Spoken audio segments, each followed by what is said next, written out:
Good morning. Today is 18th of April 2025, and we are going to be racing today. We are going to be racing at Canberra. This is in the capital region of Australia, and we've got about 9 races here. The ground rating is good. Soft, I'm sorry. The ground rating is soft. The last finishing mile from the last bend to the finishing post is about 400 meters. And the shape of the track is not one of the best, but it is not one of the worst. Now, this track is a place where we have tried many times, and when I look at the results and when I look at how the races play here at Canberra, I kind of think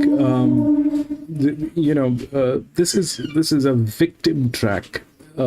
So there are many types of tracks. Now this probably is a victim track. They try to play well, but the problem is they don't have the stock, and things have gone haywire here. Every time we tried playing at Canberra, things have gone haywire, and the probable reason is because of the stock that they have. Most of the horses and the breeders are either in Victoria or in New South Wales. This happens to be a place where they have a lack of good, they lack good horses. That's hands down one of the situations that we have. So taking chances at this track is something that is has backfired. So we'll see how we do this today. And this is where we're going to be racing. Canberra is the place, and we'll see how it works today. Welcome to Grandstand, and we do horse racing 5 days a week, and we do that in 2 steps. First, we try and identify the best horses through physics, mathematics, a little bit of understanding of horse racing, and once we have identified the best horses, that's when we take a look at the horses at the paddock when we get the live stream from the paddock or the gates.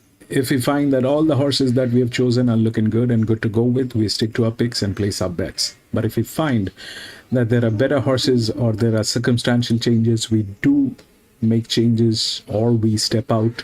It's horse racing, so we need to be vigilant and need to make decisions that are in favor of us and worthy. That's exactly what the effort is all about.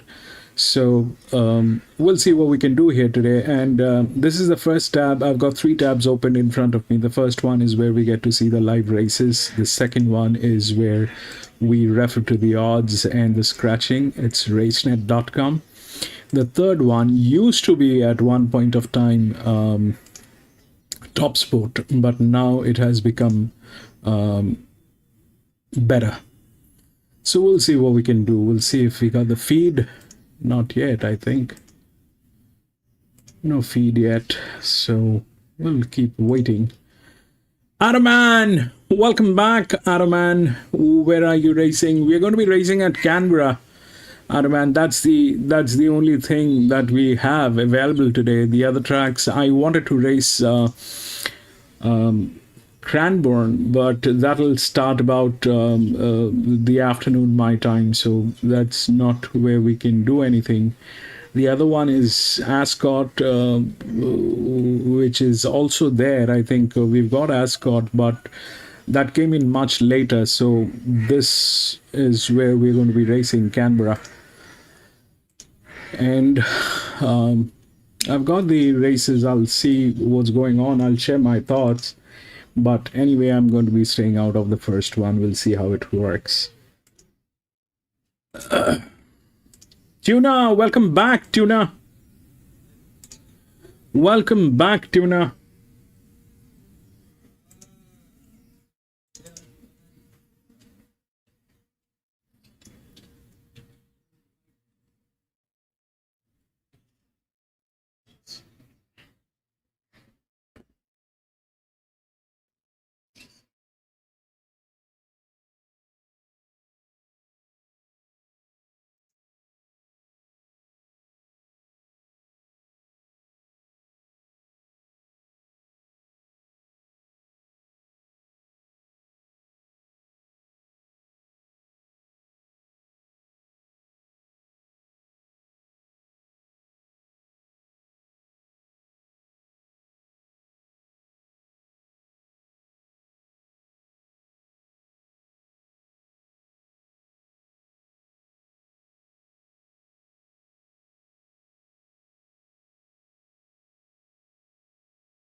We'll take a look at the odds. What's going on with the odds? The first one. 2534.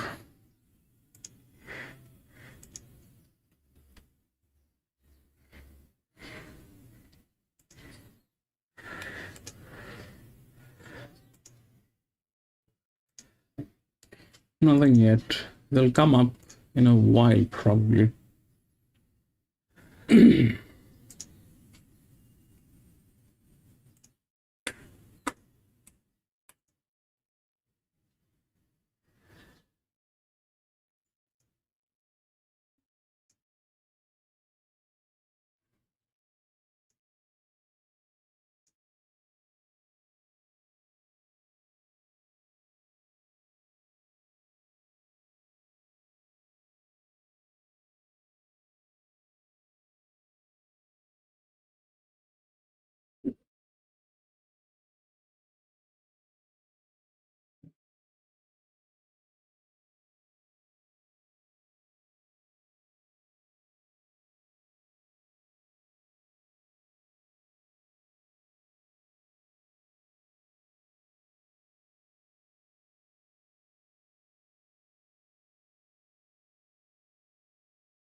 Anyway, so if we look through the odds, it's 2534.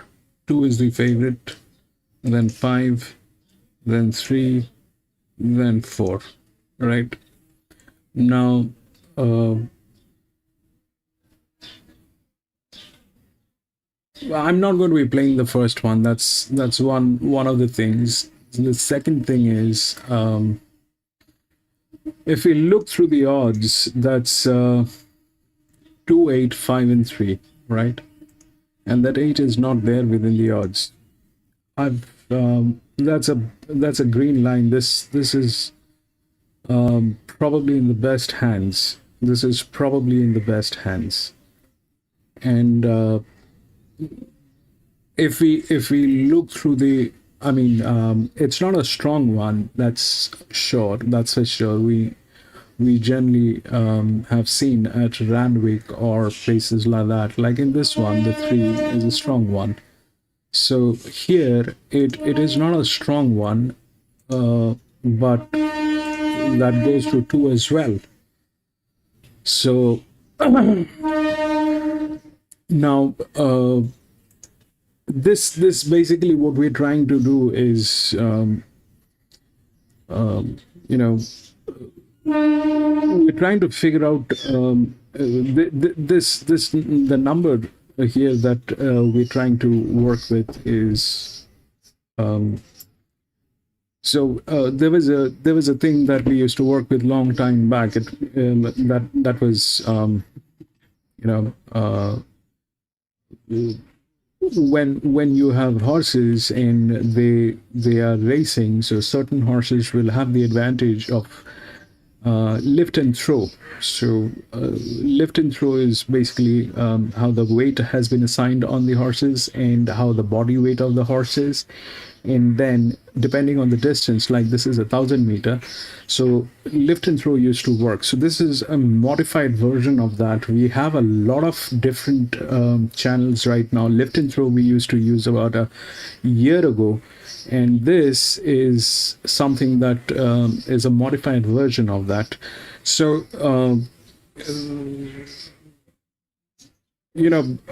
what this 8 is a check. I am not going to play this one. We'll see if we are talking sense. The possibilities that might happen is 8, 5, 2, and then 3. The other chance that might do is if that 6 fails, if that 6 I'm sorry, if that 5 fails. The 5 has a lot of advantage. Okay, this is a lot of advantage. This one is a lot of advantage. The 5 probably is the second horse pool. It's also the largest outer drift. So this thing has been on this distance. This is a 6-year-old mare, but this has got this distance by the by its PAM.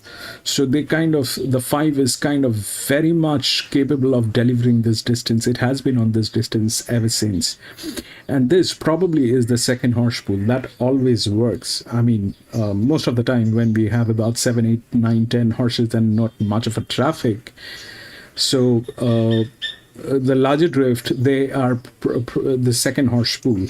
So this is there, but let's say it's a 6-year-old mare, and if it fails, in that case, what happens? In that case, probably 7 will get in.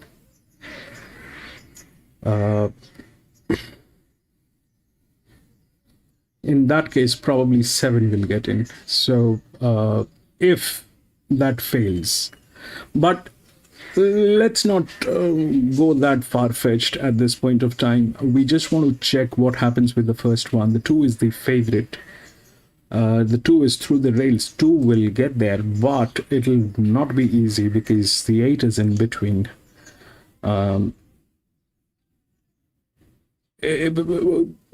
Let's see how it works. I'm going to stay out, but the 8 is in very good hands. It's a total green line of advantage, and it's got one of the best jockeys, and it's 1,000 meter.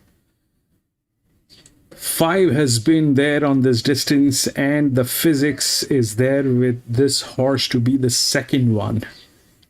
2 is the favorite, and 2 is through the rails. So it probably is 8, 5, 2, and 3. That's how it should work, unless the 5 fails. We'll see.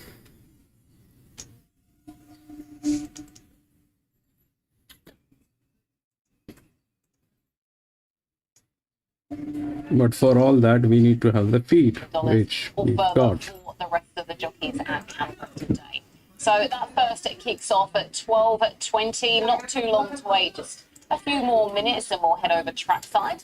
The problem with this track is, I honestly think this track, they are in the capital region of Australia. This track, I've gone through the past results here, and it's my personal opinion. I might be wrong, but I think it's a victim track. It's kind of, they try to play their best, but they don't have the weapon to do this. Most of the horses are in New South Wales. Here they have either very old horses that has been into league races and Group 1 races and stuff like that, or they primarily have some very rich people owning some horses. That's the thing. And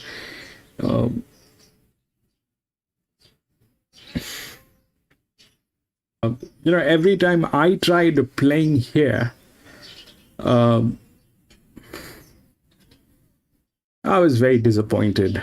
And then, when I actually looked into it, it looks like they want to play good. It's not that they cheat. It's not that they do hanky-panky. But it's just that they don't have stock.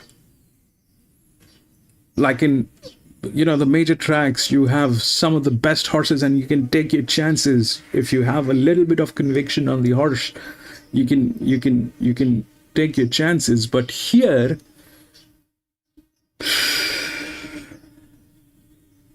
they kind of lack the stock. If you don't have stock, how will you play?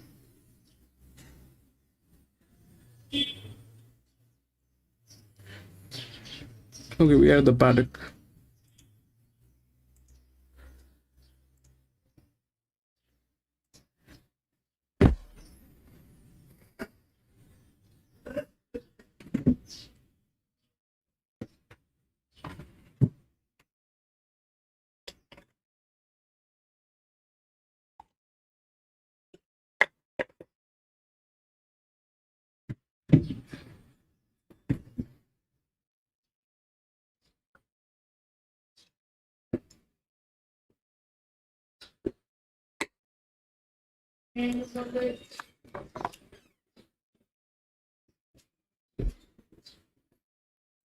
Four. I don't make tips, Araman. I play and I don't give tips, Araman. I play and I share my thoughts. That's all. I don't give tips.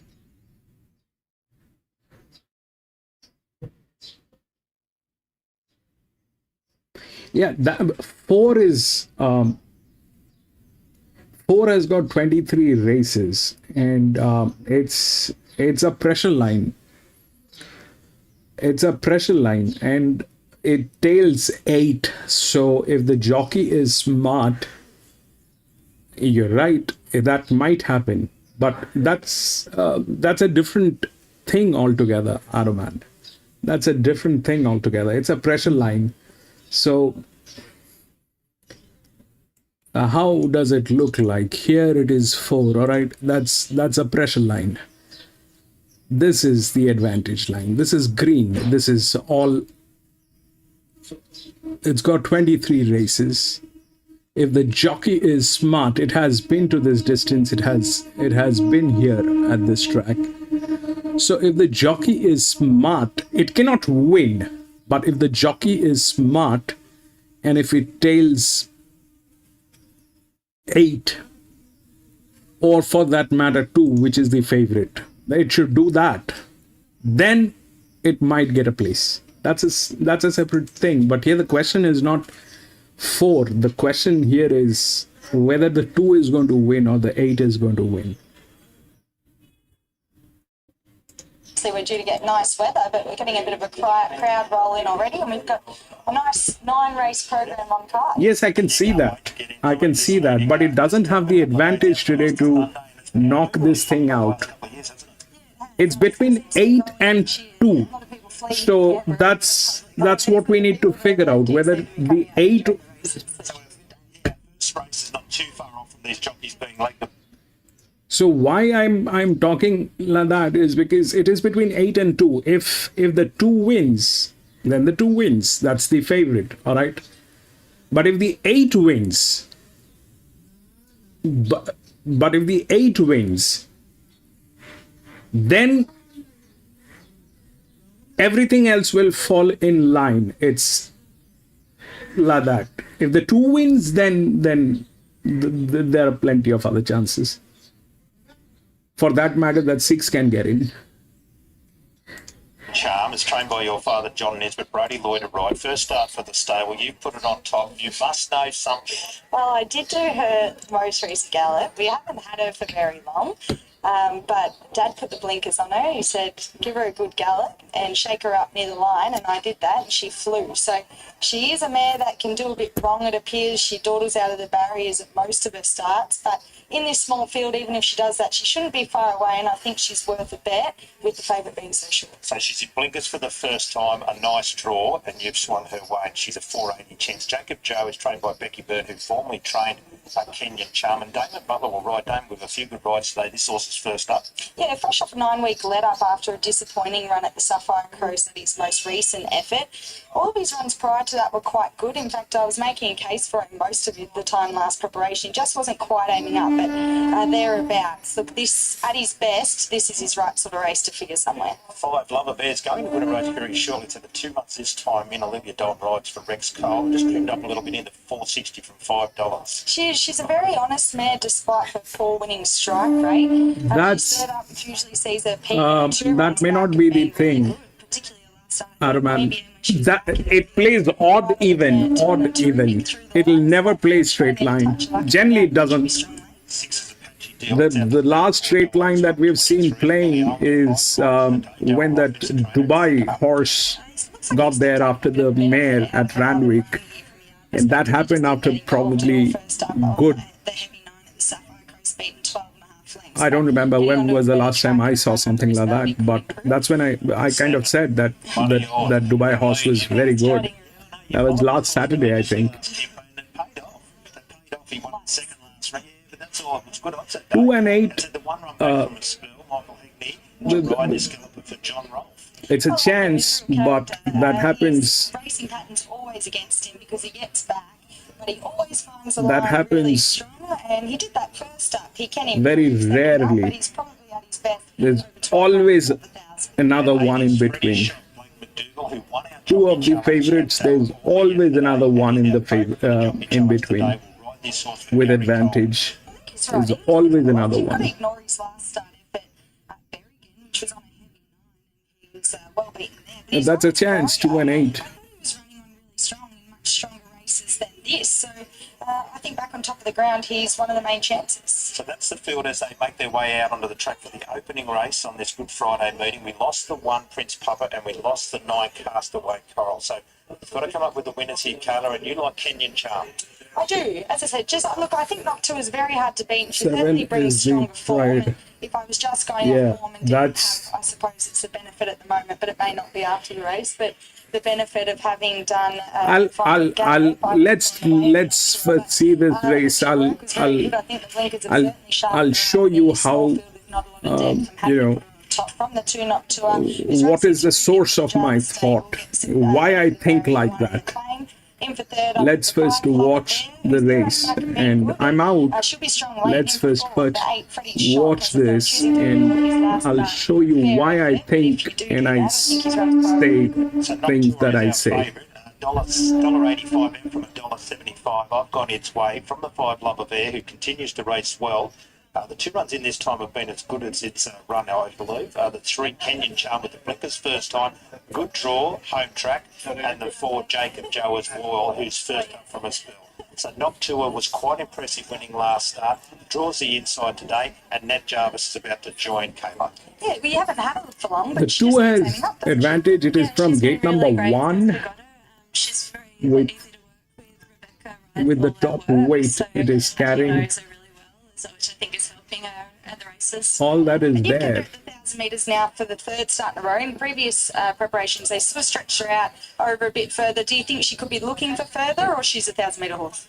We're keen to put her up over 12, but we'll probably want to keep her at those shorter distances at this point. But And barrier 1, where would you like to see her in front?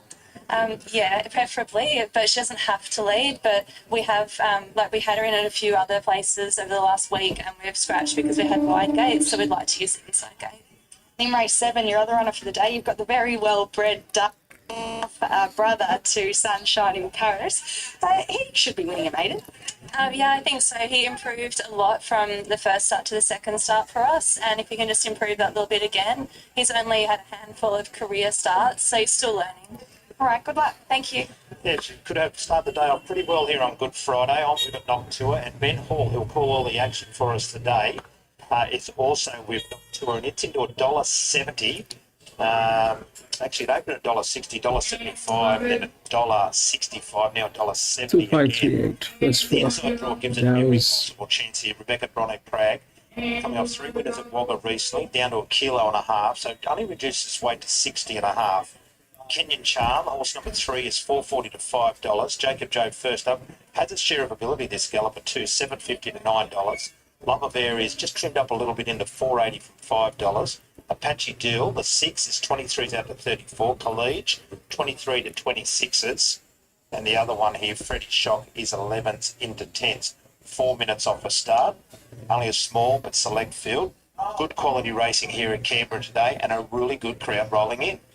It is excellent. It should get a nice crowd, actually, particularly with such a lovely day for this time of year, which is a bit of a surprise at Canberra. But only the small field to kick off the day. Actually, small fields throughout the day, but particularly a small one here, just the 7 runners. And I think Knock Tour should be able to find the front quite comfortably from barrier 1. She's been able to hold the lead of the last 2 starts at the 1,000 metres, and said there's not a whole lot of speed in it. Kenyan Charm, if she jumps, I expect her to hold a closer spot. Apache Deal perhaps could try and be a bit closer, and Jacob Joe as well. So there's not a whole lot of speed for this small field to kick off the day, and that should allow our favourite to find the front and have every chance. And you mentioned carrying the 60.5, but look, in this benchmark 50, the weights are very compressed. The bottom ones are carrying 58.5, so I don't think the weights are too much of a concern here. This is the 4th year that Thoroughbred Park has held this meeting, but the 3rd time it's held the Tuggeranong Cup, which is our feature race, race 8 at 4:20.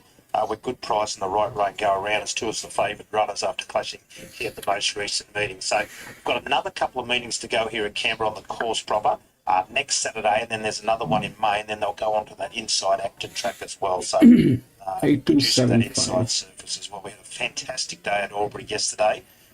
Chris Waller and also Rhys Jones taking out the cup, Tooslem, and no doubt it'll probably appear in the Wagga Cup in 2 weeks' time, you would imagine. Yeah, you would imagine. There probably a lot of those horses are fringe horses in the stable right now. They're probably not quite up to the group racing in town, but back to these country cups, they're highly competitive. So it was great winning there, and you're right, it wouldn't surprise seeing Bob up in the Wagga Cup. Yeah, a lot of green in this, isn't there? A lot of green in the for our caller Bet Hold to get it. Yeah, he will have. So up to our favourite dollar. So you're talking about the Wagga Town Plate. A bit of news coming through today. For those that are interested, just keep an eye at Echuca at 4:30 today. There's a horse called Who Dares now with the Craig Weeding stable that apparently will be heading towards the Town Plate. A little bit of news coming through about Apache Deal. Might have been kicks that are just going to check it out. So Who Dares goes around at 4:30 to Echuca. The prodigal son who won the race last year is heading that way as well for Craig Widdowson. And the big news, Compelling Truth from Matt Griffith from Mudgee. It's the winner of 10 of its 21. It's coming down, and Ascot will probably be there. So the rate, they're starting to take shape. Kenny Hill, the one the SGRA qualifier, is going to be there as well. So that's in 2 weeks' time for the Town Plate, and more news will come out as that race gets a little bit closer. But here at Canberra today, these runners around the barrier starting to load up for this 9-race program. The rail out 10 metres from the 1,000 to the 380 and plus 7 metres the remainder, and we're on a soft 5. Blake McDougall is our favourite. Apache Deal has been past fit to start.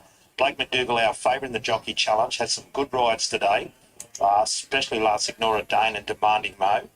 Alicia Collett is our second favourite at 350. She's on a 3-lead and also wins Wild Sensation. And Damon Butler, he could emerge right late in the day. His best rides are on Good Prize and Taylor in the last 2 races, and he's a 420 chance.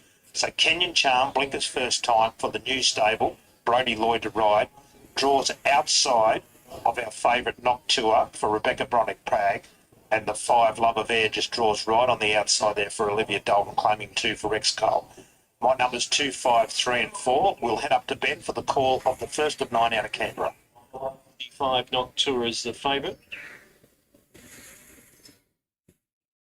Good afternoon to you, Brett. And Sky Racing 1 join us for the first here on a beautiful afternoon at Canberra. A very good afternoon to Graham and Kayla as well from Sky Thoroughbred Central. Perfect weather for racing here today. A nice crowd rolling in attendance as well. We're just about set for the first, and Noctua off the inside is the favourite. Red lights on. We are set to jump, and they're away this time. Love of Air began okay, but the favourite bounced quickly. Noctua went straight to the lead from Love of Air and Kenyan Charm on the rail third. They were followed by Jacob Joe. 2 lengths away was Apache Dealer. Then Freddie Shock and 2 off last to Khaleej down the side of the course proper at the 600 metres. And the leader is the favourite Noctua by a length. In second is Love of Air and Kenyan Charm the rail third. Then Jacob Joe 2 lengths away, followed by Apache Deal and Freddie Shock the rail, and Carly's whipped them in as they go around the turner. 4:25 left to go. Noctua led the way by a length. In second is Kenyan Charm. Love of Air out 3 wider. And then came Jacob Joe starting to wind up out wider. Noctua, rider has to get busy with 200 metres left to go. Led a length from Jacob Joe, who's eating up the margin. Noctua tackled by Jacob Joe, and Jacob Joe went on by. Jacob Joe went to the front, and it's all 4, Jacob 2, Joe. 3. Jacob Joe won the first from Noctua and Kenyan Charmer. Then Lover Bear, followed by Freddie Shock and Apache Dealer, and Carly's was last. 4, For Damon Butler and Becky Byrne take out the first. 4, Jacob 2, Joe, 3, momentum up on the and outside. Got the job done. 5. And 4, 2, 3, 5 are the interim placings. 4, 2, 3, and 5. Time 58.18. No. So I will tell you what happened. So see, 2 and 8, we thought the 2 was the favorite. Okay. And 2 and 8, we thought it is between 2 and 8. But if we look at the way things are, then why I stepped out is, I generally like to step out the first one, is because these are not, strong enough numbers to carry out the last mile. These are not strong enough numbers to carry out the last mile. And when that happens, then what happened? We have all seen that 4 went through. Is it an organic one, or is it something that they did it purposely? Is something that is arguable and can be disputed and talked about? Because here we did not have any of these numbers other than the fact that 6 was the EW, 8 was the next, 4 was then. So there's no question of, it's a weird one. But if we look through this also, then the 3 should have won. The 3 should have won. Even if we look through this line, then the 3 should have won. But that did not happen. What happened is that 4 won. And the alibi for this is, there's always an alibi. There's always an alibi. The alibi is this, that this thing has been here at this track, and that's why it won. But this is exactly the reason I like to stay away from this track, because every time it does something that I want to believe that they're good people. Tuna boom! They kind of, that's something that I always feel that there's something not right.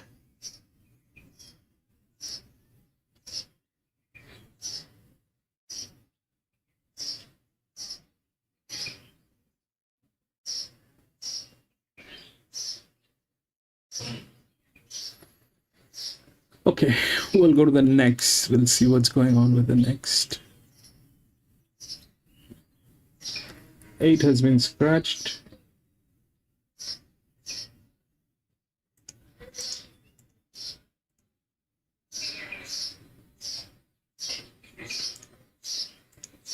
Three, 2, 4, 5.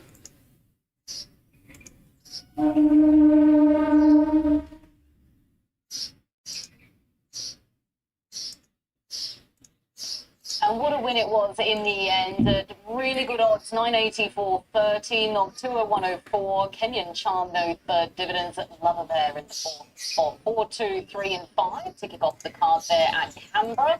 They ran on really nicely there over the 1,000 metres. They looked like they went pretty quick to the eye, but they got the job done well. Moving on now to the first of 9 races at Launceston, Ascot 5, and the weather is slightly overcast, but from those live pictures, looks to be not too bad at all. In this Class 1, the $3.60 fave is Florence Glass. Wholesome is in from $5.50 to $3.80. Mateus $4.20. $8 is Abuso to wrap up the runners in single-figure odds. Fave Florence Glass at $3.40. Let's head over to Matt Reid, who's trackside. Matt, a good afternoon to you. How are the horses looking? Good afternoon, Kirsten. Horses look sensational and the track does as well. It's a great day for racing here in Launceston. The night racing season is behind us and we're into what's the last meeting of the day season. A Good Friday program has become tradition. Let's get stuck into our yard for the first. It's a maiden class 1 over the 2150. Distance has increased a little bit with a rail in the +9 from the 1200 metres to the winning post. Number 1, I Booth, is the first of 4 that John Blacker has in this race, and it was a good run in Launceston last start. All right, this is the second one, okay? If we look through the odds, it's 3, 2, 4, and 5. 3, 2, 4, and 5. That's what it looks like. Okay. Now, if we look through the race,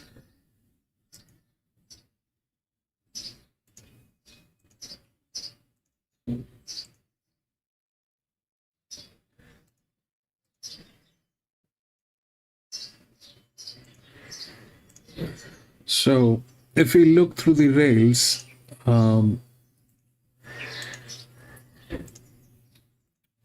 3 should win, okay? 3 should win. It's the right odd. And that's how things look like. It's got the best jockey, but the best jockey kind of here did nothing.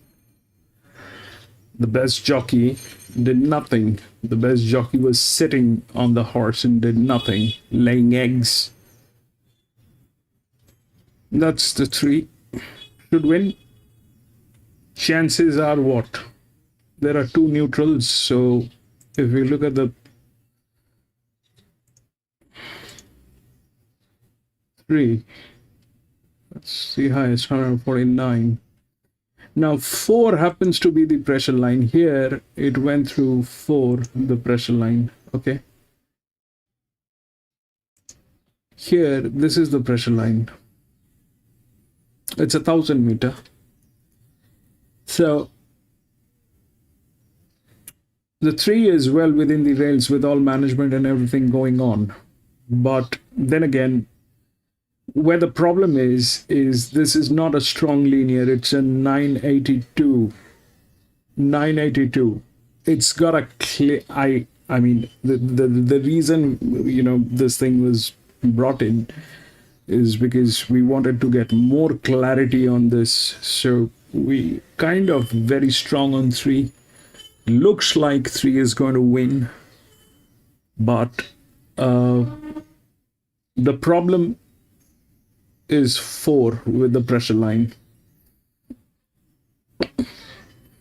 The problem is 4 with the pressure line. So the 4 is a 4-year-old mare, but we'll play 3. And if 3 wins, let's understand.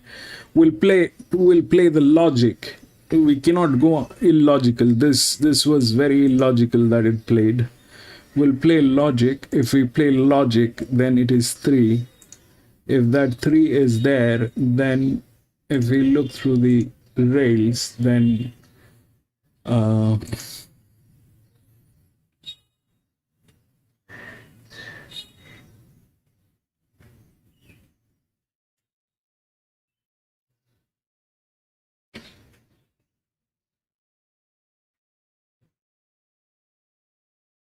then 2 is the right odd. 3, 2.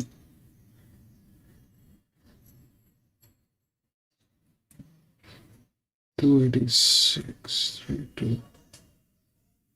It's 5 has got 21 races. So then it is 3 and 2, probably. 3, 2. Then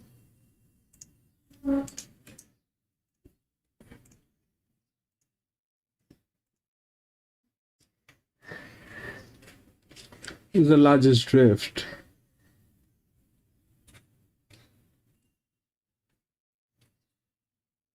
Let's play 3. Let's see if 3 works. 3, 4 is a possibility, but there are these neutrals and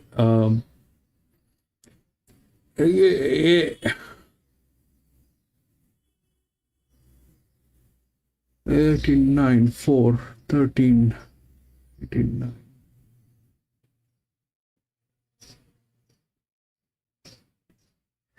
We think 3, 2, but it's a neutral, so this cannot win basically. But if we look at the other stuff, then 4 and this 5 and 4 out of 5 and 4.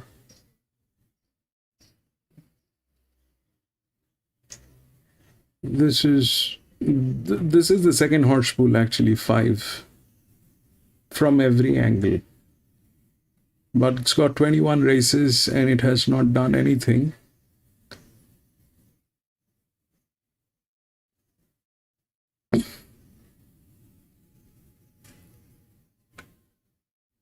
This one is a 3, 4. 3, 4 or 3, 5. 3, 4 or 3, 5. Maybe 3, 4. And 3, 4. Then it'll go to 18. This is 18. This is 19. 19, 89, 71. 3, 4, 2, and then probably 5. 3, 4, 2, 3, 4, 2, and 5. 3, 4, 2. Let's see. Soft 5 to kick things off here in Launceston today. 6 scratched. 6 Friday. It's a really good day scratched. of Okay. racing. 6 we have not considered anyway. Competitive fields and So it's a day 6 that is kind of really scratched. embraced as far as racing going on 6 to is the scratched. calendar. They're starting to load here, only a couple to go. We might head to Colin Niff, who does a great job calling us here down here in Tassie, and I'm sure Colin will be enjoying another great Good Friday program. 6 is scratched. Getting set for his first event. The lane coming up. Awesome Florence Glass ready Alpine Trout.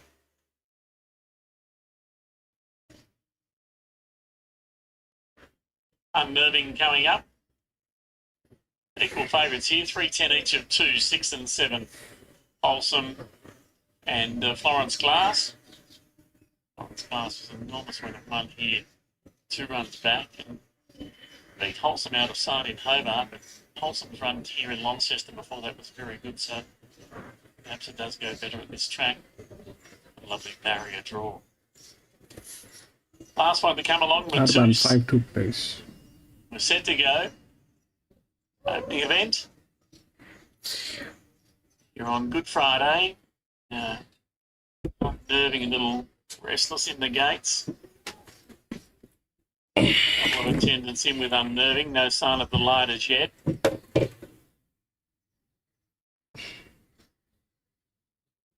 look to settle. Alpine Trout getting a bit fidgety. Now the light's on. They're on. Wholesome jumped away nicely the inside. The 2 Florence Glass began well with Alpine Trout and Rumer Lane as prominent 2. Tosin Fame is the widest as they run down the home straight the first time. And they get well clear in the early part from Manhattan Nightside Boothville and Unnerving as last. Rumer Lane rolls to the front with Alpine Trout going up to second. Florence Glass easy to get a trail in third spot. Wholesome back along the inside, the grey is fourth. And then Tosin Fame tried to angle in, but caught 3 wide through the first turn. A length away, Matus, 2 for the back, Manhattan Knights, 2 away, Ibutho, and 2 last of all is Unnerving. Heading down toward the 1400 metre mark, Rumer Lane on top by 3 parts of a length. In second spot, Alpine Trout, and 2 away, Tosin Fame doing it hard. In the centre, Florence Glass, down on the inside is Wholesome. Two further back, Matus, who travels nicely in midfield. Then it's stablemate with the white cap. Manhattan Knights is back third last, followed by Abutho. Nerving is at the tail as they run through the 1200 turn and go to the back of the course. Rumour Lane trying to do it all the way, a neck in front. From Alpine Trout, they skip out by 2.5 or 3 over Tosin, Fame, Wholesome and Florence Glass. Two for the back, Matus, and then Manhattan Knights, Butho, unnerving last of all. There's still Rumour Lane on top. 800 metres left to go. Alpine Trout is edging up the outside. Tosin Fame still 3 deep. Florence Glass the centre, and Wholesome's had a beautiful run the inside. Matus is next in the field, followed by Unnerving Obutho.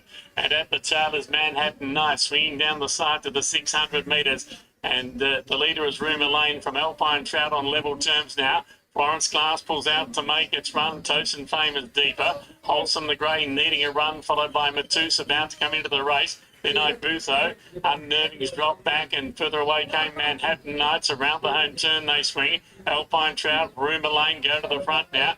Matus is challenging very strongly. He's travelled beautifully throughout the race. And at the top of the straight, dash to the front. Matus from Alpine Trout, then Wholesome. Florence Glass going backwards. Manhattan Knight runs on, but Matus with a break. 100 left to go. Matus in front. You wanted to be on a long way from home. Matus wins. Manhattan Knight second. Wholesome ran third. Alpine Trout followed by Abutho. Then Florence Glass, and further away in the field came Rumour Lane Unnerving. And after that tough run, Tosin Fame ran last. It was always travelling beautifully. Matus for Jackson Radley. John Blacker combining to take the first. 660, 220. Manhattan Knights 290. And Wholesome to return $1. That was 286 and brilliant. 2864. Your place bets are lethal, Dow's. And Matus is a 5-year-old. I love this city from Star Tropez. Start number 16, win number 2. Scoring here over number 8, Manhattan Knights, also trained by John Blacker, ridden by Georgie Catania by Manhattan Rain from Annabelle. Third placing going to number 6, and that is Wholesome for Gaten Dallin, and Kelvin Sanderson by Reliable Man from Dramatic Axis. Fourth in the event, number 4, Alpine Trout. Time of 2:16.56, 2:15.56 the run. Last 600 in 37.62, 37.82 in fact, 37.82. 2 3/4 by a half length the margins in race 1.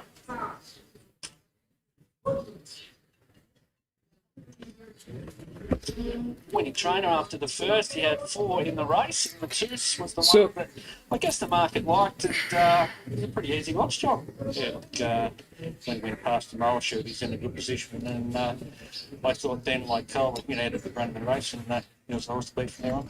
Must be a slightly frustrating horse for you this campaign. It's threatened to win a lot more races than just the one, but I guess his pattern's a little bit to do with that, particularly here in Launceston. Yeah, look, he races well in Hobart, not so much here, but he had an injury there one time. He had a fractured pelvis there early days after his first start, and it's just taken a while to sort of get going again.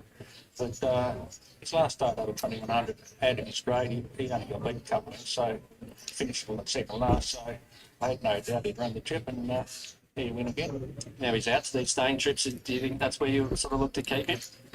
Yeah, Man, I'm very scared to club here. we won't go back. I'm very scared to club here. I'm not going to club this one. I'm going to play 20 just runners 3. engaged Let's must be a see logistical challenge for you. Yeah, look, it's easy for me, hard for the start. if that works. 3 is the favorite. We've got a very strong So, it's a big effort. stuff going on with 3. Like this team, we've got to kick off really good. We have, so we might be in for a good day. We'll have and talk to you shortly. Thank you. Yeah, John Blacker. I'll be grabbing him before race 2 as well. His stable apprentice, Jackson Radley. Well, he keeps going from strength to strength. There's Jacko. He's on the board first. He's just posing for a photo here with the race club. Tuner, that's exactly why I don't want to play. You are absolutely spot on. So this is how it looks like. I was thinking 3-4, all right. I was thinking 3-4, but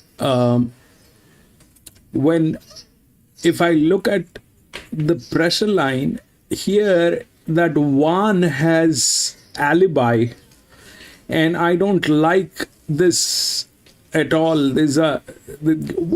I mean, this horse is carrying 65 kilograms, and this horse has also been on this distance. So the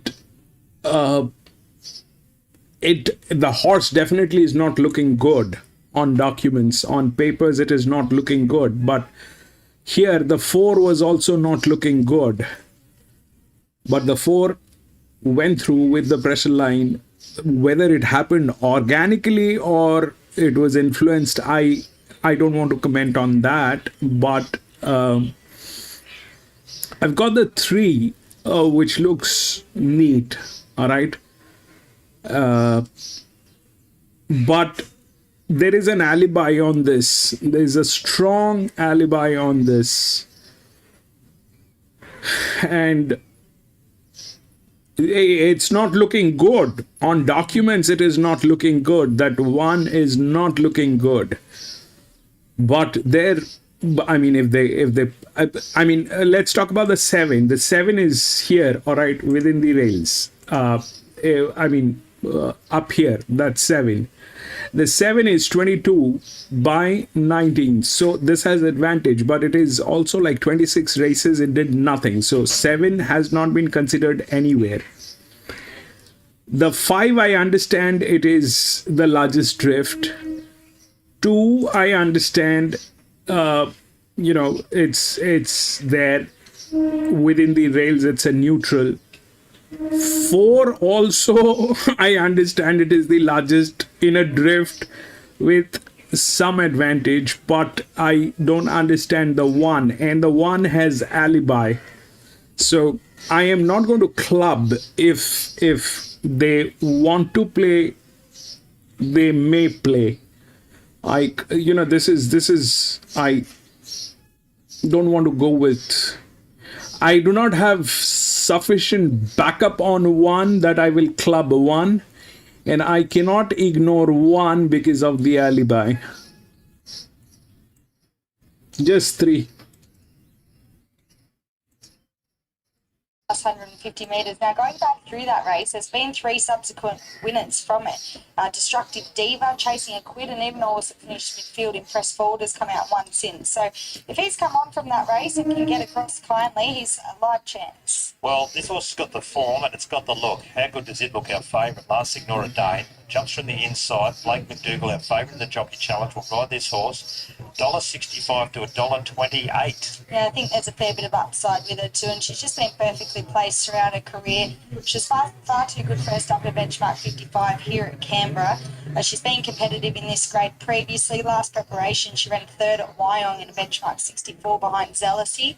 So I think she will have come on from that first up effort. She's got a good turn of speed and gets very one. For those that were fortunate enough, 2.25 she opened, and she's into $1.28. What is that? The horse came from Hong Kong? Kayla, and Ruby Scott takes 2 off from that. She is. Got the tail like the Hong Kong horses. She's a mare that gets up on speed. She doesn't find a lot, but she sticks on well. Her last start, she was good running 3rd on a heavy track, so she gets back on top of the ground, but may find a couple of these a bit sharp. 5 Siovi Dane, 3rd at its latest start. It's $11 chance Brody Malloy and Rod Quinn. And that was behind Last Ignore Dane, our favourite there. She sat up outside the leader, which is typical of her racing pattern. And I thought held her ground well, although she was beaten fairly by our favourite. So I think she'll have to find a bit more to get over the top of her today. The last one in the parade is the 7 Prince Papa, scratched out of race 1.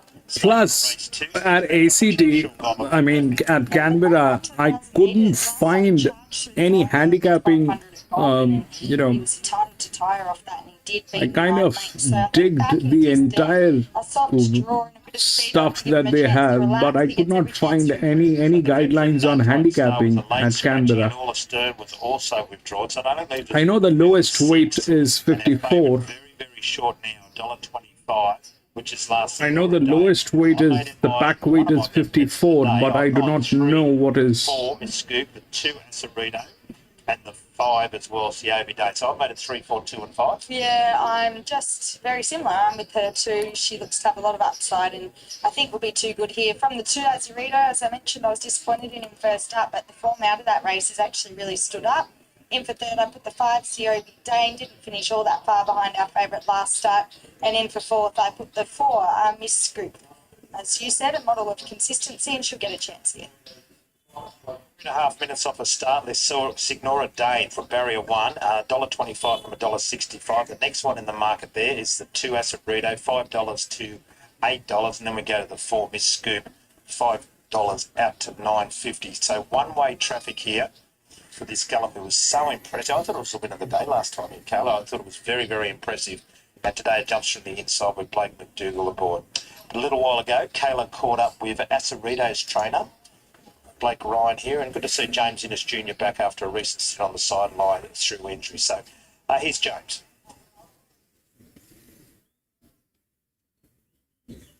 One runner for you on Good Friday. Brought your little fellas. Hopefully you have a day out. Can get him a few Easter eggs. That's little Aceredo here.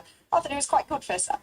He was, they went too quick, and there's a lot of pressure in that race. I think they ran 23 flat out the gates in a 1,000-metre race from a standstart, and he was first up off one trial. It was a bit of a gutbuster for him, so just gave him a long time to get over that. It's very difficult to take chances unless you are at the right place. It's very difficult to take chances. Here today, gates a little sticky. And this place has backfired multiple times. Multiple times this place has backfired. If you come in forgetting Wagga and just thinking he's first up again, that if he gets across and either be in front or outside, maybe COV Dane, and he, I think he's going well enough to run to his 2 wins at Maria. And he does have a bit of weight, and he's only a little horse, but the weight's pretty compressed here. Is that any concern to you? No, not really. Carries me most mornings. No, but he's tapping on. I mean, I don't want to believe that. See, now the 3 is tailed at the gates. It's all about rhythm and speed. The 3 is tailed at the gates. It's just rating well enough. As long as they For don't. what reason it is getting tailed, man? Thank you. Much like the first race, one-way traffic here, although we did see the first favourite get rolled, but the Signora Dane is now into $1.22. Very short, but she does look pretty progressive here, and she does have a really good turn of speed, and she'll get a chance to show that here with good speed around her. Aceredo, as we just heard from Blake, obviously be positive and press forward, as he alluded to. COV Dane has good speed, but then also like Spinosaurus, I feel like they'll show a bit of intent today to try and lead. As I mentioned, first up the Sapphire Coast, and they just let the speed go. It ended up being against him a bit. So I reckon they'll run here, and as I mentioned, she'll be able to box seat at best probably and get a chance to show her good turn of speed. So $1.22, our second favourite Aceredo out to $9 now. Miss Scoop $5 right out to $11. COB Dane $9 out to $11. Prince Papa $15, Touch 16 and into 14, and Spinosaurus $17 right out to $14. Got a strong alibi, Arrowman. It's a very strong alibi on 1. I don't like 3, 4, 5. Locked away. Aceredo's about to go up. There's Miss Scoop out the back. Ruby Scott, who's based down there at Maria. They race there tomorrow today. And Tokemall, another meeting in the district. They've got a massive crowd down there. All right. At Tokemall, a couple of hours from Wagga. Miss Scoop loads up. And then now a race on Sunday, of course. There's a lot of meetings around the country tomorrow, but they're the main ones in our area. Maria and Tokemall tomorrow. But here, Caleb with the 3. Looks hard to beat last Signora Dane. So we'll head up to bed for race 2. Yeah, looks hard to beat, but you guys can do magic. Tuggeridon Cup Day. Which we are not coming forward. quite handy with. So Aceredo goes forward. The line's complete. The favourite in the red colours drawn the inside gate. Lee, welcome back, 3-win all in. Hits the button. He caught them in a great line. I'll be very sad if that happens. Began fast with Spinosaurus, Smith Scoop, and COB Dane looking for a. I'll be very sad if that thing. Colours are followed by last Signora Dane. And Smith Scoop goes back to last. They're tight and compact down the side. COB Dane led, but is out 3 wider. Aceredo's out even deeper, and Spinosaurus punches through in the centre. Nearer the inside is Prince Papa, and then came last Senora Dane, who retains the rail. 3 lengths away was Miss Scoop at the tail as they go around the turn at the 400. Right, now run, baby. Last Senora Dane railed through, took the lead. Prince Papa digs in and tries to chase, and Miss Scoop trying to angle off the inside. Then Spinosaurus, and as a held for a long time though, since 2017. So 58.07, 33.74 was the run home. That final 600 metres, 33.74. So this one played okay. 1 3/4 separated. This is how it should have played. 3, 4, 2. 1 3/4 lengths. This is how this should have played. She's really in the zone. She's shortened up. You could have got $2 this morning. She's come right into about $1.10. Very impressive. I'll tell you what, Miss Scoop ran a cheeky race for a long way there. She's so consistent. Have a look at her. Oh man.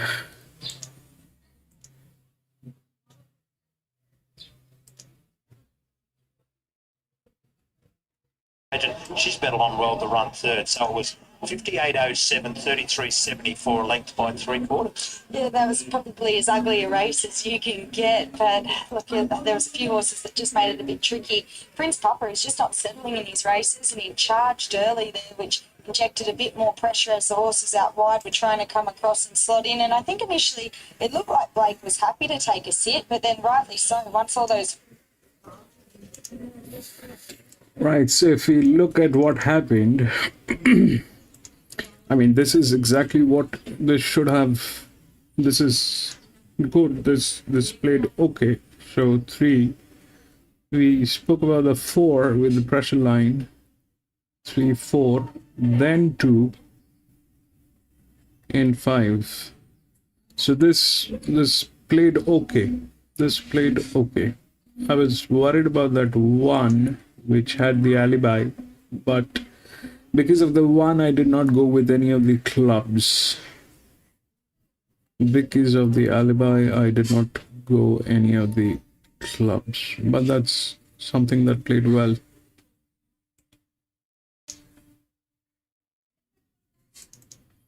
Next, let's go to the next one. 3. No scratching. This one is a dicey one. 4, 10, 5 and 3. I've seen this 4, 10, 5 and 3. This is a very dicey one.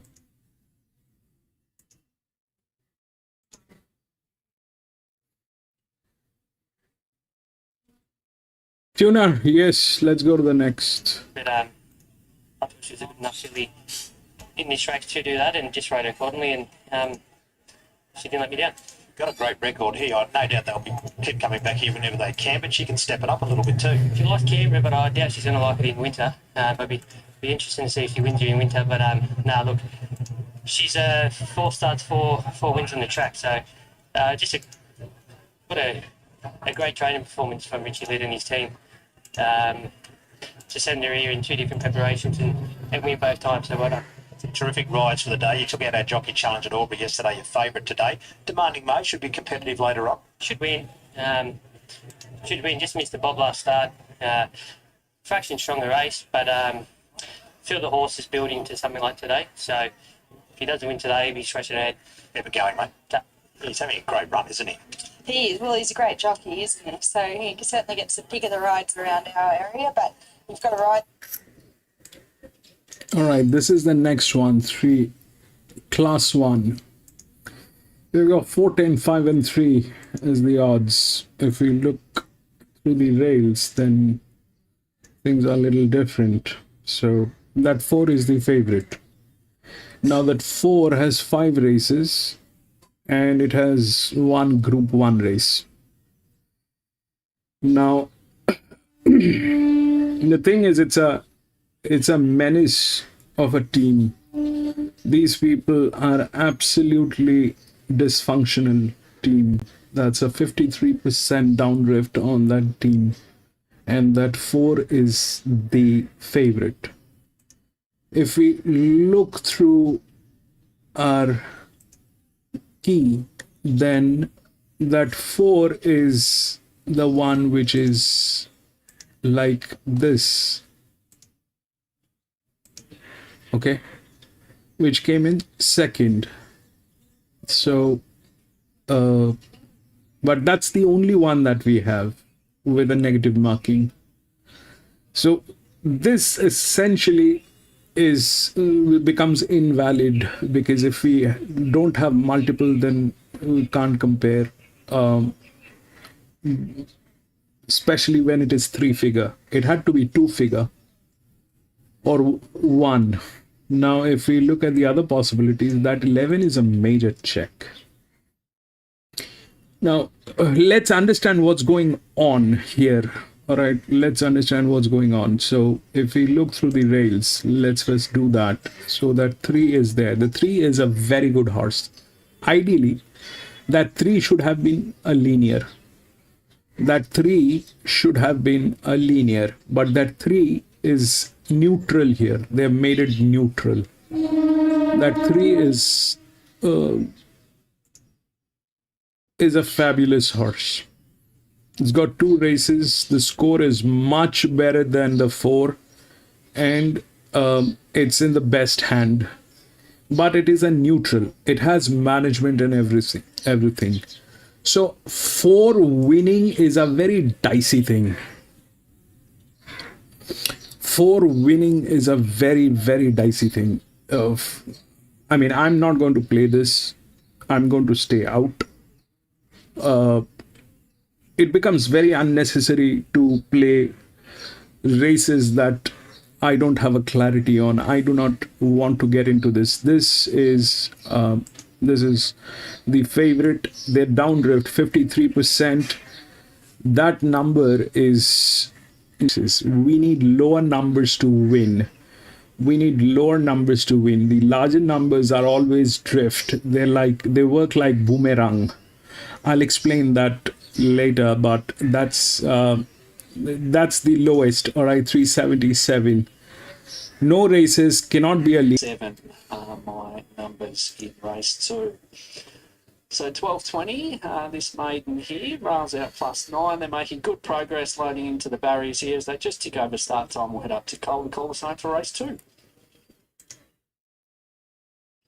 Bit of support. I've been dreaming that Ariana's Gold Drifter, as I mentioned, there's a few chances though. Getting set. Second of the day. Our bush coming up. Star Walken goes in. Goober will be the next. About 4 out of line. Seditious Award, line 4's I've Been Dreaming, Vansittart. Now line 4's coming up. It's got the black cap. Sunriser Kira with the green cap. Arman, I'm really sorry. I'm facing a lot of problems, issues here with the connections, man. Seditious Award. The crowd here in attendance for this Good Friday meeting, as there is each and every year. It's quite pleasant conditions, overcast, but pleasant enough. It'd be around about the 20 degrees or thereabouts, I suppose. And this second event is about to get underway at the 1200. At the rail out today, it's 12.20. But the last couple coming forward, I've Been Dreaming, Seditious Award. Seditious Award is the one they're leading up now. Clerk of the course assisting, and 3 attendants. In goes Seditious Award. And now I've Been Dreaming just gets up on the hindquarters, settles, and is being led up to the outside. 350 Lady Fern, the favourite. 20 Blacker Jackson Radley looking for an early double. 460 number 11 Ariana's Gold. 550 number 5 Line Force. All in, set to go. Gentlemen, I'm really sorry. I'm facing a little problem with my connection. Fire and Goober together, 2 next to out Bush, followed by Ariana's Gold, the inside, Mr. Manahai up wide from Vansittart, line 4's, and further back came Lady Fern. She's badly bustled away. Sunrise Kira getting up along the inside. Star Walken out wide is running on. Goober hit the front of the top of the straight, 200 to go. Star Walken starting to chime in right down the outside though. Star Walken, fresh from a spell first up, is going to race away and win well. Star Walken from Sunrise Kira battling away with Light Force. Star Walken first. Star Walken scores. Sunrise Kira. I think Seditious Award grabbed third ahead of Light Force. Then Ariana 6 coming from well back in the field. And a little bit of specking Opened up $16, I think, but pays $10.90 on the tote. Trained by Trent Wells, this 4-year-old. I don't know what's going on. There's a problem with the network here. Major problem with the network here. Races. Sunrise at Kira for Rhonda Hall, Casey Boxhall by Sebring from Kira Beach. And number 14, Seditious Award, Pete Lushford, Willem Muku by Seamus Award, Blake Bess.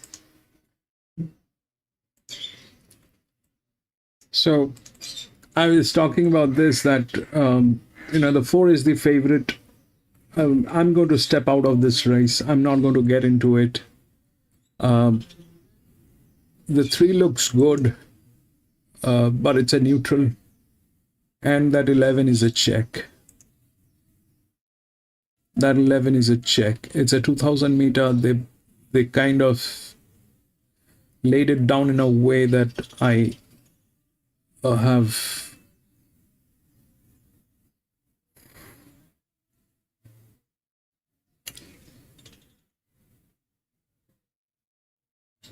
Eight is in the best hands, so 8 is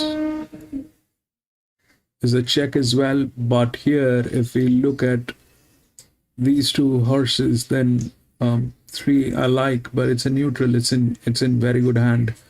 Here the 4 is drifting out 53%. I don't want to go with this. I have a hunch on 11, but they're kind of also drifting, so I don't want to go with that as well. I'm going to step out of this one.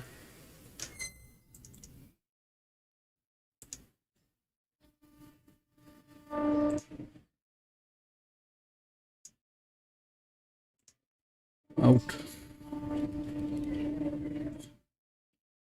Gentlemen, I'm really sorry about the experience today. This shouldn't happen, but it is happening multiple times. I'm getting disconnected. I literally had to restart the system, and then we are back online again.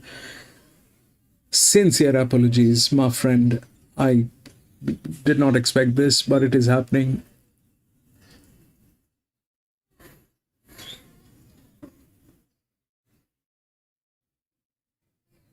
Very impressive. The Iceman, Kelvin Sanderson. Well, he rode this horse first up, but very, very impressive today. Yeah, I reckon if you go back and watch the replays, you'd say, yeah, he's worthy of the win. It was a really nice great first up, drew an awkward gate, and it's probably a little bit dumb, and he's learned a little bit from that. Well, just having a chat to Trent, he's got a big opinion of the horse, but the way you let down there, you really gapped them. Where do you think this horse's best distance range might be through the rest of this preparation? I reckon like 1400 and probably beyond. He just doesn't know what to do really. He was sort of on the bit, off the bit, laying in, laying out, and then it sort of probably took to about the 700 there to actually get on the bit and travel. And then I sort of got up behind him there and nothing was taking me anywhere, so I thought, I've got to go. So I went, and he stargazed a little bit late, didn't know what to do, got in front. Hey, he's a nice little horse. Lonnie Rail 9, always a slight concern that it might favour the on pace, but as we saw there, you're able to chime down the middle. How's the track feel? Yeah, it's probably the best. As you know, the last 3 meetings here have been lead dominated. Today it looks like, yeah, I know it's because it's a little bit rain affected, it's a little bit soft.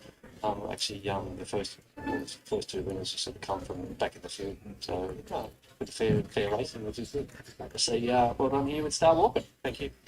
Kelvin Sanderson and enjoying a great season, Kirsten. He's returned to the saddle in recent years, a Lonnie Cup winner from way back, but sitting second on the premiership table. He's enjoying plenty of success here, and that looked a nice win by Star Walker. I think the phrase "like fine wine" comes to mind there, Matt. Kelvin Sanderson steers Star Walker into victory in the second at Launceston, 10.93.20 for trainer Trent Wells. Sunrise at Kira 6.30. Seditious Award at 12.60 and Light Force in the fourth spot. 4, 8, 14 and 5 in the second. All right, third at Canberra's up next to Class 1 over the 2,000 metres. All eyes on $1.40 favourite. Eiffel Flayed in from $2.25. Turntine is at $10, as is Anna Carolina. $12 or more. The rest, all eyes very much on this single-figured runner. Let's head to the team trackside and see how it paraded. John McGrath, an all-time great sponsor of racing here at Canberra, sponsors his third race on the program. Over 2,000 metres, a Class 1. We've got a very short price favourite here in the 4, Ethelfled. at $1.35. The top one here, Jimmy Nails. Yeah, he's with the pony, nice and relaxed. He's actually a lovely looking, big, strong horse. He's third up. I thought his 2 runs back have been fair, over 1,300 and a mile, but he's a horse that's improved third up in both previous preparations, out to the right distance. I won't dismiss him. He looks well, the big Jimmy. Spirit King, big odds. Just walking in now, and had a good look at him, but he dawdled out of the gates and was beaten 24 lengths over a mile last start to Sacred Mistress, and I'm not convinced he'll run out 2,000 metres, to be honest. 3 is turn time. He went out a winner. He returns today with Brody Lawyer aboard. Yeah, it was a good start too. Their last prep, breaking his maiden over the 2,000 metres at Bathurst. I thought it was a bit of a grinding win. So he looks like a dead set stayer, and he trialled that way this time around, but he finds the right race to contest. Well, no knock on the favourite. Looks enormous. Ethel Fled, Alicia Collett for the Smith stable. First up, you can tell us more about his form. It just ticks all the boxes. Well, the form's pretty easy to read. It stands out, doesn't it? She went out running second in the Kennedy Oaks Vines Dozy in 2023, obviously. She obviously had a tendon injury after that, but that has seen her have a really long spell. But she's had 3 trials this time around, which look ready to go. She's on a Brisbane Cup Park, I believe, and this is a perfect kick-off point. Yeah, in trials, she's just been out of the back minding her own business. 5 is Anna Carolina. Jeff Penzer rides for Matt Kelly at $10 hope. Racing well. She'd been threatening to break through and was good doing that last start at Gundagai over the 1,800. If Ethel Flood wasn't in the race, I think she'd be a clear on top pick. 6 is Commando, $26 hope. Sean Guymer rides. He looks lovely too. He took a fair while to work it out, I think. I know he's only had the 7 starts, but getting out to this sort of a trip seems to be the key with him at his last 2, where he's strung 2 really good runs together. Once ridden back in the ruck and then once up on the speed. So showing a bit of versatility and running the trip right out. 7 is Son of War. Caitlin Sinclair claiming 4, $34 hope. He's in a muck lather in the yard too, but I have seen him like that before. He ran second at the Grenfell Picnics last start, but this is certainly a lot harder. Southern Dancer is the 8, Gary Colvin. Been around the mark in recent starts. Gets the services of Blake McDougall, $12. Yeah, she's a horse that keeps seeing a lot of support each time she goes around and just never seems to have much go her way, which is very much the case last start at Gundagai, where she was back. Got shuffled back actually in the middle stages and then was ridden for luck. And once she was clear, she was good, but once again finds a harder race. The 9 is Interim Order. A bit of support for this one. Opened up 15s and today it was 26s, 18s, now 15s. Yeah, and Jimmy Innes replacing Louise Davies had transport difficulties here. He's only at start 4 and gets to this trip for the first time. I didn't think he'd shown a whole lot, but he has steadily improved with each run. The 10 is La Graciere for Jean Van Overmeer, Nishima Archibald, a $13 hope. Another one that gets to this trip for the first time, and I think she's really working towards a win. She's been getting up on the speed and trying hard at her last 2 runs over the mile. I think they fiddled around with the gear and are stretching her out over a bit further, so she's not out of it. The 11, Mike Katush, Craig Carmody and Chad Lever, a $17 chance, but in for 26. Yeah, its last start effort was great, I thought, at the track and distance. She sat midfield in the run. She took off wide, very wide actually, around the turn. Ended up nearly on the outside fence there, but I thought she kept finding the line very well. She's obviously quite a raw filly still and still learning, but she keeps improving. So our favourite here, nice and short, is Ethel Fled. A lot of people would have moulded this horse up. It's a $1.50 chance, out from $1.35. I've gone its way from the 3, turn time. Present time, it's $9.50, been pretty steady all the way through. The 5, Anna Carolina, a last start winner, and the 8, Southern Dancer. So I made it 4, 3, 5 and 8. What'd you come up with? Yeah, similar. Hard to look around her. Her form speaks for herself. The 4, Ethel Fled. From the 5, Anna Carolina. I think he's racing really well, although it took her a while to break her maiden last start. She was racing really consistently prior. In for 3rd, I put the 3, turn time. Looks a pretty one-paced horse, but a dead set stayer, and finds a nice enough race to kick off his prep. And in for 4th, I put the 6, Commando. I think we know he runs this trip out. He seems to keep improving. Runners on their way to the barriers for race 3, another short price favourite coming up here at Canberra. His favourite is Ethel Fled at $1.45, just out from $1.35. The next one in the market is the 5, Anna Carolina. It's $9.50, $10, $9. And then we go to the 3, which is the Brody Loy mount in turn time, $9.50, $11, $9.50. Now, just want to make mention today, this hugely successful meeting, probably as good as crowd as I've seen. And, today, our chief The executive, opening Gareth Pearce, odd has got a very on the good 4 is he married his partner, unbelievable. Lauren, down in Tasmania a couple of days ago. So congratulations to Darren and Lauren from everyone here at Thoroughbred Park. And Paul Rowe, who's looking after Ethelfled today, joins Kayla to talk about the short price favourite. Yeah, he's doing a bit of running around too, poor Paul today. This is perhaps one of the most interesting runners we've had at Canberra outside of the carnival, obviously. Obviously, she's first up off an injury. How's she coming up? Yeah, well, there's been a lot of people involved and a lot of long process to get her back to where she is today. Look, it's sort of like a barrier trial for her today to see where she's at. You know, she's everything, all the preparation gone into her. She's ready for it. She wouldn't be here if she wasn't. So we're just hoping that she comes out and she shows what she did, you know, last preparation. Which was more than enough, wasn't it? I believe she's on Brisbane Cup path after this. Yeah, I mean, all things going well today, she does what we hope she does. Yeah, she'll be on the Brisbane campaign. I imagine first up, will you guys just ride her where you find her? Yeah, well, it should just be, yeah, where she's happy, where she's comfortable, and she'll work there from there. Still have another runner here in interim order who's seen a little bit of support, but I didn't think he'd shown a whole lot today. Yeah, no, he hadn't until last start. A big staying type, big sort of... Tuna 3. Animal, and his last... 3 is much better, Tuna. 3 is much better. Showed good progression again today. 3 is much better. You know, he'll run 24 plus, so we're looking to see if he can do that again today. Still a couple more runners. In race 7, you have our favourite Wild Sensation. He still looks a bit of a work in progress. Yeah, very much so. He's been frustrating because he showed good ability early. There's more mental with him. You know, it's been very frustrating for Matt, you know, the conversations after some of his runs, but, you know, he's always shown good ability, but he just hasn't worked it out mentally. And then in race 8, you've got Pioneer. The favourite is first up. Everything is good, but what I kind of... it's got one Group 1 race, but it also had some injury. And the worst part of the entire story is the opening odds are like crazy. 53 winners. This looks like a whale. 37, Nisha Archibald 135, Bjorn Baker 121, Waterhouse got 75, Chris Lee 69.5, Kieran And I'm out. Matthew Smith on 53. 3 is good.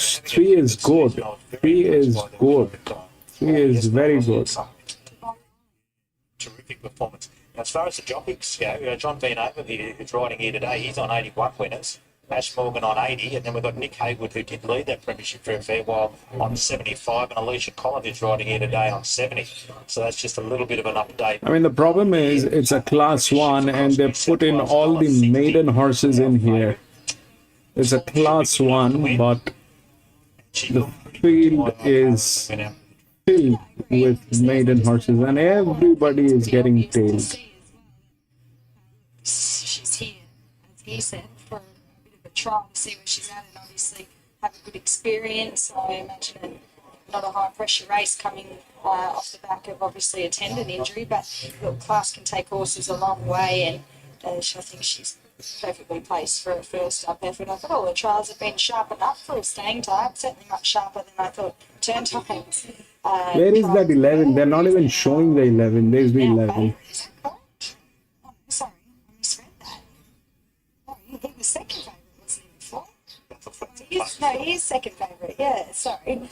His trials, I thought, were pretty dour and like a dead set stayer, but obviously the classier stayers, they seem to have a bit more turn of speed, and she was definitely a bit sharper in her trials, so she looks ready to go. Beautiful pictures coming out of Canberra here by a great crew on track.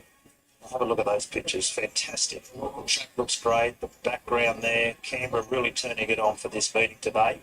We've got 9 races on the program, and this is race number 3.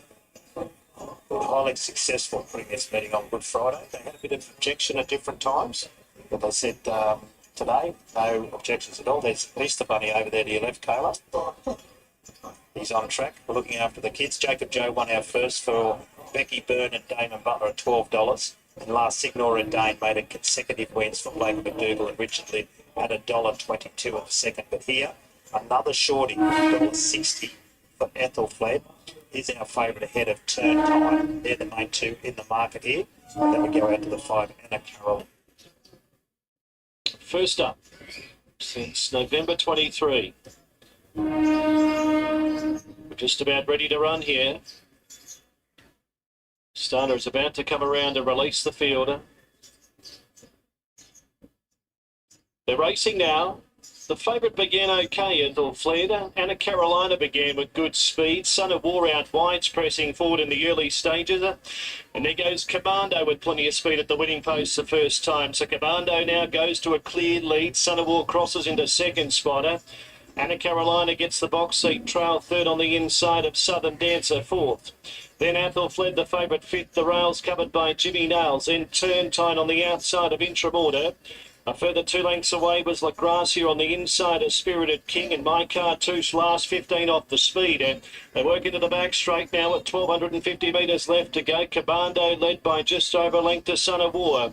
Anna Carolina settled well, third on the inside of Southern Dancer. Then Athelfled, who balances up nicely. It's positioned fifth on the inside of Jimmy Nails, who's pulling a little bit. 2 lengths away, Turntine. Intramorta's tucked away the fence. A further 2 lengths away was Spirited King. Then came La Gracia on the inside, and Lark by Cartouche is last of all. 1,000 metres left to go. It's just short of that, and Commando led by just over a length to Son of War as the speed goes out of the race. Southern Dancers left Snipper Light 3 wider. Then Anna Carolina, followed by Athelfled's about 3 off the speed at the 800. Then Jimmy Nails, Turntine, splitting runners. Intramorta over on the inside. A further 3, Spirited King put to pressure. Passed by La Gracia on the inside. And My Cartouche last 10 off the speed. 600 metres left to go. Southern Dancer has gone early, but led by a length to Commando under pressure. Then Anna Carolina getting off the inside, chasing harder. Athelfled's bolting as they come to the turner. Then Son of War and Turntine passing the 400. Southern Dancer by a length, Anna Carolina. But here's Athelfled cruising up on the outside. Went to the lead. Athelfled by half a length to on the inside, Anna Carolina. Then Southern Dancer. Turntine, My Cartouche from back in the field running on, but Athelfled with 100 to go. She's in front, coming clear, and she's all class, Athelfled. She'll ease down and win comfortably first up. Athelfled by 4. Second, either Southern Dancer, Anna Carolina, My Cartouche, then Jimmy Nails, followed by Turntine, Intramorta, Son of War, La Gracia, and the other 2 are coming in at long intervals. That's Spirited King, and the early leader, Commando, finished last.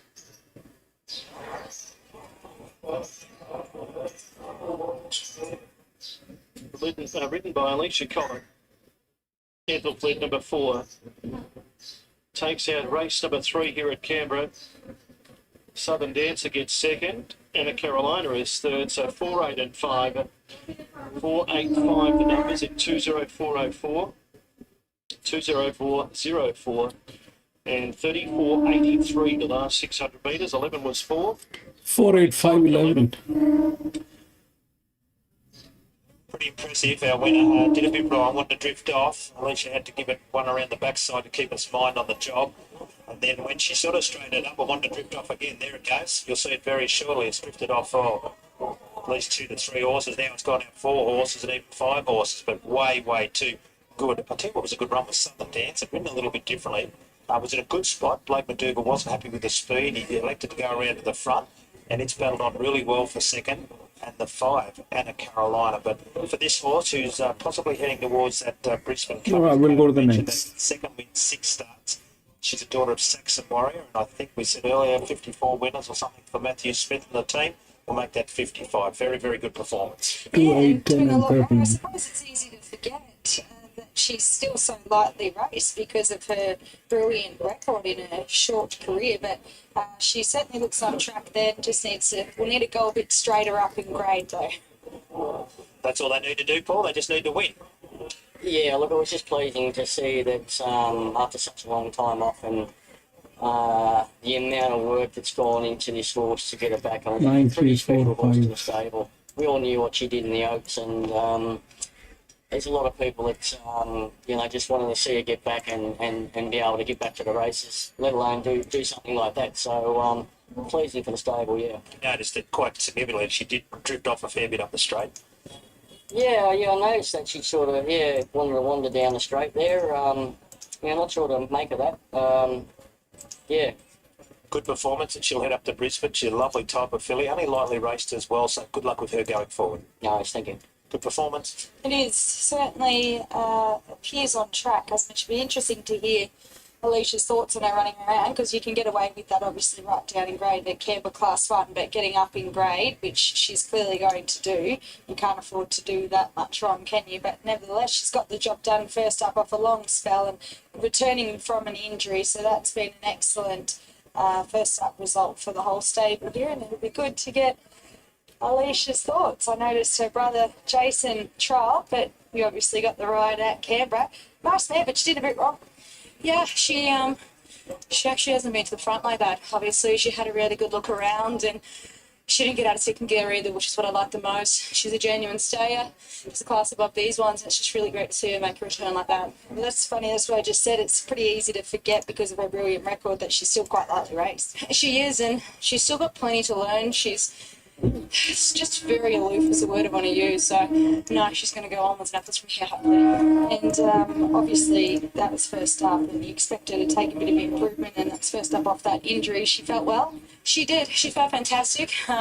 She is going to improve, which is the nice thing about it, but she's got some very patient owners, which, they've bred her and had plenty of time for her. Matt's done a great job here. All right, good luck. Thank you. Yeah, excellent performance on our short price favourite. And later on, Alicia and also Matthew Smith will combine with Wild Sensation, who looks hard to beat in race 7. So our favourite gets home here in the third. Kirsten. Yeah, it was a really good win in the end. It was a little bit of a sketchy watch, but you've already touched on that. Hats off to Alicia for handling it so incredibly well. She gets the job done on the fave. $51.20. Southern Dancer for Blake McDougall, $2.40. Anna Carolina for Jeff Penzer, $1.80. And My Cartouche was in the fourth spot. 4, 8, 5 and 11 are your numbers there in the third at Canberra. It was a really great run by the big chestnut there in the end. Here she is down the outside over 2,000 metres. And this is where she just kind of gets her head in the game a little bit more because she was going a little bit wayward. So there she is cruising to the line. A nice big galloper. And she just paints up the ground. Well served win, 4, 8, 5 and 11. $1.50, $1.20 in the third at Canberra. All right, the third at Launceston is coming up. It's the Happy Birthday Aidan and Tristan Class 1. Aidan and Tristan, hopefully we can find your birthday winners here. Over the 12.20, it's Anthea, who's the $1.60 fave. In from a...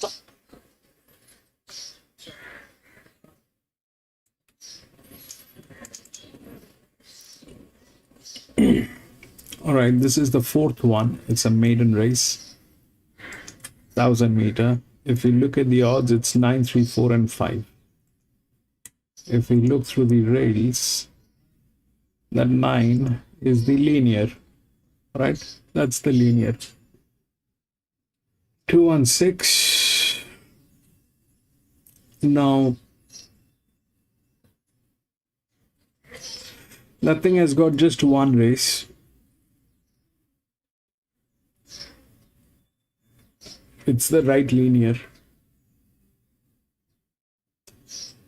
But there is a problem with this 4. The 4 has been given a lot of advantage.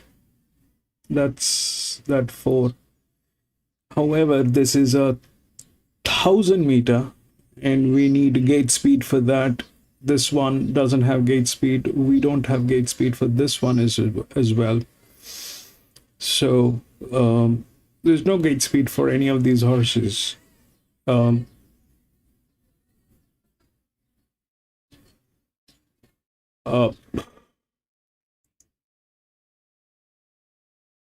This thing is 57. This is 18. It's a linear 1,000 meter. A linear should win. A linear should win, and on top of that, it is the best linear. I mean, there's no other number which is even close to that.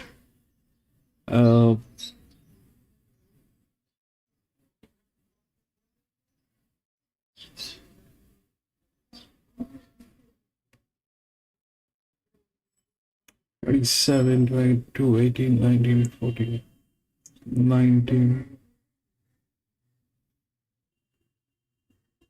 2 races, 134.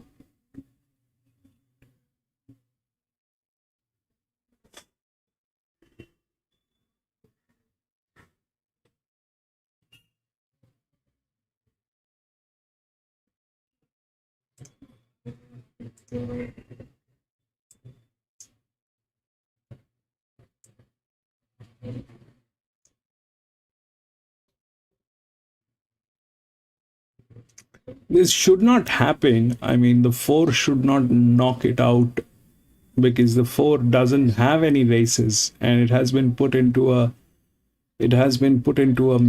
a 1,000 meter. So that's a problem. But the 4 is a threat. The 4 is a threat. Let's take a look at the horses at the paddock. The 9 should deliver. It's a 399, beautifully placed through the rails. The 9 should win, but I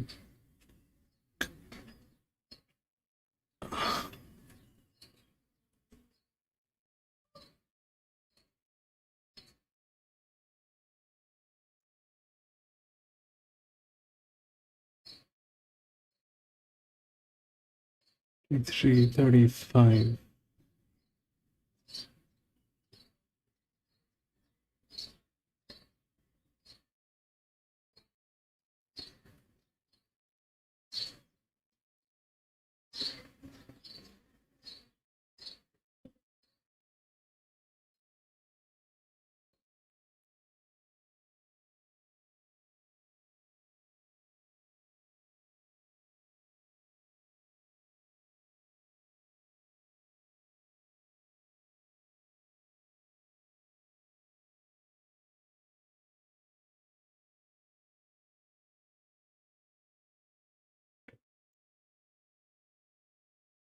Four 110 here. Subsequent to that, and beat Artillery Fire with a massive margin back to Maybe All. This is harder, but with due respect to the opposition, a few of these are pretty exposed at a Class 1 level, and she does look the upside horse. I marked her $1.75 to 110% book. Anthea, she does have a few tricks. I think that's why she's going straight out onto the course, and I hope to have a chat to Sarah Cotton shortly. 2, Gaz's Spirit, John Luttrell, Memon Lucina. Forgive this horse's run in Hobart last start. Wide no cover from a poor draw. Was entitled to weaken into the run to the line. And to stick on and be beaten less than 5 wasn't a bad effort. Is sort of a get-back run on type, Gaz's Spirit, probably from that draw. I think that's what they'll look to do, although this race is devoid of a lot of pace, Gaz's Spirit. And look, it's pretty open outside the favourite, as the market suggests. Gaz's Spirit goes into the mix.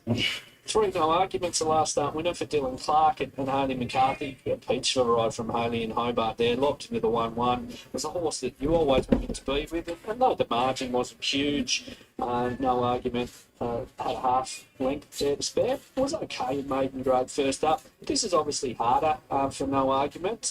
$15 suggests that, but look, she could have taken some confidence from the result in Hobart last start, no doubt.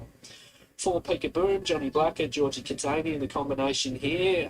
She drops back from a Class 2 last start, Peekaboo. She's kind of been her own worst enemy from the gates for much of the preparation. I think back to her run on Hobart Cup Day, she was probably a good thing licked there. She blew the start badly, and subsequently on Launceston Cup Day, even though she was slow out again, she was able to get the chocolates.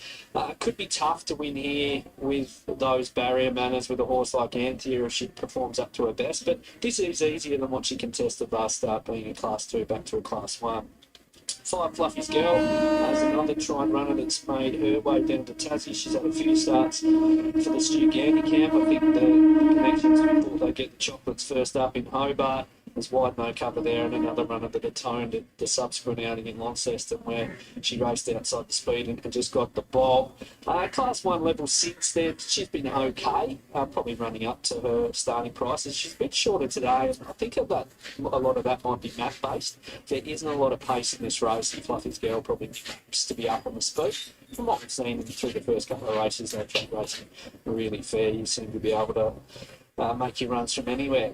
6 Wild Nights for John Blacker and Jackson Radley. They had the first winner on this program. She's a filly that I thought was over the odds, and one I actually marked next best behind Anthea. I thought her run in Hobart had plenty of merit. Wild Nights, she was slow out there, and she just couldn't find a clear passage after that occurred. She definitely should have finished closer to that winner, Cool Heart. When she won her maiden Wild Night, she led from barrier to box. So if you look back to her runs as prep, certainly first up and the most recent effort she's been back. She was disappointing two back when she settled closer to speed behind Knuckles Tip. Just thought that effort in Hobart last start might point towards a little bit of a bounce back in form for Wild Nights, and thought maybe she could add some value to exotics. 7 Bounty Bay, well, she's changed stables. She's had one start for Dylan Clark. That was last time in Launceston. Flying Billy won that race. It was 0 to 60. And look, I'd say this is easier. Flying Billy's given a great chance in a harder race later on.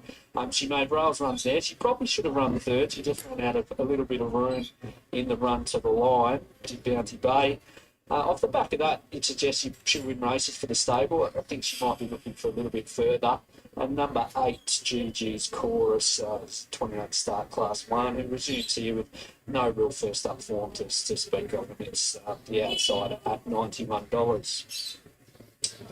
Hoping to have a chat to Sarah Cotton here if we can get her attention. She was really reluctantly not wanting to come up, but she's even looking to go through the wrong gate here. Sarah, as mentioned, she's normally clerk of the course, so she's often having to train her horses from on top of another runner, but she's got 2 horses on this program that are in the red, so I was keen to have a chat to Sarah here, who can be a little bit camera shy, but she's done the right thing by the punters, and she's come up. Sarah Anthea was probably unlucky first up for your stable, a tone last start. What can we expect today? I did know that you were late out and went straight out onto the track. She's an extremely quirky horse. She has some her fair share of behavioural issues, but look, she's trained on well since the last run. Our biggest concerns are actually going into the barriers. James is confident, so see how she goes today. Gap between runs. She hasn't raced since early March. Has there been any setbacks? Is that all part of the plan? All part of the plan. I said she's extremely behavioural, and spacing the run seems to work pretty well for her. So go with the winning pattern. Fingers crossed for today. She's well behaved. Where do you hope she settles in the run? Look, she'll be forward. She jumps well to serve there. There wasn't an abundance of speed in the speed map, so I reckon she'll be up there in front. But James knows the horse and was really good with her. At the other end of the program, you've got In the Ocean, another runner that we haven't seen for a while, but was a huge run in defeat on Launceston Cup Day. Yeah, James come back and said to me, well, he screwed that up. He probably should have won the Royal Rambo, but we actually tipped him out, and he was just out when the paddock was a bit too well, so we thought bring him back, and this race popped up nicely. It's a non-claiming race, but looks like Dylan Hunt, which he loves here, so he'll definitely go to poke after this run, but he was just too well keeping the paddock. That's a really nice race for him, doesn't it? Yeah, lovely race, and he doesn't want to stay at the track what's today, so fingers crossed, he's a really nice horse. He'll be going to the better races all next year. James doing a great job. Of course, Taylor Johnston's brother. You're giving him some really good opportunities, but for the most part, he's making the most of them. Yeah, look, he's working really hard, and he race rides well. He hasn't put too many shoppers in. He puts a couple in, but he's the first one to put his hand up and say he's doing it wrong. But he went to Darwin for the Apprentice Series, and he ran third in the last heat with a horse that wasn't that much ability. So, but he's going right place. He's only been race riding for 4.5 months. So, where he is now, I think people forget how long he's actually been race riding for. Absolutely. Wish you all the best with the team, and particularly Anthea here. Thank you. Yeah, Sarah Cotton joins us ahead of race 3 with the favourite Anthea, who is drifting a little bit late here. Back out to $1.80 on the fixed. It hit as low as $1.55 when we were looking at the market earlier. My numbers for this one, look, I've got Anthea on top, as mentioned before, $1.75. I marked her to 110%, and we might even be able to shop black odds late, which I think might be good going about her.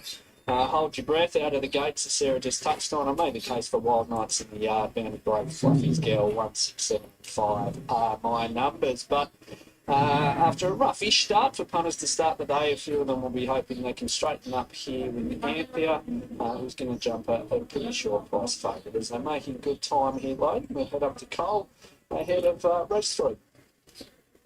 Starting up. So moving in now for the third, over to 12.20. Anthea the favourite, just a little soft late out to 190. Bounty Bay firming into $5 and Fluffy's Girl 10 into 6. And down to Gaz's Spirit at $10. So moving up, 12.20 again the distance here. Bigger Boom has gone into the gates. Now Anthea coming up riderless. Mark of the course, 3 or 4 attendants with the favourite. Good performance good performance. The first two were winners, to be perfectly honest. Got two in the first, scored easily, and Start Walking second up from a little bit of a break, having his third run for Trent Wells. It's just way too good for them in the previous. So we've seen the winners come from midfield in the first two races, despite the fact the round is out some 9 metres here today. It's the extra trip here, the 1200 becoming 1220, the 1600, 1620, etc. So 190 now, and Thea $5 Bounty Bay, $6 Fluffy's Girl. Have they got this fade in as yet? No.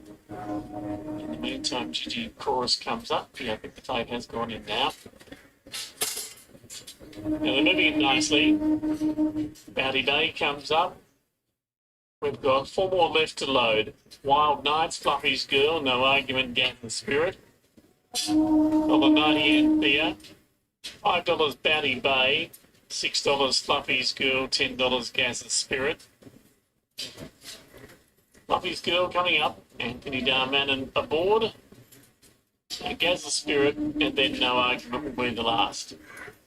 12:20 is the trip with the rail out. Race again on Monday. Devonport, a little later on this afternoon, the dual code meeting from Hobart with Matty Robertson, the Greyhounds and the Harness. Now argument goes up. We're all set. Race 3. Off they go. Peekaboom, Gigi's Chorus, a shade slow to begin. Wild Nights, Fluffy's Girl, Gazza Spirit, Bounty Bay, Step Well, Anthea's just behind the speed on the inside of No Argument. Then Peekaboom, and they're going out to last as Gigi Chorus. Fluffy's Girl took the lead, a half length. Gazza Spirit second, Bounty Bay lobs into third spot. Wild Nights a length away fourth and 2 further back, Anthea No Argument. And then Peekaboom second last and 2 off to Gigi's Chorus. That's the order for the field of 8 as they swing down the side. Fluffy's Girl on top, controlling the terms at the moment, a half length clear. Gazza Spirit, Bounty Bay third the inside. Then Wild Nights, Anthea 3 back the inside. That's the favourite with the yellow sleeves and cap, shaded the outside. Also in the yellow sleeves and cap, No Argument. Peekaboom commencing move. And 2 lengths away, Gigi's Chorus, Fluffy Girl. Extends around the home turn from Gazza Spirit, Bounty Bay in third spot. And they were tracked up there by Wild Nights. And further back, and 200 to go. Fluffy's Girl has pinched a break, got right away here. Bounty Bay into second spot, and Thea running on fairly, but Fluffy's Girl with a winning break below the 100. Fluffy's Girl leads all the way and streaks away.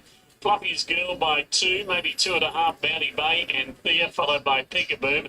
A gap to Gazza Spirit, and they were tracked in by Wild Nights, Gigi's Chorus, and No Argument the last one. All the way win here. Fluffy's Girl back from $10 into 6 and pays 6.10 180. Bounty Bay was on the rails behind the leader, but couldn't sprint when Fluffy's Girl did.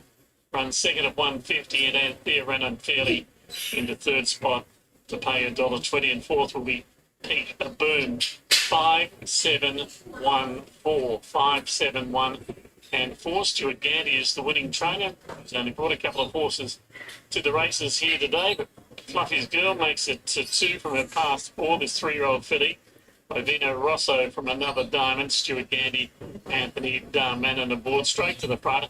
Got a very soft lead, got some cheap sectionals, and has been 2 good. Bounty Bay for Dylan Clark, Chloe Wells by Magnus from Battle of the Bay, and Anthea Sarah Cotton, James Johnson by Harry Angel from Hesperides. Fourth in number 4, Peekaboom.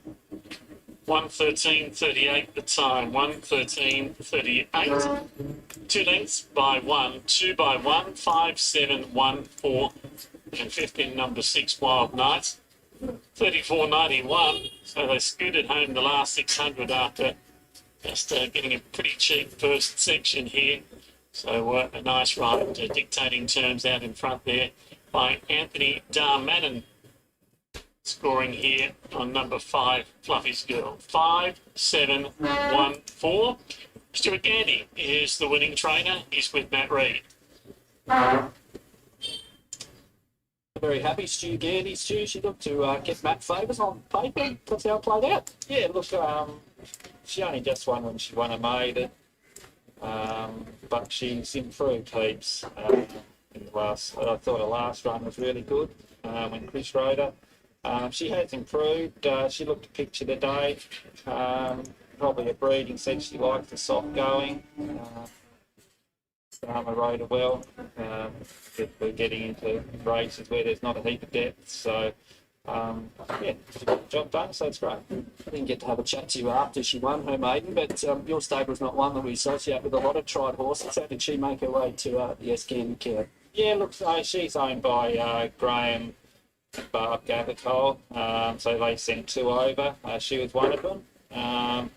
They always send them over in good order. Yeah, so that's how she came. So yeah, she was tried, but the owners haven't changed. It's nice to get another result for them. Absolutely, great to get a return. I want to ask you about the stable star, Gigi's Miss Truth. We're all hoping we'd be gearing up to cheer her in a Sangster, but it hasn't eventuated. There was a minor setback with her. Yeah, minor setback. So Arman, I'm facing a lot of problem here. Just waiting for the spring. It's going so far okay, but I'm getting disconnected. I don't know what's going on. Trying to figure. Madden, fluffy skill, Donna, wrapped him, stacked him, kicked on the corner, too good. Probably Easter Maddie. Yeah, pretty basic. She's just got speed, so she began really well, and she was quite keen in front. And I thought I had two cheap sectionals, and then gathered the spirit or whatever. Systems are getting heated up, that's for sure. And then I thought he was gone, put pressure probably 50 metres, and I still had a bit more in store. So I went to the corner. I didn't think the fence was going to play on, but she was travelling so well. I thought I'll save ground and then have to come out on top of the track a little, but she was just too good. When I looked across, had a big enough gap that I hadn't covered. So at the end of a really long season for the Launceston track here today, but good to see them being able to win from everywhere. Yeah, definitely. They've done a marvellous job, obviously, this season, and the track's played pretty even for the majority of each race meeting. And yeah, it's a bit of wear and tear, the last meeting today, but they've done a great job, and it's sad. You have to be at Hobart.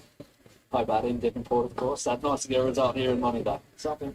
There we go, Anthony Darmanin. I'm sure I'm looking forward to potentially partnering Gigi's Miss Truth in the state whenever she surfaces again. But Keith and Dharma last season's premiership leading jockey, he led him a merry dance there. He's a sensational hoop, isn't he, Anthony? I remember years ago when I first ever went to Dubai, and he rode an Aussie horse over there. He was the first Aussie home in the Alquad sprint. He's well past jockey. It's great to see him get the job done there in the third at Launceston. Fluffy Girl, 540, 130 New South Wales, Bounty Bay $1.40, Anthea $1.20, Peekaboo spot. 5, 7, 1 and 4 in the third at Launceston. On to Canberra for the fourth event, it's a maiden over 1,000 metres in this sprint at $1.80. Wonderful Mistake has firmed in from $3.30. The Blau Writer is at $5.50 to $2.80. Segura draws the rails $10 to $8, and then it's $10 or further the rest. No late scratching here in the form of the Doon Bear. Not much else to report, so I'll leave you in the very capable hands of the team trackside. Tat Federal is race number 4 here over 1,000 metres. Capola is our top one for Matt Kelly. I'm out, Adaman. I'm out. This is first start. The 9 is the linear. The 9 is the linear, but it has only one race. The problem is the 4. The 4 has no races, but it is... First up from a spell, $5.53, $23.28. It is the problem why I'm out. I don't want to go with the 4, but I cannot ignore the 4. The 9 is from gate number 12.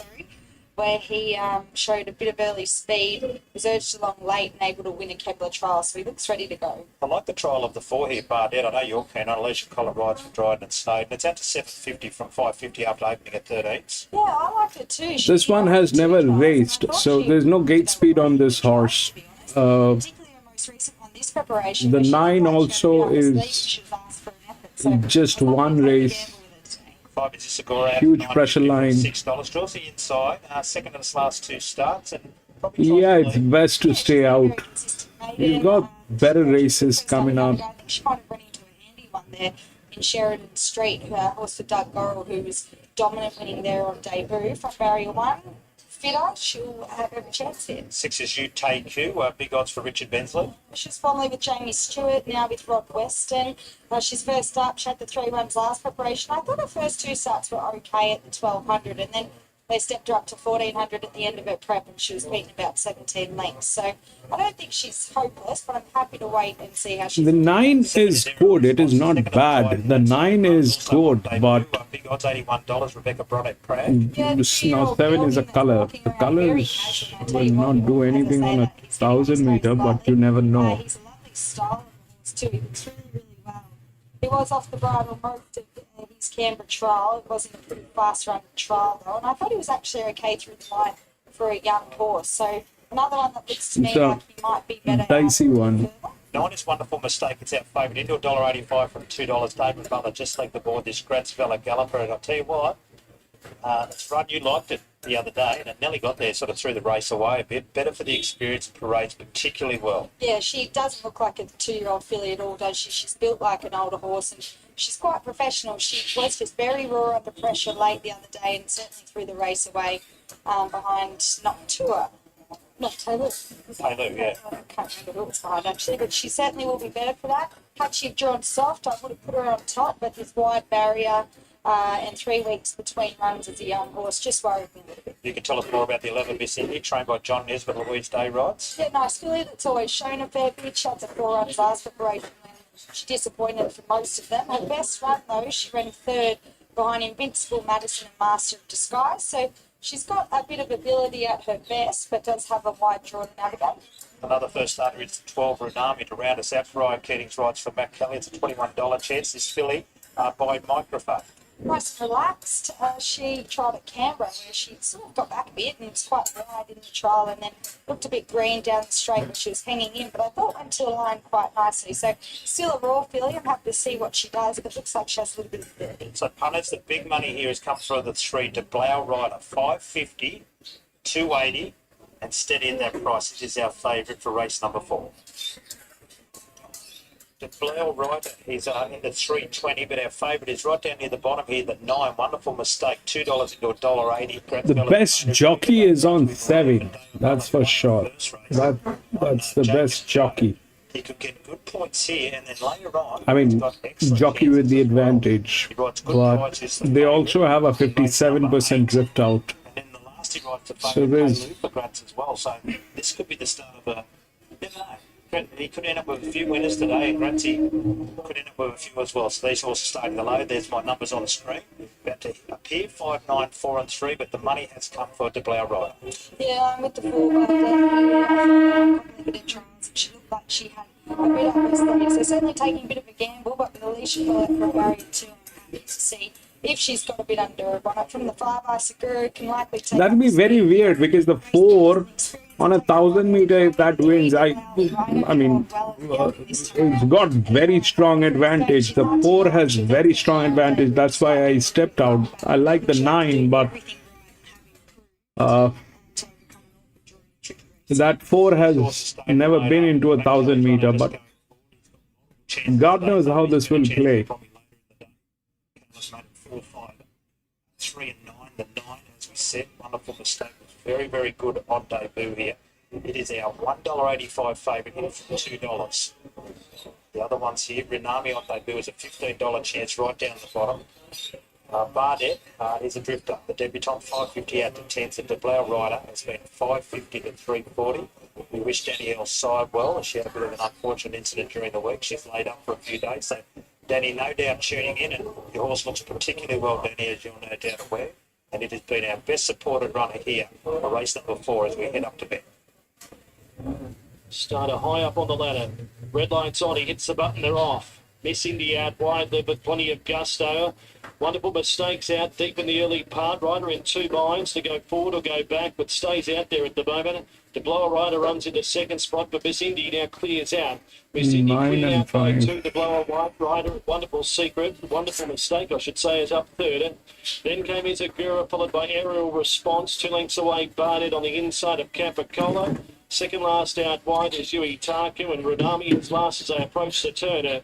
Leading up to the bend here, Miss Indy by a narrow margin to Blower Rider. Wonderful Mistakes being wider. It's around Izagura trying to go underneath it. 3 lengths away, Aerial Response, and then came Barded as they get to the 250. The leader to Blower Rider narrowly for Miss Indy trying to fight back. Wonderful Mistakes trying to get there on the outside. Izagura's bursting through between runners. 100 metres left to go. Izagura got to a narrow lead. Wonderful Mistake into Blower Rider, but Izagura won. Beat a photo. Wonderful Mistake or to Blower Rider. Then came next over the line was Miss Indy. Then came Bardet, followed by Rudami, Aerial Response, Capicola, and Yui Taku. Izagura for Winona Costin. Take it out. 5 will beat possibly 9, and that is the case. Time was 58.36. Home in 33. And at 91, 33.91. So 5.93 the numbers. 5, 9, 3 and 11. Interim placings, 5, 9, 3 and 11. 5 is Agura. It's a 3-year-old Bale Brown by Brave Smash and a Calendar Lass for Winona Costin and Payne Tate. She gets there today. Well done to the connections of this 3-year-old filly by Brave Smash. She had been second on 3 occasions before, and today she breaks through at start number 8. No, but Arman, the thing is, you did the right judgment. This one was better to stay away from. That came in.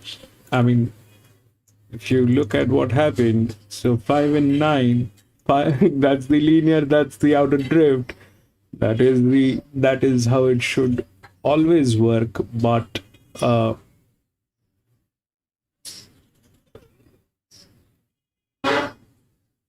you know, it's better to stay out when you do not have clarity. It's better to stay out when you do not have clarity. That's the linear, that's the outer drift. And then what happened? 3 and 11. 3 was with a good hand, 3, and 11 was running, so that came in. I stayed out because of that 4. And the fact that that 9 was coming out from gate number 12. But that's it. Let's play the next one. 5. No scratching, 8 runners. Odds 4, 3, 2, 1.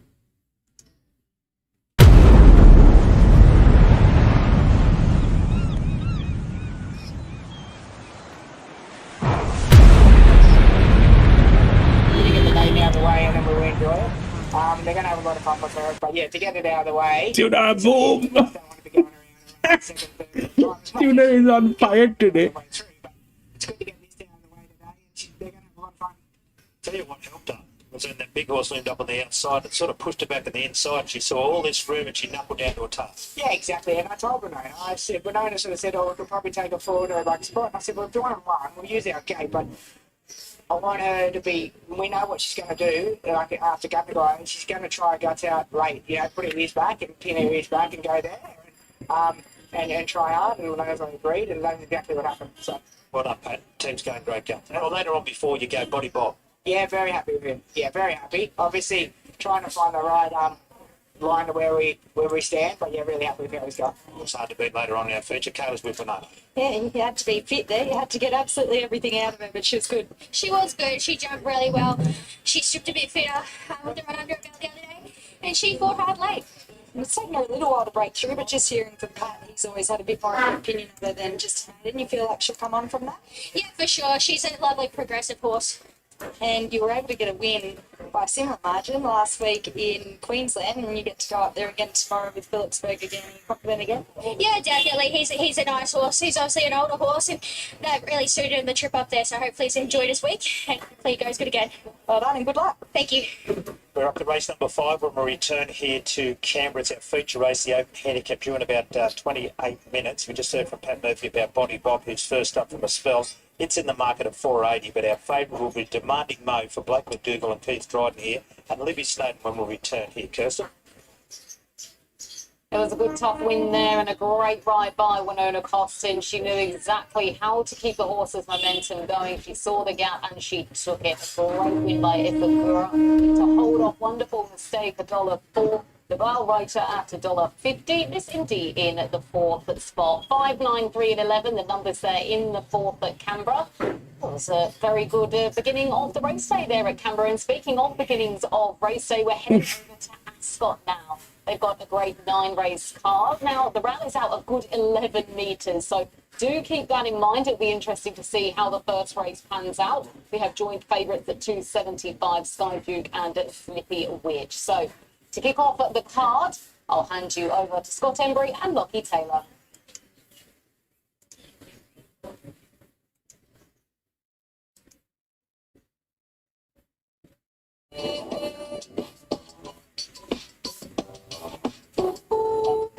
Race at the short course. I'm thinking here today that if I didn't have a dime, she's probably going to find a few of these a bit too zippy. Okay, that's a look at the runners ahead of the first here at Ascot. It's a big day for the Neville Parnham yard.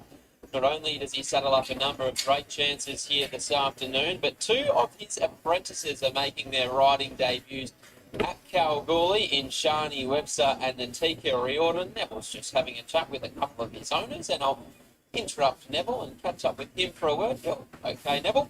Sky Duke here in the opener. What do you make of his chances back to this? Oh, it's never up to him. The other day, when he stepped out, he just stumbled a little bit. Might have just got on himself and just took away that little bit of real gate speed that he had. Finished up leading and one sort of sat pretty close to him. Like the Jazz says, eventual winner, and it was far from a good friend, which it has been the last couple of runs. But he's held his form really well. Probably expecting to find the front. All going well, he might be able to get another win. In terms of what he's been competing against in recent times, he touched upon Jazz Session. She's been flying all preparation. Do you feel like this is a dropping grade in some sense? Oh, for sure, yeah. It's definitely a dropping grade. You know, I do have respect for Adam's horse, Slippy Witch. You know, when it's on song, it's actually a pretty handy sort of a horse. And it's won numerous races, so it'll be there. And see, Oscar Charlie was good the other day, so Narrowton, but it was good. As always, a big team of horses at Ascot today. Who's the one you're most looking forward to something up? It's probably been my best run in this one. Yeah. As I said earlier, before I was catching up with you, big day for you as a boss of your apprentices. Shani Webster and Natika Riordan, 2 young ladies make their riding debuts. What can you tell us about the pair of them?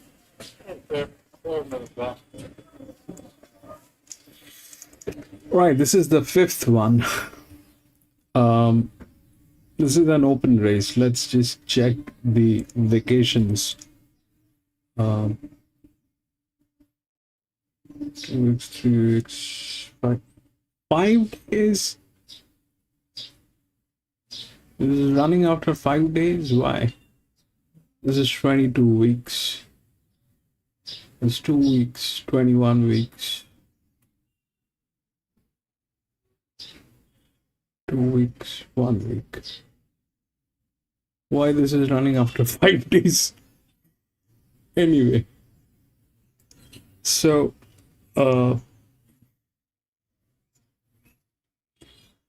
the odds are like this: 4, 3, 2 and 1. 4 is the favorite. It's an 8-year-old. It's got one Group 1 race and a couple of league races. It's a green line with a lot of advantage that's happening, but I think we've got a very strong indication on that 3. All right, that 3 is something that we have a clarity, probably. If now this 8 is the highest outdrift, but that's a little unbelievable number, and That's a little unbelievable number. So what is there between 3 and 4? It's probably the inner drift. So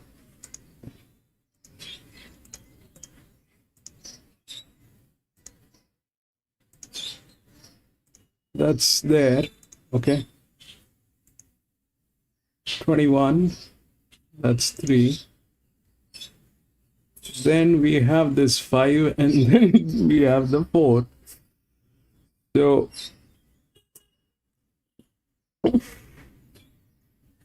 8 probably is not the problem.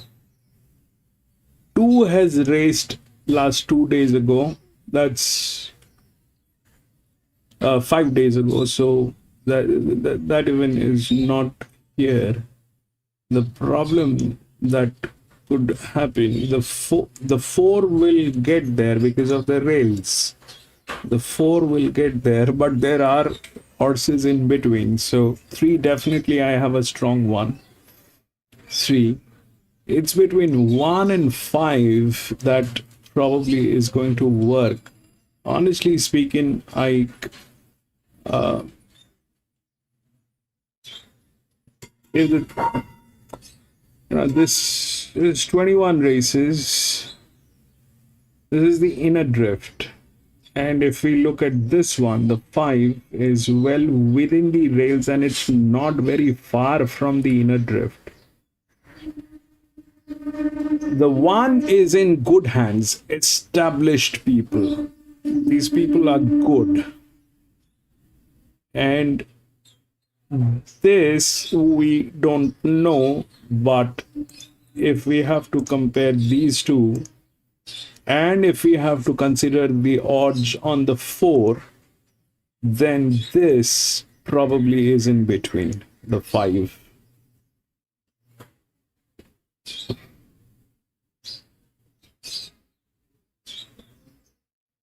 So 1 is the outer drift, inner drift. 8 is the outer drift. These two are, this one is in good hands. That's exactly what, they want us to see. This is in good hands. 2 has raced 5 days ago. And it doesn't match it does not fit any bill. It has to be either one of the highest, one of the lowest. Anything in between is a problem. That goes with this one, the 7 also. So the question is it 3-5-4 or 3-1-4? To get a trifecta, the thing will be either 3-5-4 or 3-1-4. This is established good hand, and this is, if the 4 is getting there, whether it is the second position or the third position, that needs to be identified. So that if the 3 wins with that strength, all right, if the 3 wins with that strength, then 1 comes from gate number 5, so that will tail. But this one is tailing 4, which is gate number 2, and it is an 8-year-old gelding. This is a 3-year-old gelding. The numbers are way better than this one. We've got a very strong gate speed on this, so it's either 3-5-4 or 3-1-4.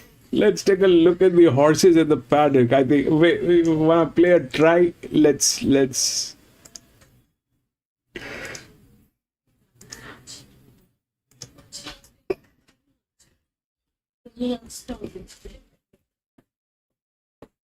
play a try.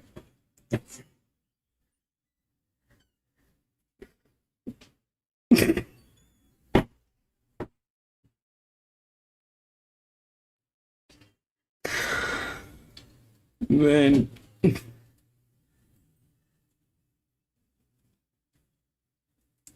behind those and dropping out last, but not that far from them at all is He's Gold.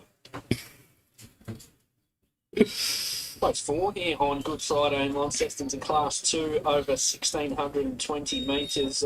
Really good race this See, the 1 is within the odds. Class racing, It's there. The 5 is not within the odds. Why? Wherein the 5 is a better horse. One Shy Guy hasn't missed the Quinella in 3 Tasmanian starts. He broke through for a win at a short price here in Lonnie.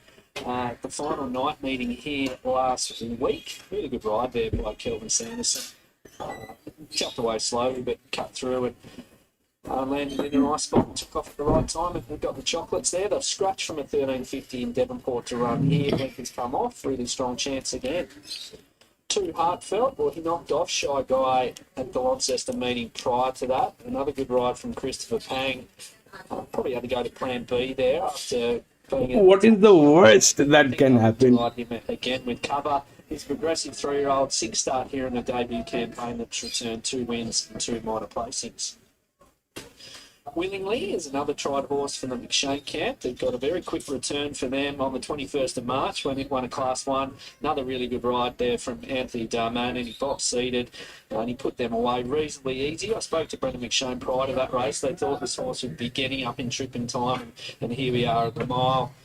Barrier 9 will need another good ride, but based on what we saw last time, she's a real player, and market says the same. 4 Lontano for John Blacker. Broke through 2 starts ago in Class 1 company and probably had tempo and race shape against her last time. They went very, very slow there in the race won by Designer Dreamer. Lontano went as good as she should, and she's firmly in the mix here again. 5's the stablemate Ralph the Rocket. I thought it was one that could improve here at a price. Over the mile, it has recorded a win and a minor placing at the track and distance. And again, in a race that was very slowly run, was doing its best work late Ralph the Rocket. It's a bit of an opportunist. We'll need to probably use the inside draw and pinch runs at the right time. 6 Still My Sunshine, Glenn Stevenson, Georgie Catania. Her form was probably trending in the right direction. If she brought her best, it's My Sunshine, but we haven't seen it in recent times. 7 On Keeps, another runner from the Brendan McShane camp, and he's probably the leader in this race. He wasn't able to take up that role in Hobart last start, and I think that's probably what they would prefer to do. I think from the outside gate here, it'll allow Chloe Wells the opportunity to come across, and On Keeps a better horse in Launceston as a general rule as well. 8 MJ, well, she won a race that was declared a no race a few starts back, that's unfortunately not in the form guide for punters. She's now at 37 starts for just the 1 win. She's been trying to break through for a while. She finished behind Willingly 3 starts back, and she does drop back in trip also. She's at Class 2 here again. She is eligible for easier. 9 Martini Blues, one of the outsiders for John Black and David Perez. He's run some cheeky races at different stages this campaign, but not sure with a few horses trending in the right direction that this is the race for Martini Blue, and we scratch 10 unvanquishable.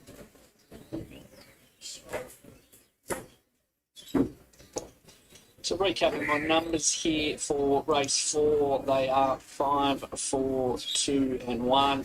Difficult betting race. I was happy to go for one that I thought might be a little bit over the odds, and that's Ralph the Rocket. It can be a hard horse to catch. He did break through here in November, and probably hasn't had a lot of luck since then as far as race shape goes.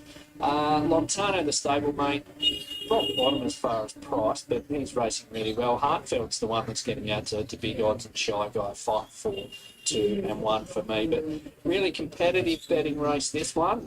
They're bobbing up at each way prices for punters so far on the Good Friday program, and I think we might see that again here. But 5 on top, Ralph the Rocket for me at an each way prices. We head up to Cole as they begin to load. And the gates starting to move up here. Class 2 handicap. Ralph the Rocket, Lontano, the first couple to go in. After the round to come along, goes up riderless and blindfolded. Huge drift out to $12. Felt the money's come to Lontano into $3 in favourite here. People think this could be the one to beat Lontano. His opening quote was $6, so he's hard now. $6 into $3. Shy Guy steady around $4. Willingly $3.30 out to $4.40. Hartfield for a bath, 7 out to 12. Keith has been $11 into $8.50. A little bit of speeding down the bottom there for number 7. Keith into $8.50. But long time I've still been the best back runner. John Blacker for an early double with the winner of race number 1, Juice. Now here's Shy Guy coming up. Not too far away from the start. 16:20 is the trip. Shy Guy about to move up. Steal My Sunshine. And the stablemates, I'm Keith and Willingly still left to load here for this third event on the card, or fourth event should I say, race 4. 9 races on this program here today. Overcast skies, but it's pleasant enough. I just have a delay here, we'll check. Yep. Okay, thank you. So vet check here on number 2, Heartfelt. Heartfelt being withdrawn from the gates. In fact, they've all been withdrawn from the gates. He's cast by the look at Heartfelt. Just took a bang out of the saddle. He's got the front legs up over the gates, so highly doubtful to run Heartfelt. All the barriers. Or the 4 is going to be out of the game. Horse trying to get him out of the stalls, Heartfelt. So he is cast at the present time. You can rule a line through him. He won't be running for sure and certain. Heartfelt. It's been given a lot of advantage, so the 4 should get a place. That should get a place. It's so heavy with the yard. Once they become cast like that, they're $1 million to 1 to start normally. And I'd expect to get a phone call in just a moment, and Heartfelt will be taken. Yeah, the clerk of the course putting the lead rope on him, so he's about to head back. Coming back to the enclosure, looks to be a late scratching here. We'll get confirmation of that in just a moment. And they start to load the gates again, so Heartfelt number 2 cast in the gates, and is a late scratching. Hello? Yep. Yep. 2:24 the official time. Good. Cheers. So there it is. So Heartfelt officially out, 2:24 the scratching time. He's just coming back to the enclosure now. Looks to be okay, but no risk taken once they become cast and get their front legs up over the gates. He does have a few issues in the barrier, this horse. Can become spooked, and obviously that's what's happened here today. He goes in riderless and blindfolded, but he's back with one of the Trinder stable employees now and heading back to his stall. So the rest of them coming into line. Heartfelt was about a $12 chance. Steal My Sunshine coming in now. Next up will be Willingly. And the last one, I'm Keith. So Willingly goes up. Steal My Sunshine is set. I'm Keith to come up. And we'll be right to run. 280 now, Montano. 380, Shy Guy. Willingly, 420.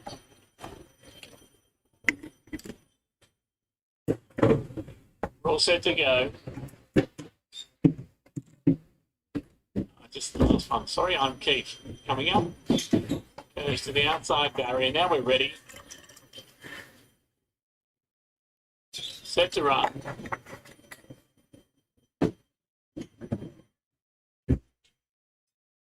Light comes on. They're off and away and racing, and a bit slow to begin. Martini Blue. Lontana was back second last early. Steal My Sunshine. And I'm Keith with abundant speed is going to cross from the outside alley to lead. I'm Keith rolls to the front after 200. From Steal My Sunshine and 3 away, Shy Guy. Ralph the Rock at the inside.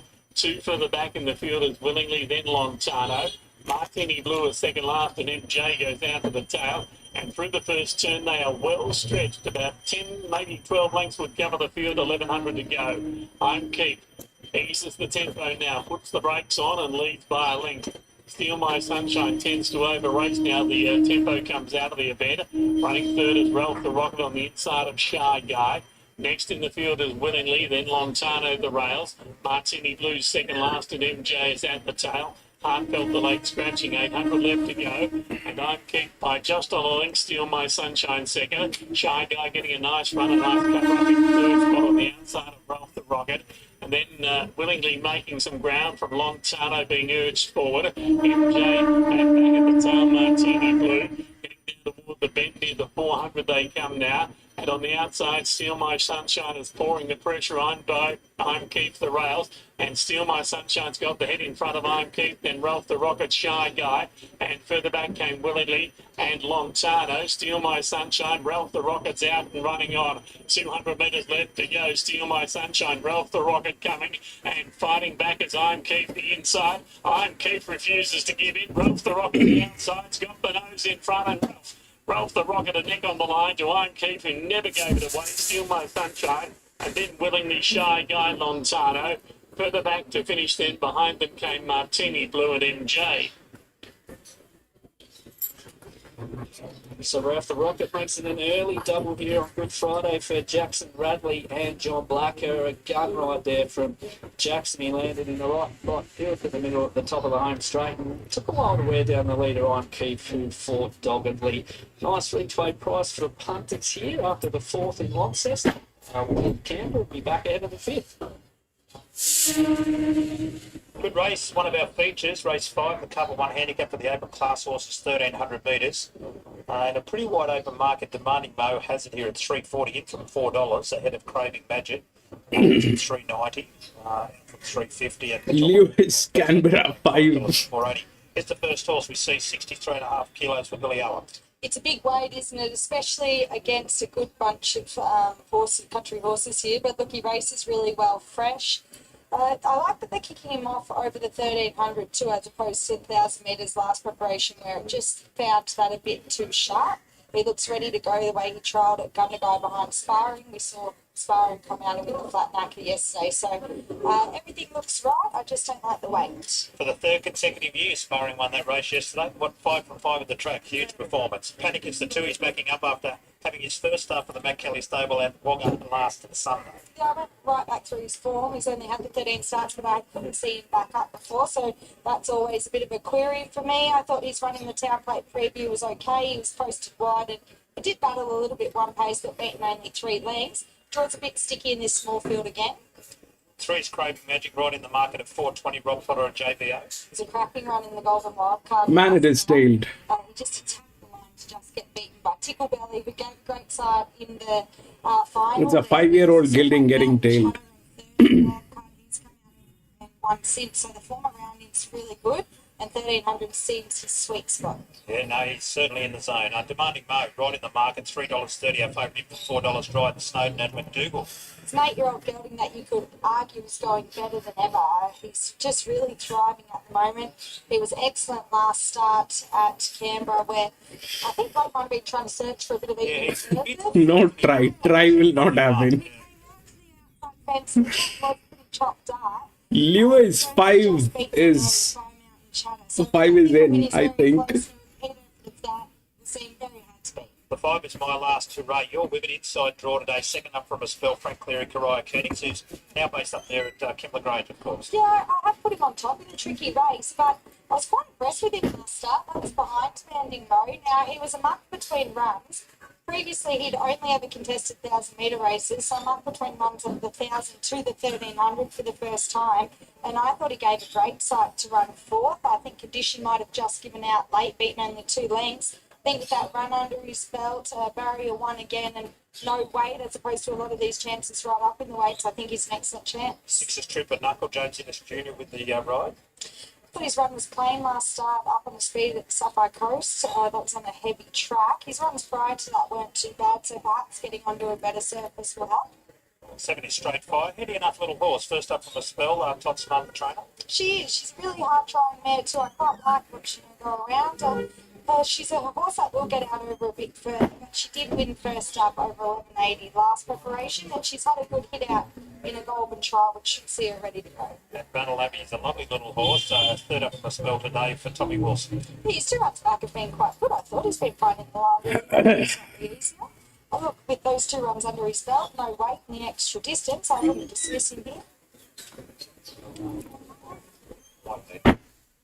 Here we go for race number 5. Just a good quality race. This Demanding Mo with our Man, I thought we'll play a try on this. That 3 moron is getting tailed.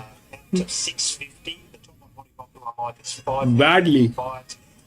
It's a 5-year-old gelding getting tailed. Magic's trained by Rob Potter, John Beano, me to ride. It must be said he's been Then what will happen? very good in the country championship race, and probably should have won a race or 2 this campaign, but a few little things have happened, and we'll have a bit of a chat to Rob and also Paige, the assistant, in a minute. But Rob, he's been really good. He deserves to win one. Yeah, he's an honest, consistent fella. Tough as an old boot, you know, and yeah, he was great in the wild card, just missed, but he's loves it here. You know, doesn't have to travel. He's really good in the yard, so it sits up really good for him. Yeah. Got a lot of horses in work at the moment. You need a bit of help. And young Paige over here, she's been helping you a bit. Then 8 becomes check. If 3 is getting tailed, then 8 becomes check. Anything else? Good luck here, guys. Thank you, mate. Good chance here, Carla. He's a great chance. Great chance getting tailed. Here is what's going on.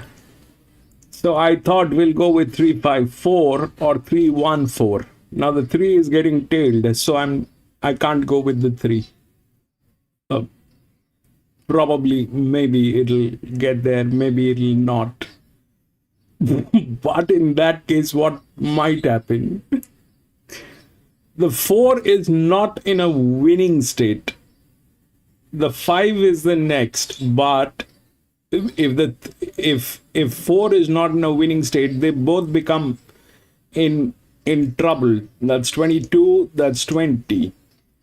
I mean, 5 has better chances, definitely, but in that case, this becomes exposed.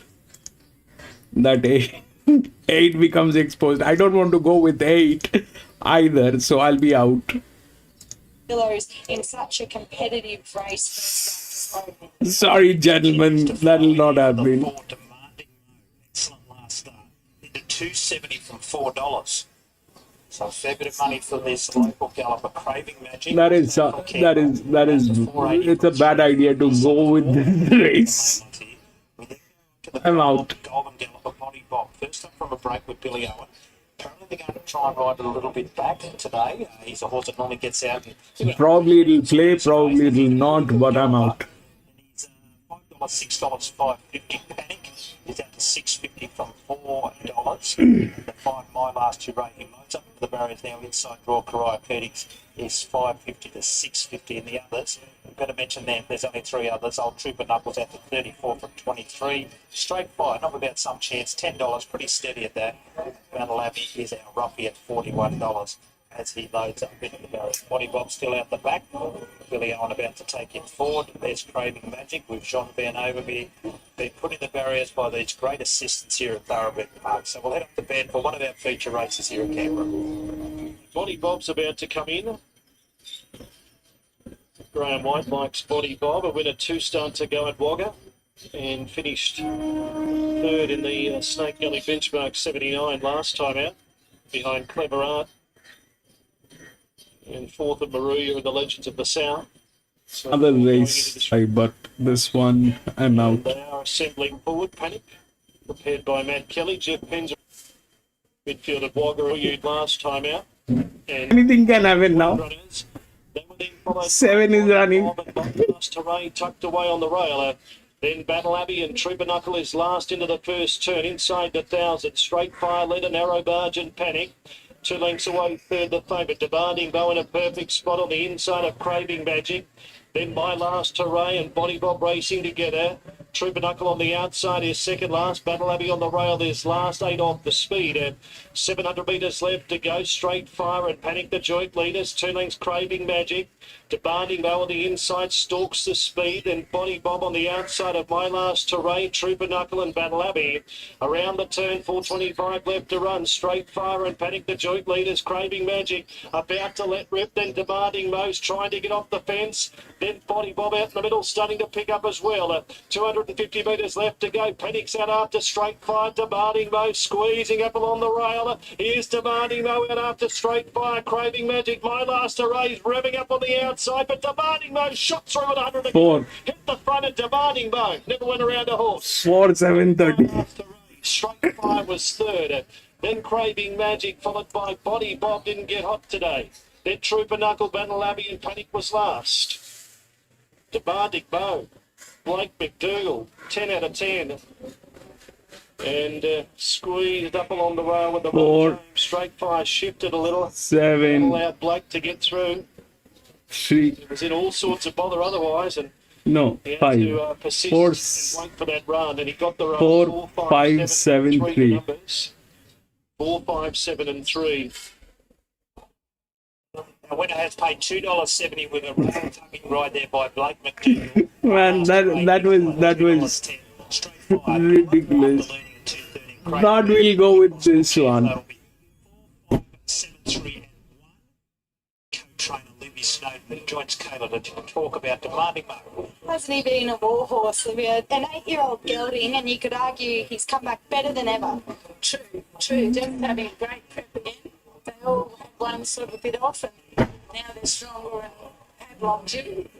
And he went down to South Australia last prep and appeared to never come up. He could have very well been retired off the back of such a plain prep, but you guys have found the key to it. Yeah, exactly. He went down there because of benchmark races might have been better for him down there, but just had no joy. So then he came back and new lease of life, happy to be home.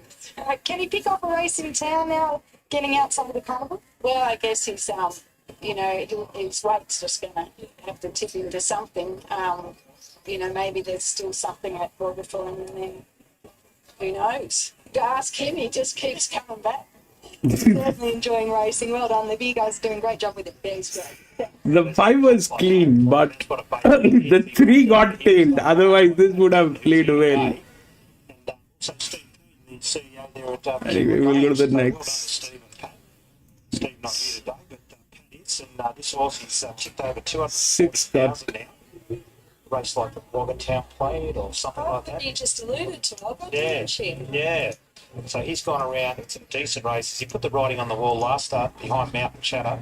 Well, all preparation. I mean, 3, 1, 4, and 5. Performed first up, but I remember his first up run was a cracker, and then he was great in the listed national sprint, and as you said again last start, and Blake has had a lot to do with him now. Yeah, he has. Up the inside, the quickest way home when they're good enough, Blake. Yeah, look, we didn't have too many options. I tried to be a bit tactical last start and just missed the bob. And today, well placed, obviously, and horse has been going well in a bit stronger races, so he should have been winning today. And look, we got to run at the right time and keep on well. You've alluded to the fact there's a race at Wagga in a couple of weeks' time. It'll be a high quality race. The town player, he'll be competitive. He would. Like a fine wine, aging really well. So, I didn't look at his form the other day as a young horse, what he did. So, look, he settled in well back here in Canberra with Keith. And, yeah, look, if it's not too strong of a race, I'm sure he'd be a good chance. 2 for the day and a medal to come. Good luck. Thank you. Yeah, nice performance there by our winner, Demanding Mo. So we're going to take a break from Canberra. There'll be plenty more action on the other side.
Like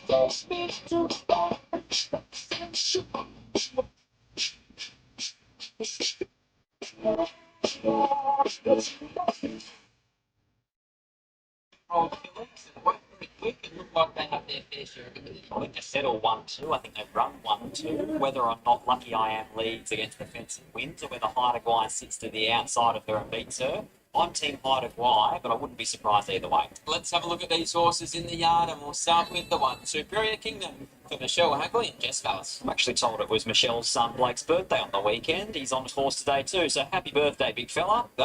Superior Kingdom here, first up, no trial. Should be able to take up a nice forward spot and running, but I do think he's probably looking for a little bit further than this short course. Blake's 12th birthday on the weekend, and he's just tipped over Scott's height. The 2 is a Royal Defence of Phil Naylor and Jamie Knight. Who's here today, first up in the West as well. Had 3 runs when last in work, and he's had 5 runs in his life. He's an Eastern States horse who's comes across here. Drew's trial was quite good as well down the 1,000 metres straight. Drawn to do no work from barrier number 1. The shades come off. Should be right place, right time. 3 Ginger Ted is on debut for Julie Clements and Sean O'Donnell. Well, here today on debut, but had 2 trials. One back in November, one in March. They've both been at Belmont Park around the bend. They've both actually been quite handy, but from the barrier today, going to do it tough, you would think. 4 are scratching, so we move to the 5. Grey Revolution for Charlotte Skerritt and Alex. The run down the 1,000 metres straight, I'm sure, was almost heartbreaking there for Charlotte Skerritt, because at $31, she looked home for all money.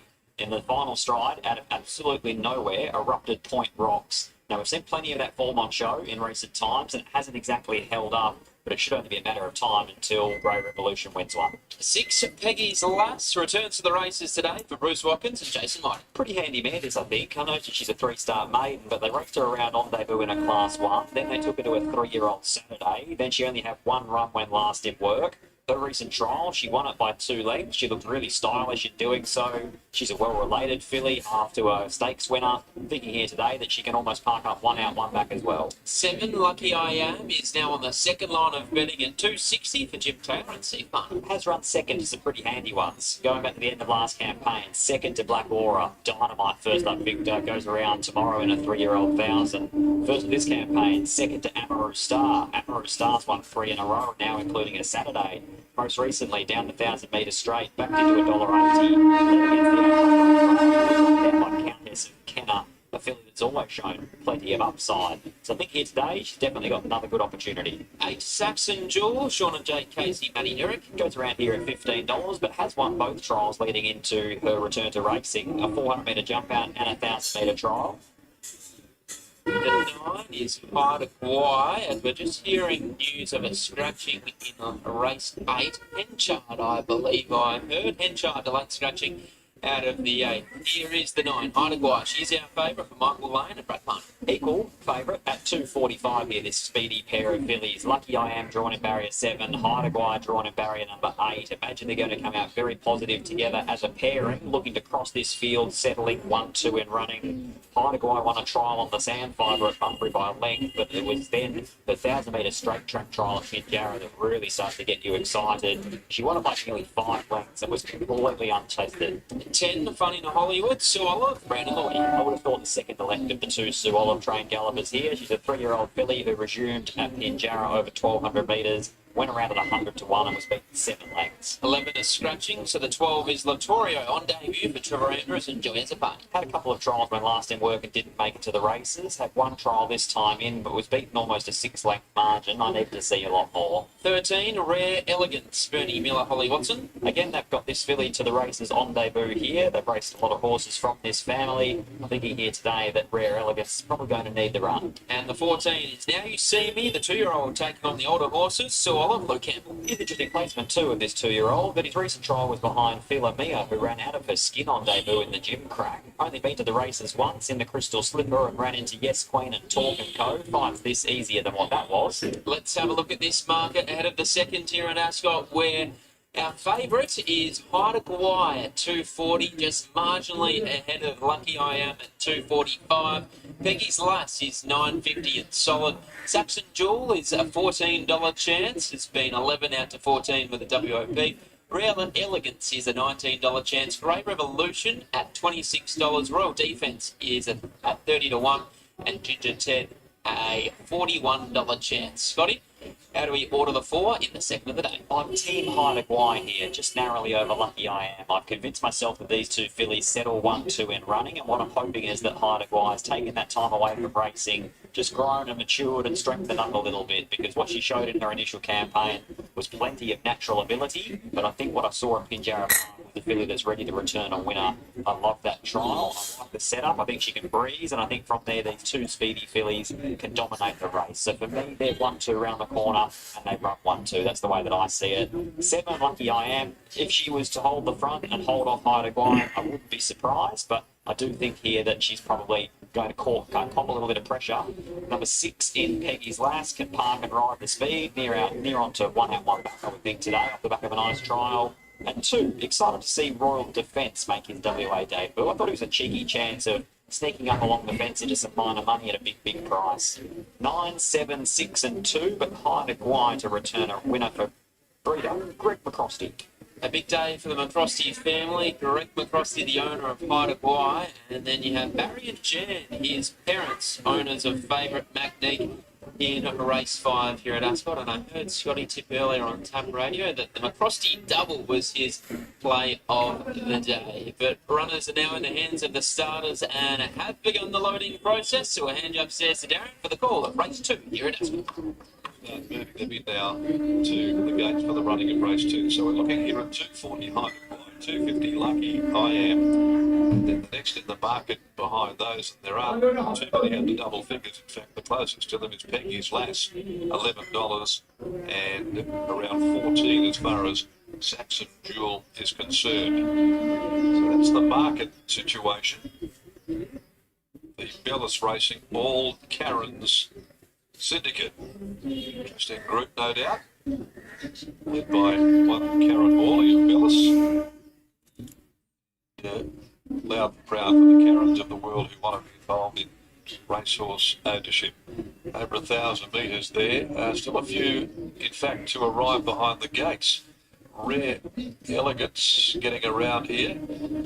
So a few dragging the chain. Rare Elegance, Fun in Hollywood, and also Now You See Me as well, still heading there. Ginger 10 as well as Superior Kingdom. So a bit behind the schedule. Revolution down there behind the stalls.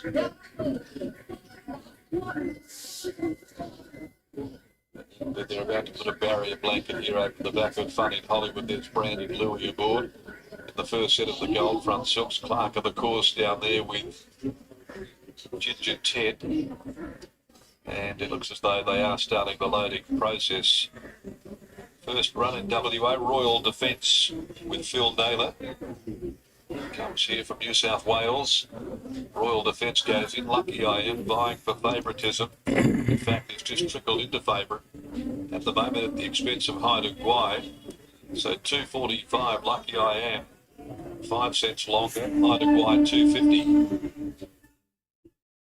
It's got this pegged down to a 2-horse race as Haida goes in. Now You See Me fills its stall. And they load up Peggy's Lass. Sister, of course, to the very capable short course sprinter from the Bay, Bruce Watkins as well. Here comes Saxon Jewel to join the line. Superior Kingdom remaining out there, so is Fun in Hollywood.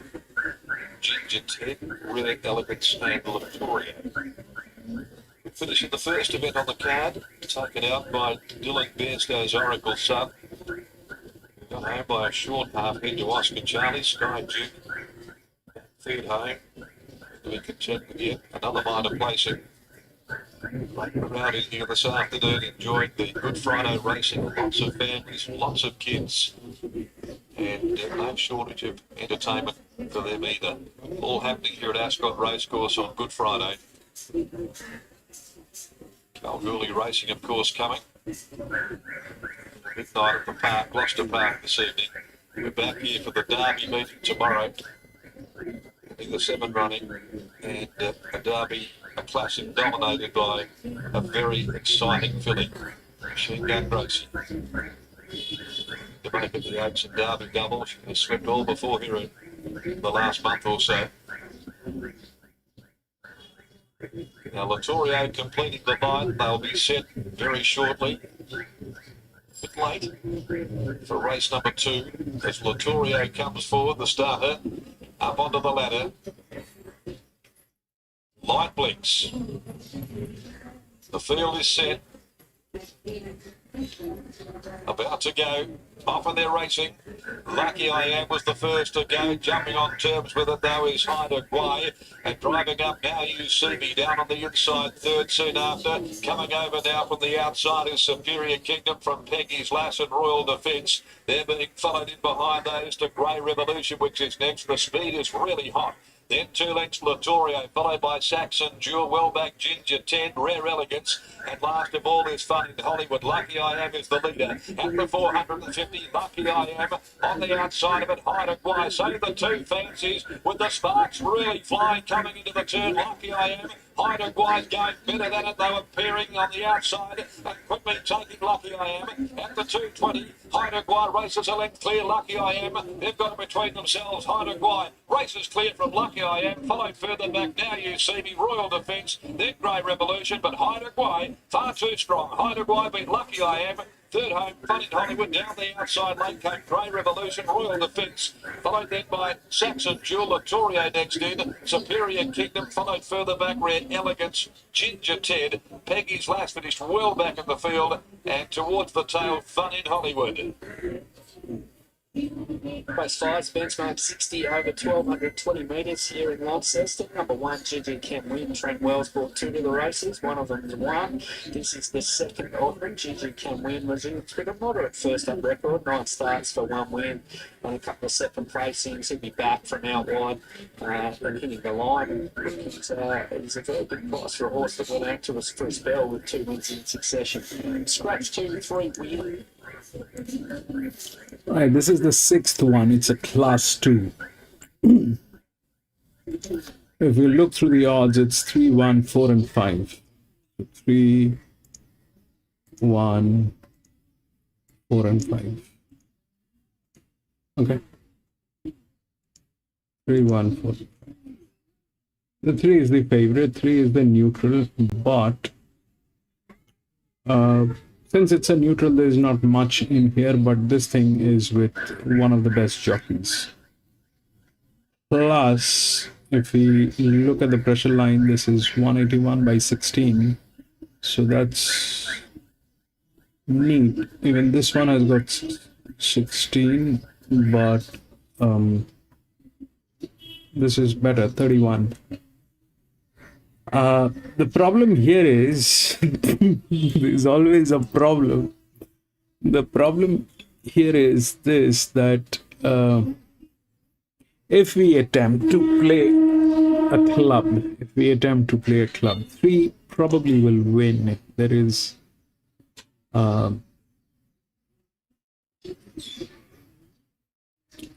there's not much issues with 3 winning, but the only problem that is that it is a neutral. If that thing, I mean, that automatically puts it into a red flag zone because it's a neutral. Neutrals generally do not win. But that given circumstances are that it doesn't have a good jockey and it is not ridden well. But here we have one of the best the best jockey here on 3. So that's there. So 3 wins. Let's assume that 3 wins because of the jockey and because of the numbers it has. It's got good numbers. The other one, which is the linear, is this one, 5. But this jock has never won any race here at this track. Can he get a place? If we look at the shifts and stuff, it's very strong. But at the same time, this jockey has never won a race. He's never gotten into the top 3. So here at Canberra. So that is like that. Now, if we look at this one, that's negative 46 and 8 is positive 45 with rails. All right, this is 45, this is negative 46. This is better. And it's a better horse anyway, with advantage going on. So 3 and 8, I understand. Okay. Now there is one which is going to be in between this. That's gate number 1 and 2. 5 is a possibility, but doubtful. That horse has never been into, that gentleman has always been a disappointment. 1 and 4. Let's talk about the largest outer drift first. So there's this largest outer drift, which is here. Okay. So that's from gate number 7. It's got 14 races. It doesn't look like it has done much, but it definitely has the physics. That is there. It has definitely got the physics. From all angle, it has the physics. Will it deliver is a questionable thing, because that's like that. That's almost all of them are like that.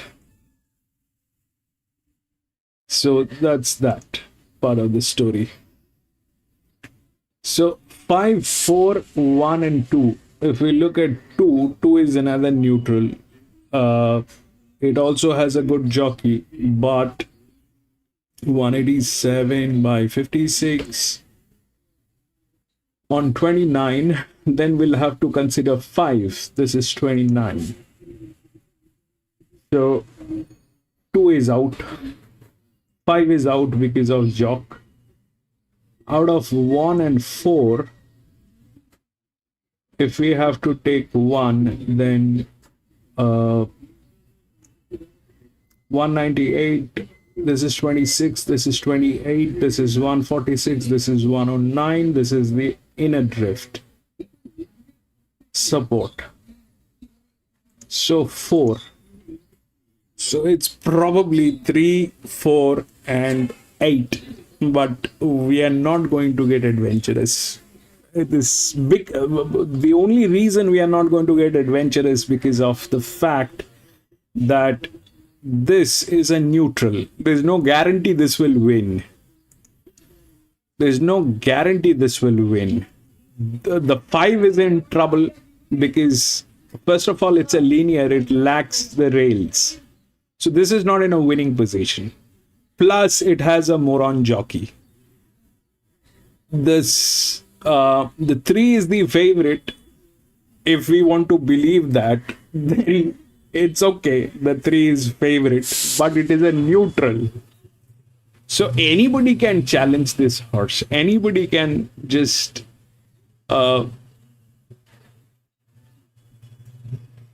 even that 7 for that matter can actually knock it out if it actually gets onto that fact. But let's give it a, it's a 3-year-old gelding, 6 races, decent score. The pressure line is okay. This is got advantage, but this is the favorite in moderately good hand. This one is absolutely disastrous, but it has the rails, so probably it will get through. So not that I am very interested in getting into this race, but we'll skip 2 races. Let's play this one. We'll play 3, but I'm not very confident.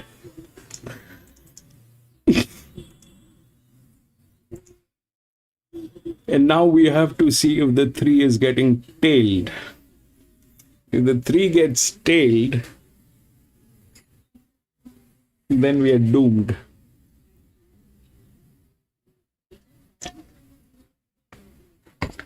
But the 3 is a 3-year-old gelding, maybe tailing isn't a problem. Lauren, you drew a nice gate with these toes, miss. Able to use the perfection. Yeah, definitely. The scratching's helped today, and full credit to Mark and Vanessa. They've got her flying, and she had to take a little setback, but she's got confidence up now, and she put them away. So good to see her back in form. She's a mare with on her day. She's shown probably well above average ability. Mark just discussed her issues. Did she give you the feel now that she's on top of her game and maybe some better wins are in store? Yeah, 100%. Even just warming up, she straight up on the bridle, changing her legs, and she felt ready to go. And look, and she's even as a young horse. We used to have and had a bit to do with the early days. And she's always shown a lot, and just maturity and all that. But I'm sure this will be her best spread yet. For you, Good Friday racing. We've been doing this for a while now, but you've got your little one running in Mark here now. Must be great to be getting winners as well and enjoying the family atmosphere. Yeah, definitely. I know I've gone and finished a few Easter eggs off some poor little kids, but treat ourselves and hope everyone has a nice Easter. Well, as long as you're still waiting, have as many as you like. That's it. Thanks, mate. Lauren Bingley, she's on fire at the moment. A win here with East Coast Miss. Well done to Mark Everett and a terrific ride from Lauren Bingley. Winning the 5th here in Launceston. Up to nose at number 6 here, and it's our first leg of the quaddies, the Molonglo Juggernaut Handicap, 1400 metres. The distance of favourite is the opposite hero for Richard Litt, who's had a winner today. Brody Lloyd will ride from the inside draw. It is a $3.30 favourite. Canadian ruler Matthew Dale and Glenn Carr will lead us out.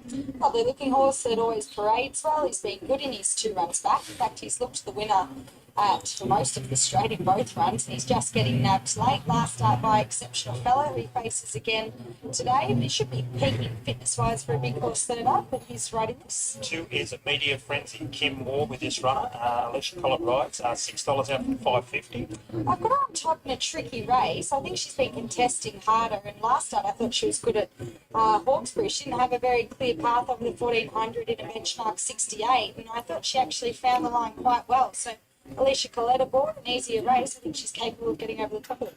Next one in the parade is Ilka Zero. This galloper for Richard Litt and Brody Lloyd is 2 for 2 at the track, looking to remain undefeated here. He's already out on the track. Didn't get a good look at him, but he's been terrific this prep, hasn't he? He's just gone from strength to strength. I thought it was a very comfortable win last start over the 1300 in a class 1 here. From barrier 1, he gets every chance to go on. He is our $3.20 favourite as well. The 4 is Exceptional Fella. Well, it's had 3 starts here for 2 wins. So a couple of horses really like this circuit. It's in a $4.80 for $5 for Matt Kelly here.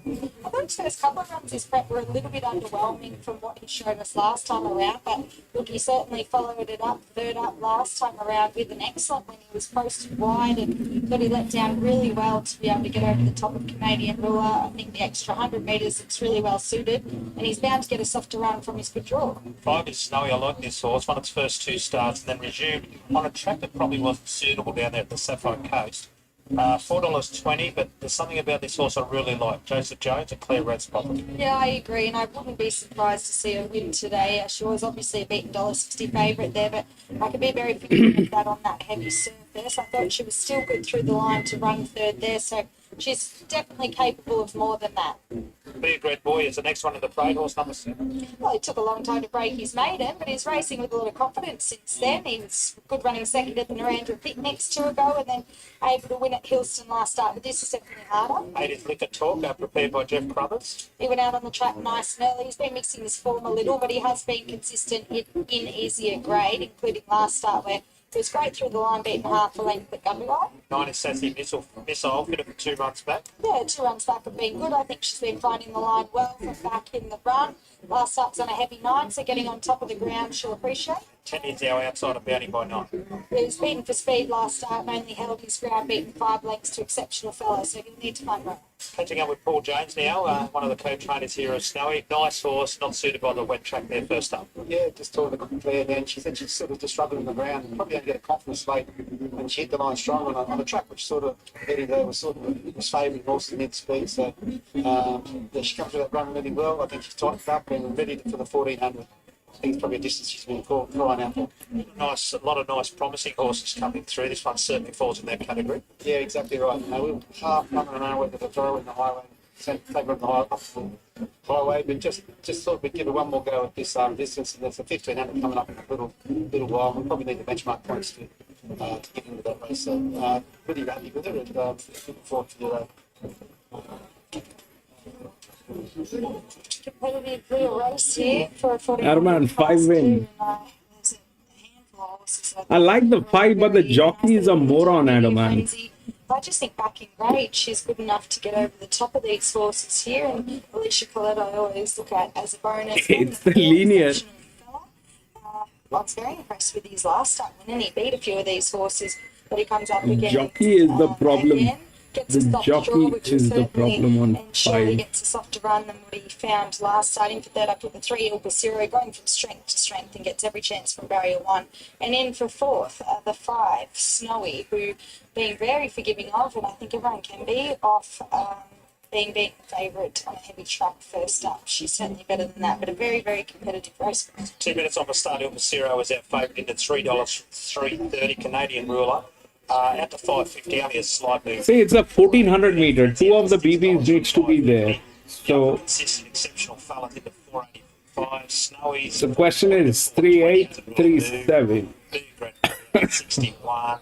7 is not question. 11. Sassy Missile at the 51s from 34. If we look at 3 and 8, 3 should do it. This kicks off quaddy cover. But it's a neutral. That's the problem. The neutral can be chased by anyone. Numbers 2, 4, 3, 5.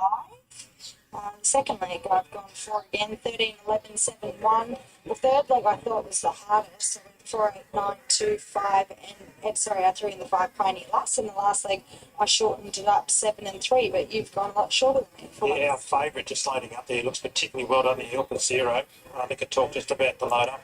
Yeah, my quaddy today, I've made the first leg 3, 5. I'm going to lose this. I think I'm going to lose this one.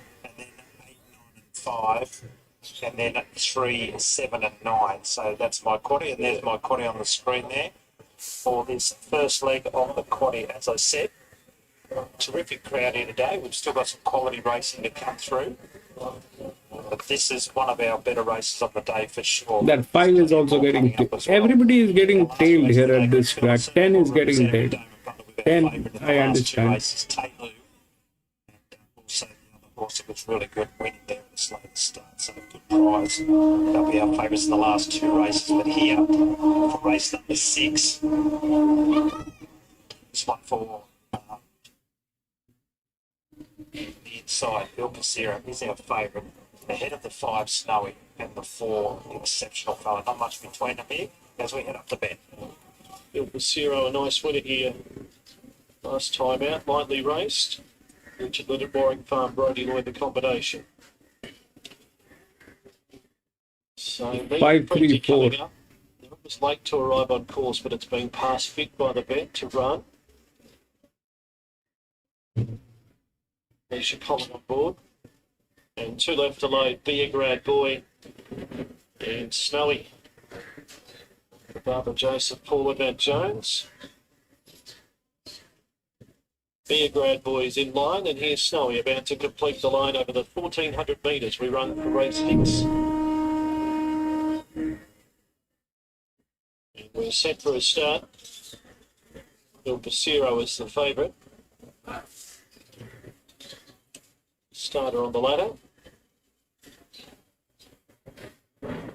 Standing by. One's just not quite right there.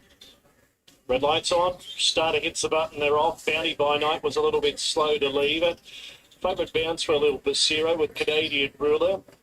Not far away, Exceptional Fella, and Snowy's pressing forward. Liquor Talk's in that clump as well. They were followed next out wide there by pushing forward on the track. It's just obscured at the moment if Media Frenzy goes underneath them.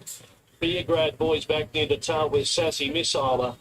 They're on the first turn now, and Canadian Ruler found the front. Led the way narrowly from Il Pasero on the inside in second spotter. They were followed by further back Snowy, who's up on the speed. Liquor Talk, that's Bounty by Night, crowded out wider. They were followed by Media Frenzy, then Exceptional Fella, Beergrad Boy, and Sassy Missile on the rail is last of all. Down to the 600 metre mark, Canadian Ruler narrowly in front. Il Pasero the fence. Snowy's there as well. Bounty by Night out wider. Liquor Talk sneaking up just behind him, and an Exceptional Fellow around the turn at the 400. Dude, run.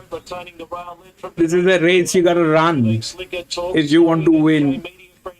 Run, bro. No, you're a neutral.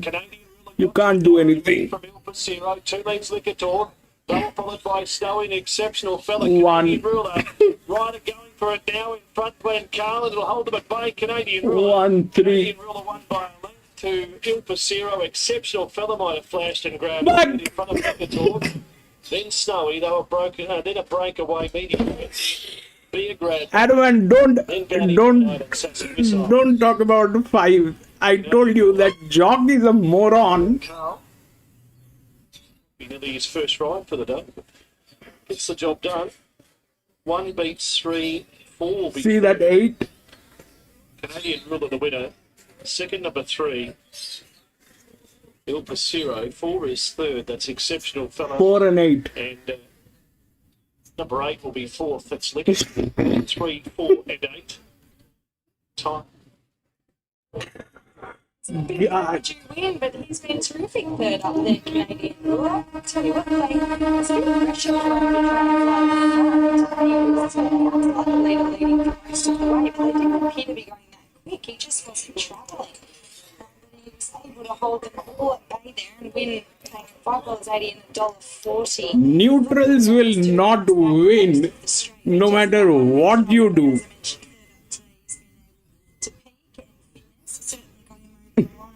Pasero had every chance. He was good into second. The 4, Exceptional Fellow, Jess Taylor, she needs to pick up her reins there. But it had no hold of its head down the straight, but she showed a lot of determination to keep punching him out nevertheless, and he's been able to grab third from the 8. Liquor Talk, who I thought was good in a hard race, sticking on for 4. Canadian Ruler won his debut at Bathurst back in May of 2023. That was his only win until today, so it's been 2 years between 1, 3, 4, and 8. the connections, Derby Racing, this main syndicate there, but 2 years between wins, and he did win on debut when prepared by Bjorn Baker. Then went second at Rose Hill. We get one clean race, man. On a little pumper at Randwick, so big things are expected. 3, 5, 9, and 10 scratch. Pretty good. He ran third at Randwick behind Dazzle Legend. And then he was moved on from Bjorn Baker to Matthew Daly. Put the writing on the wall behind Win the Day here. Had his first run for the 1, 7, 13, and 6. One of the favourites in the highway there in Sydney tomorrow. And then was really good behind Exceptional Fella last time out as well when Glenn rode the horse. So 3 starts for the Dale stable for a second, a third, and a win. And Glenn Carl's been aboard him before, and he'd be pretty happy to get the job done there. Yeah, you would have been thrilled because I think you would have felt like you were home in his last couple of runs, but to actually get him over the line today first would have been a big thrill. Yeah, it was. I mean, he's always shown that ability. You know, he's always been so close. Last start, I mean, you know, just going. You know, we just had to make a lot of sort of decisions to go forward. You know, with the big weight, which probably just caught him in the end. But today, just carried that kilo and a half left, just sort of helped him out a bit. As well, we didn't really want to lead today, but I was sort of given no choice. But like I sort of once he got there, he relaxed beautifully. I mean, he wanted something to chase, but I mean, I just held on to him for all I could, and then he just let down really nice. Do you feel as though he's only just peaking fitness-wise third up as well? Yeah, I mean, I was saying it before. I said he's came a long way since the last time I rode him. His coat, you know, he's a lot more relaxed. He's a bit more professional today. And even when he's lengthened today, you know, he wasn't waiting around. He really wanted to go for me. Right, well done, Glenn. Thank you very much. He gets the job done there. This galloper for Matthew Dale, as we said. Been a while between wins, but he pays $5.50 and $1.70. El Pasero there, every possible chance $1.28. Exceptional Fella $1.60. And Liquor Talk for a roughie running fourth. So 1, 3, 4 and 8. Our next race due to go here is the Polytrack Maiden, and Wild Sensation is our favourite, $3.30, as Matthew Smith and Alicia Collin look to make it a double for the day. Pretty disappointing late. The shade should fire him up, but from the wide draw, he's going to do it tough. The 5 is Macwell Smart, who could go on today for the second up run. Sean and Jake Casey, Matty Durkin. Twilight hasn't shown too much so far, either at the trials or the races, but the market's always kept him safe. He went around on debut as a $9 chance. He resumed as a $7.50 chance. For me, he's yet to really run up to those price points. The next horse we'll take a look at is the 6, Grandad's Addiction. Sharon Miller, Jason Whiting. This is my granddad's addiction as well. He loved his racing, loved his punting, but for this horse here today, from the wide draw, likely to get a long way back and probably needs something, I would think, a little further. The 7 is Helios Amigos. Scotty is on top selection. Andrew Masters, great to see him back in the training ranks. Alex Hearn rides. Alex Hearn rode him in the 1,000-metre trial down at Pinjarra Park. Ran second behind a horse I've got a lot of time for in Admire the Girl. The trial before that was a length and a half victory down at Bunbury on the Sand Fibre, and the horse that ran second to Call Time was a first-up winner, albeit only going down to an Albany maiden. But I liked visually what I saw from this horse. The market, though, has been very easy on him. He's out to $6.50 now, so he's genuine each way. Out from $5.50 as well. The 8 is Buster's Girl, David Harrison, Teresa Putney. Beaten 6.5 by Point Rocks, beaten 6 by Polivanova. They're not great form reference races, and she's been beaten big margins in them. 9, Costa Star, first up for Darren McCullough and Clint Johnson Porter. She's the 7 starts this filly, and she's yet to register a minor placing. She also does the majority of her racing from the back of the field, so from that wide draw, she's likely to concede a fairly big head start, I would think. 10, Dark Opal, second up for Brett Pope and Troy Turner. Who went round down the 1,000-metre straight, should I say, first up, when beaten 3.5 by the very speedy Nicky Motor. From barrier number 3, getting out to 1,200 metres, hoping to see him further, should I say, settle a little bit closer to the speed today. 11, Queen Aria, second up for Adam Durant and Willie Pike. Was beaten 8.25 by Countess of Kenner, should I say, on debut. She's a pariah filly who's going to need a bit more time, I think. That gets me as well, don't worry, my friend. The 12 is Village Goddess for Justine Erklands and Sean O'Donnell. It's definitely an easier name to say, and the Manager Ferro was the one that beat her on debut. She's got a filly with upside of Rob Galberti's, and this filly by Ribchester had plenty of bad. I thought that she had genuine excuses. It could be a bit of a forgotten horse here at $16. 13, Angel Like You, Sean and Jake Casey, Jamie Norton. Beaten 10 at the trials, beaten 12 at the trials, beaten 8 at the trials.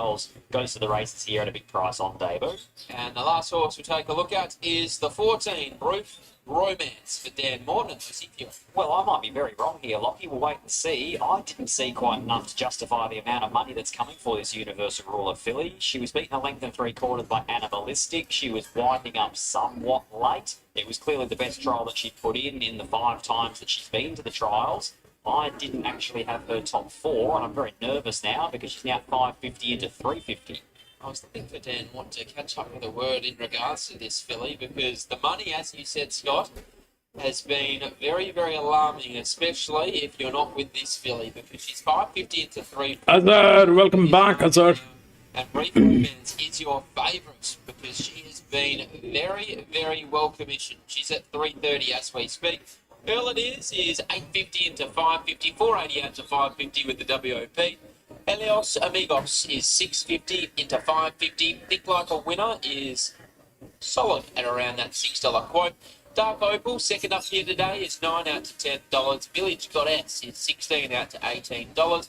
Costa Star is $11 out to $19. And Queen Aria is at $31 into $19, in fact, for the inform Adam Durant and Willie Pike. Scotty, first things first, from a speed perspective, how do you see this one playing out? I guess 2 races run in 1. You could not say that the track's played fairly so far. Correct. That's exactly what we wanted to see. So every horse getting their chance at this stage. That previous filly, the first 2 round the corner, ran 1-2, but they were the 2 equal favourites. They were the best horses in that event, and they were simply too speedy for them. So we don't read anything into that.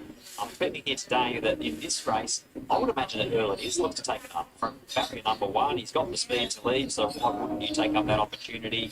Other than that, El Foxy's got some speed drawn wide with a set of shades going on, but most of these horses are midfield back marking types, so I didn't actually think that they would get along at that much of a tempo. All right, with that in mind, how do you order the four? I'm going to go here on debut each way with Helios and Migos. I like what I saw in both of those recent trials for Andrew Masters. The one that beat him home in that most recent trial in Mind the Girl, I'm a big rap for. So happy to follow that trial form through here and suggest that he can run a cheeky race on debut. Each way, number 7, Helios Amigos. 2 early it is. First up, a new trainer, Sharon Taylor, showed enough speed, showed enough ability back at Northern when last in work, to suggest that it won't be too long until he breaks through. 12 in Village Goddess. I thought for a horse that's now out to $18, she had legitimate excuses on debut in what I think is going to be a handy form reference race behind Magifera. So I'd be including Village Goddess in wider novelties. And 10 I've got in for 4th there in Dark Opal, who flashed a bit of ability down the 1,000 metres straight. But now all of a sudden with the market trending the way it has for this debutante in Brief Romance, you have to be very wary of her. 7, 2, 12 and 10, but I thought on the each way, Helios Amigos could run a cheeky race here on debut. 7 Helios Amigos on top for Scott. He's 650 into 550 late in betting, and certainly what looks to be a very, very open race on today's program. Crowd continues to build here at Ascot on this Good Friday meeting, which is great to see. And the highlight of my day is coming up, Scotty, because the pony races, the 2 heats of the pony races are coming up right after race number 3. They are, and they're very, very popular, the pony races. It's a massive, exciting moment for the kids. Don't forget about all the logistical work that goes in behind the scenes to getting these pony races here to Ascot today. So hopefully this crowd that are building into race number 3 could watch race number 3, can stay out here and around the mounting yard and in the grandstand as well, and give the kids a big cheer home when they come through the 2 heats of the pony racing series. Yeah, very well said. One last look at this market. Our favourite is Brief Romance. Now back out to $4 from $3.40. Certainly had been well commissioned earlier. And our second favourite is Helios Amigos at $5.50, and that is Scotty's on topper. But there they are, starting to join the line. So we'll head upstairs to Darren to call the Schweppes mate. As the runners continue to form a line at the 1200. This girl coming along. A well-fancied Brief Romance. So Brief Romance, a very nice maternal family. Angel like youth rider sporting that white cap. Goes in. Stablemate of Macwell Smart. Helios Amigos to join the line as well, having its first run. Started for trainer Andrew Masters for some time. See him back in training ranks. Sharon Taylor likewise with Earl it is. Now Macwell Smart coming forward with Helios Amigos. Waiting on El Foxy to come forward. Gets the blinkers on this afternoon. Drawn an outside gate. Jump fairly quickly though. There's Village Goddess and also Grandad's Addiction with Whiskers Harbour. And continuing to build out here. Fabulous family day Friday at Ascot. So nice to see so many kids running around on the main lawn areas, just having a wow of a time down there. Plenty for them to do as well. Starter Michael Vickers walks across towards the ladder and they call up El Foxy. Moving toward the outside of the field, El Foxy. So they're now ready. Brief Romance has met with very good support here on debut. They're right to go. They're off and think like a winner. Missed the start by a length or so. Buster's Girl went straight back. First to get going is Macwell Smart, also jumping away well early. It is and coming over Whiskers Harbour. El Foxy out near the middle of the track. Going forward as well, Helios Amigos soon after the start toward the inside Dark Opal. Brief Romance in that group as they take a little breather. In behind those, next of all on the rails, Buster's Girl going through from Queen Aria. Grandad's Addiction is out there wider.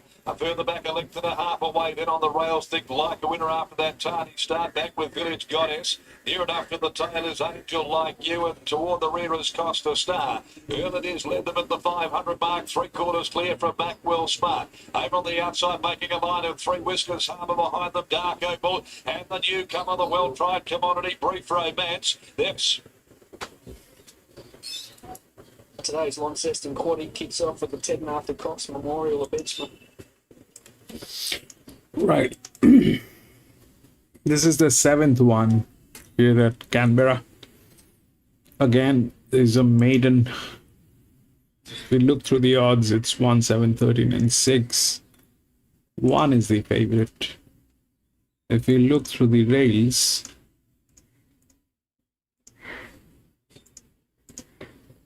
then that 1 comes on top.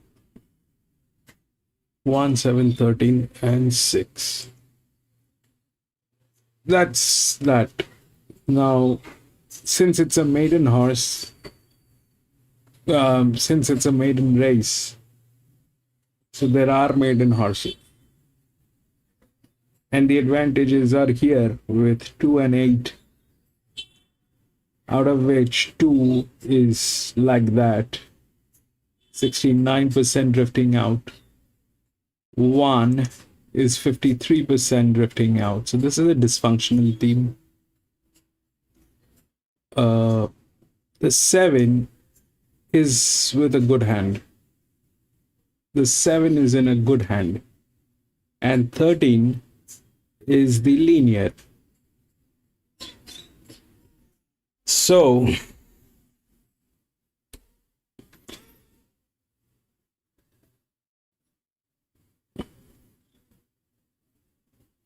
the 7 is good. The 7 is in good hands. The 7 has been tested here and all that. That's one part of the story, and it also has one of the best jockeys. This thing is with also one of the best jockeys. So that's there. The problem is definitely 8. The problem is definitely 8. It has no races. It has done 2 races. Did not do anything so far, but today the advantage is definitely there. And this is anyway NEW. This is NEW. This is 69% drifting out. This is in good hands. The other thing which is there is this 11.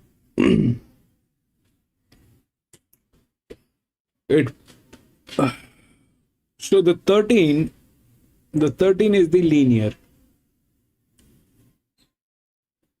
but that's not a strong number. Anybody can chase this. Anybody can chase this number, especially the 7. Especially the 7 with that good hands and everything. They're like neck to neck. This becomes disadvantage. This becomes advantage. So 7 is the second favorite. So I mean, 7 is good. There's no doubt 7 is good. But it comes from gate number 13. And there are no matching gates because a lot of horses have been scratched. And it's got the best jockey. That's that part of the story. But the other part of the story is this is a maiden race. If that is there, then that 8 is also there. Plus, we do not have much advantage with these guys. Having said that, there is this. The 2 is the second horse spool, which is rightly placed here. That's the linear. Gate number 3, and here is gate number 2. That's the second horse spool. But that's also a very moron horse. So with a lot of advantage. The same advantage is there with 2 and 8. Both. 2, 8, So one probably will get a place. Okay. One probably will be there, but that's what the thing is. 7 I like, but I also doubt, because these two horses are there. Even if I take that thing out because of that 69% drifting out, still the 8 is there. I cannot put a bet on 8, but I cannot ignore 8. This is from gate number 13. Now, if we take a look at the 13 is with the management, but that is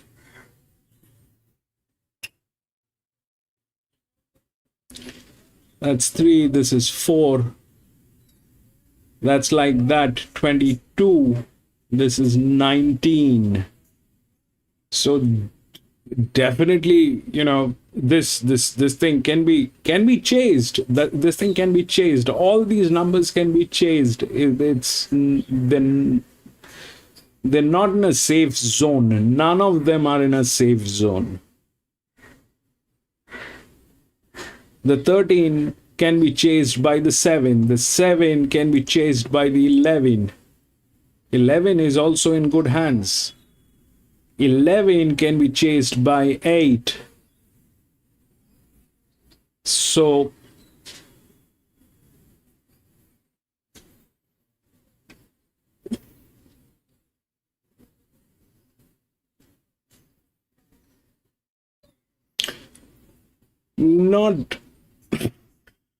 not looking good. No matter what permutation combination we play, this has the tendency of, you know, backfiring. I mean, to gamble, any numbers are, you know, if you want to gamble, any number can be put in, but I don't want to do that. I will not go with this. I'll step out. The 1 is the favorite. That's 53% drifting out. I can't go with that, knowing that 13 is the linear. But if we compare 13 and 7, then 7 has more advantage. It's got the best jockey. If we compare 7 and 11, then the 11 can do a lot of destruction. The 7 I like, but the 7 is not in a safe zone.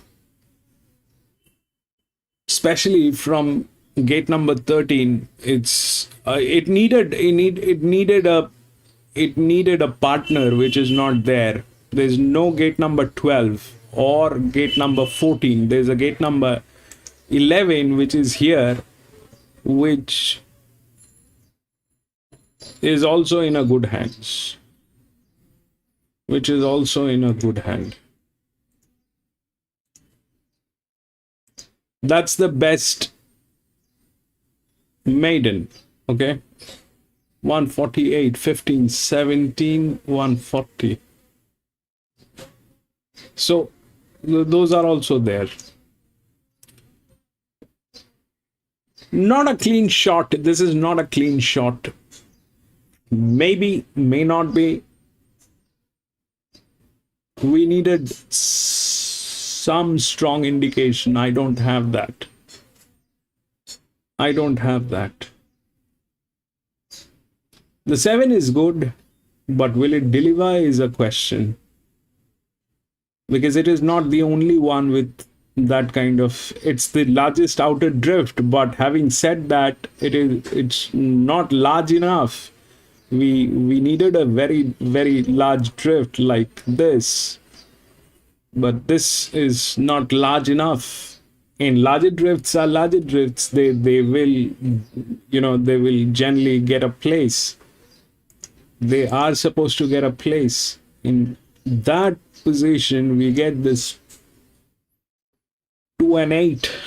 which are there, and 8 is in a very lethal condition. It's a 1400 meter, plenty of opportunity for this horse to actually do the destruction. But do I want to go with it? No, I don't want to go with it. Out.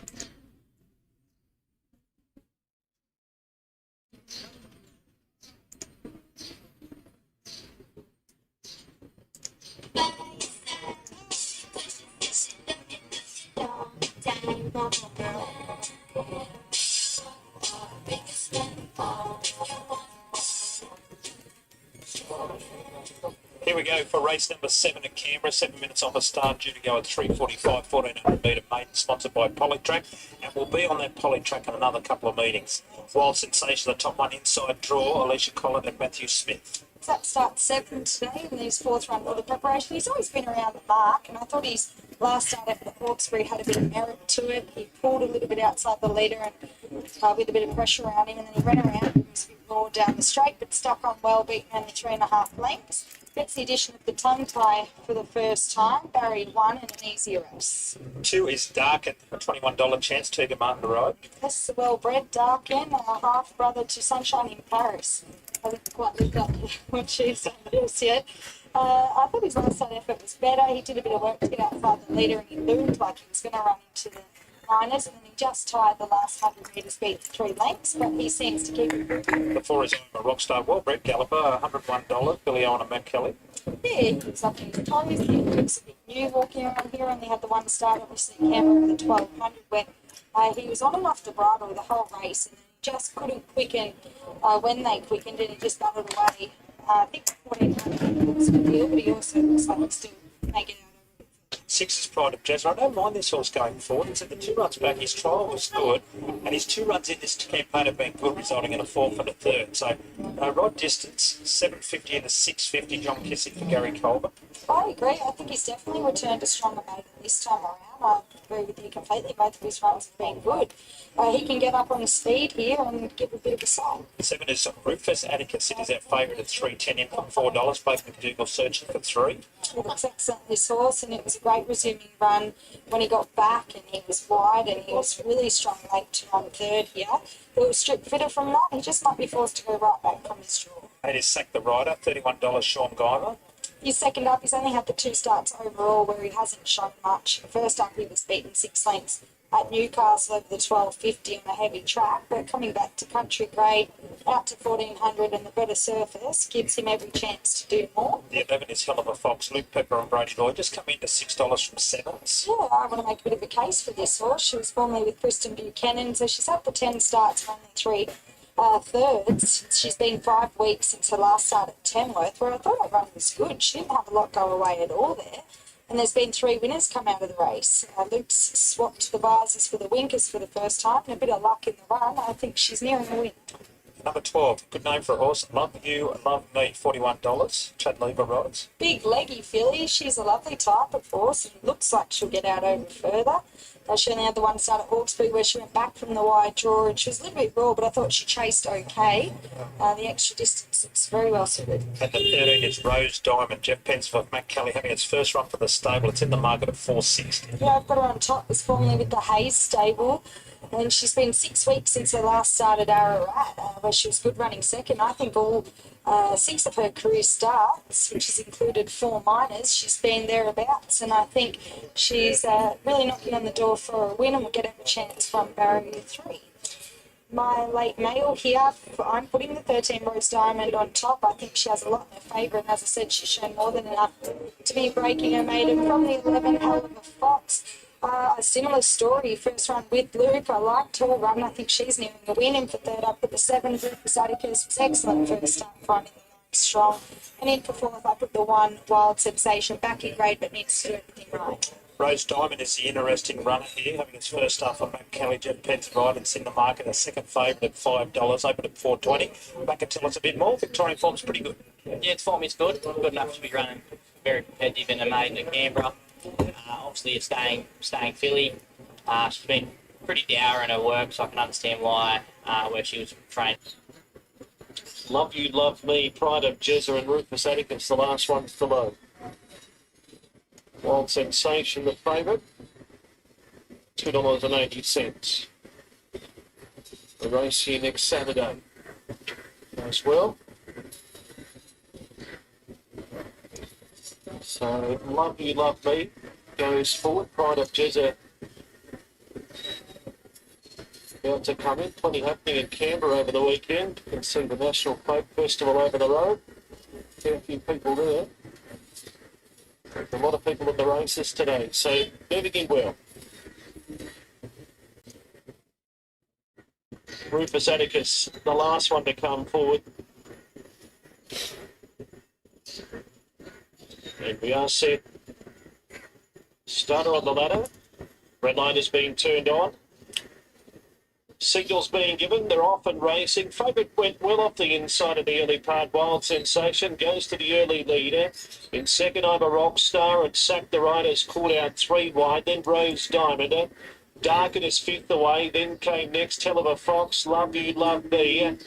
On the inside, Pride of Jezza and a big gap away to Rufus Atticus. Must have missed the start.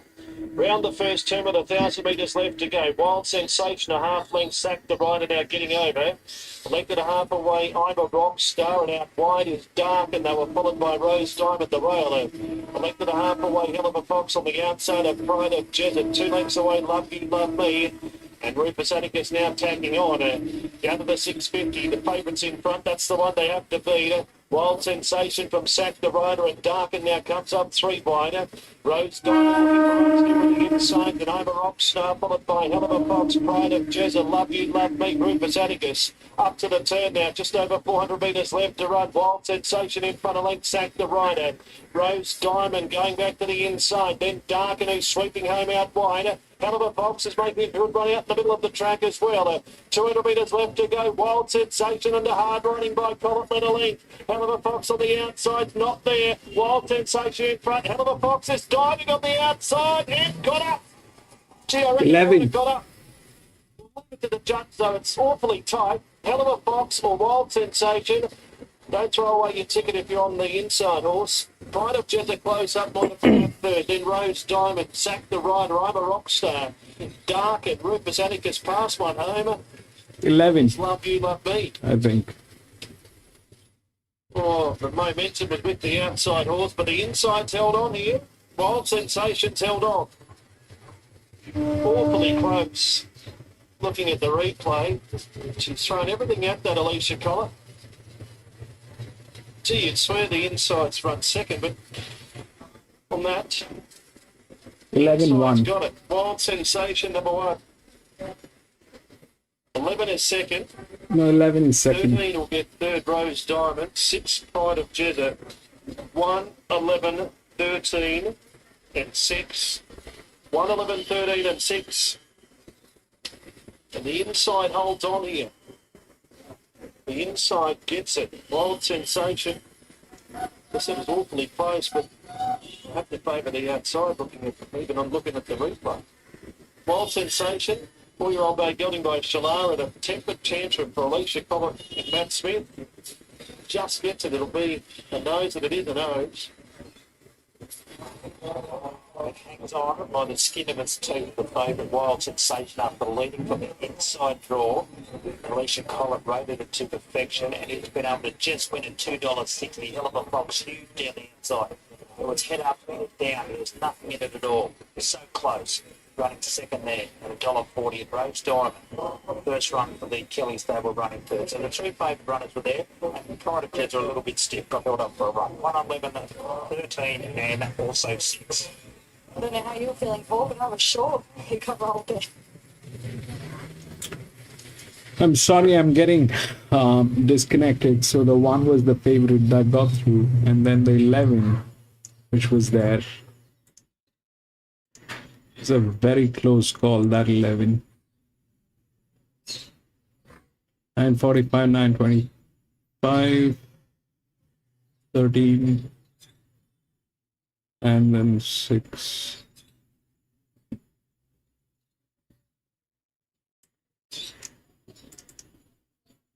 We'll go to the next. It's really disappointing today with the way the network is with me. Race number 8. No scratchings. 8, 9, 4, and 5.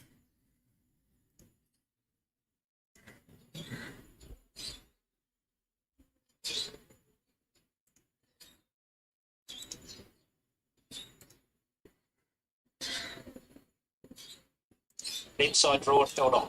Yeah, I think the sort of key with this horse is getting to the 14. You need to make sure he's positive jump, getting into rhythm. Once he got there, he relaxed. He's flowing nicely and a little bit wandered late, but I actually thought we got beat too, but it's good to get that one off the board because he very deserved of it. Right on, Alicia. Thank you. Nothing between them at all, was there? Just gets there, their favourite Wild Sensation. Over at Fast Finishing, hell of a fox. What a great finish it was. Matthew Smith has 2 winners for the day, and Alicia Collin exactly the same, 2 winners for the day, and she will ride Sir Luxlots in the next. It's our next race, it's our feature here. Houston, it's the Tuggeranong Cup due to go at 4:20.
And then this is...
And when will they stop playing these music? Launceston, the Class 1 over the 14 to 20 metres. It's the biggest field we have today, and the favourite's been pretty well supported. Returns first up from the spell. I speak of the one, Arundel, a 4-year-old gelding. Connections paid at about 27,000 at the 2022 Tassie Magic Million Stars. Only had one start at Run That in Devonport back in September.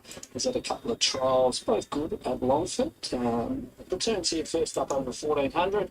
Interesting, but I also assume a plan, and we'll hope to speak to Barry Campbell shortly.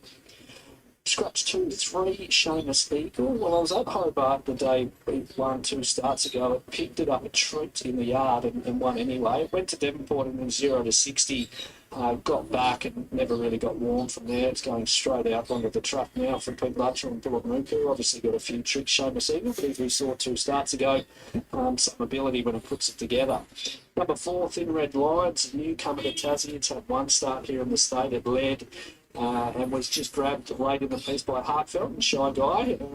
Didn't really get a strong read through that form earlier. Hartfeld was scratched. Shy Guy was probably a touch plain. Thin Red Line and maybe strip a little bit fitter. Was close to 6 weeks between runs there. Patton was on speed last time. We'll assume that'll be the case again here too. Number 5, Monar's another runner that's only had 1 start in Tassie, formerly trained by Gavin Bedgegood. Rowan Hamer has this one now. Maybe got a little bit keen up on the speed over 1,100. They opt to take the shades off and step up to 1,400 reasonably quickly here with Mona. Plus in the market on debut and is again here today at $4.40. Number 6, Rich Glow is one I'm giving a case for at a price here today. Max Beamish trains Harley McCarthy rides. I thought the run had a lot of merit. Here last start was back and wide and hit the line out wide behind Hartfeld, and probably the 1,100 is a little bit unsuitable in Hobart Fresh. Nice soft draw, probably Sam camps just behind the speed. I think third up has a platform to run a nice race at double figure odds. 7th, Anatis, Brendan McShane, Kelvin Sanderson, barrier 15. Look, there's 2 of this horse. It's been very short in the market on a lot of occasions in its career. It's still only won the 1 race, has run some good races first up as well. Resumes here without a public appearance. Barrier 15, can go forward, can go back. Found it a really hard horse to get a handle on for that, so I put it in the quad here, but $6, it's a bit shorter than I marked it. 8, Billy the Great, won its maiden 2 starts ago, and then she had the leaders back in Launceston last start when stepping up in trip. It was only fair in the run to the line. She was $5 there. She's much bigger today, sort of double the price. Billy the Great, she's got drawn barrier 8. She might appreciate being drawn out a little bit. She rounded them up down the middle when she won here 2 starts ago. 9, Fred's a Jetstar. He's been whacking away for a while. He had his Christmas on the 26th of January. Did Freddy's a Jetstar. Been finding things a little bit more difficult here. Wasn't a Class 2 last start, so back to its rightful grade here. Scratch 10, 11, Miss Private. A similar story to Freddy's Jetstar. Did break through 2 starts ago at start 40. Did run decent in the Class 1 last time, but it's difficult to be tipping horses that win so infrequently, and at $51 you could maybe do worse than throw it into your exotics. 12, Sir Jags, a horse that spent most of its career trained by Barry Campbell. It's now down south with John Luttrell. It wasn't disgraced in a $50,000 4-year-old race. In that form line's probably why it's at the head of the market here. It does plummet in class back to a Class 1. It had been in that grade for quite a while prior to that effort in the 4-year-old feature, the Tasbird race here last week. So I think it's well enough found, but can also certainly win. 13, Valiant Khan was a massive run here last start, never better than 3 wide the trip. Did very well to box on and run 3rd. It does potentially draw for a torrid run again, barrier 14, but you're getting a lot of compensation on the price, Valiant Khan. It's big odds for a horse that was huge last start. 14, Cunning in Rock. It's been consistent without setting the house on fire in recent times. Another one that comes through in Class 1, won by Hartfeld.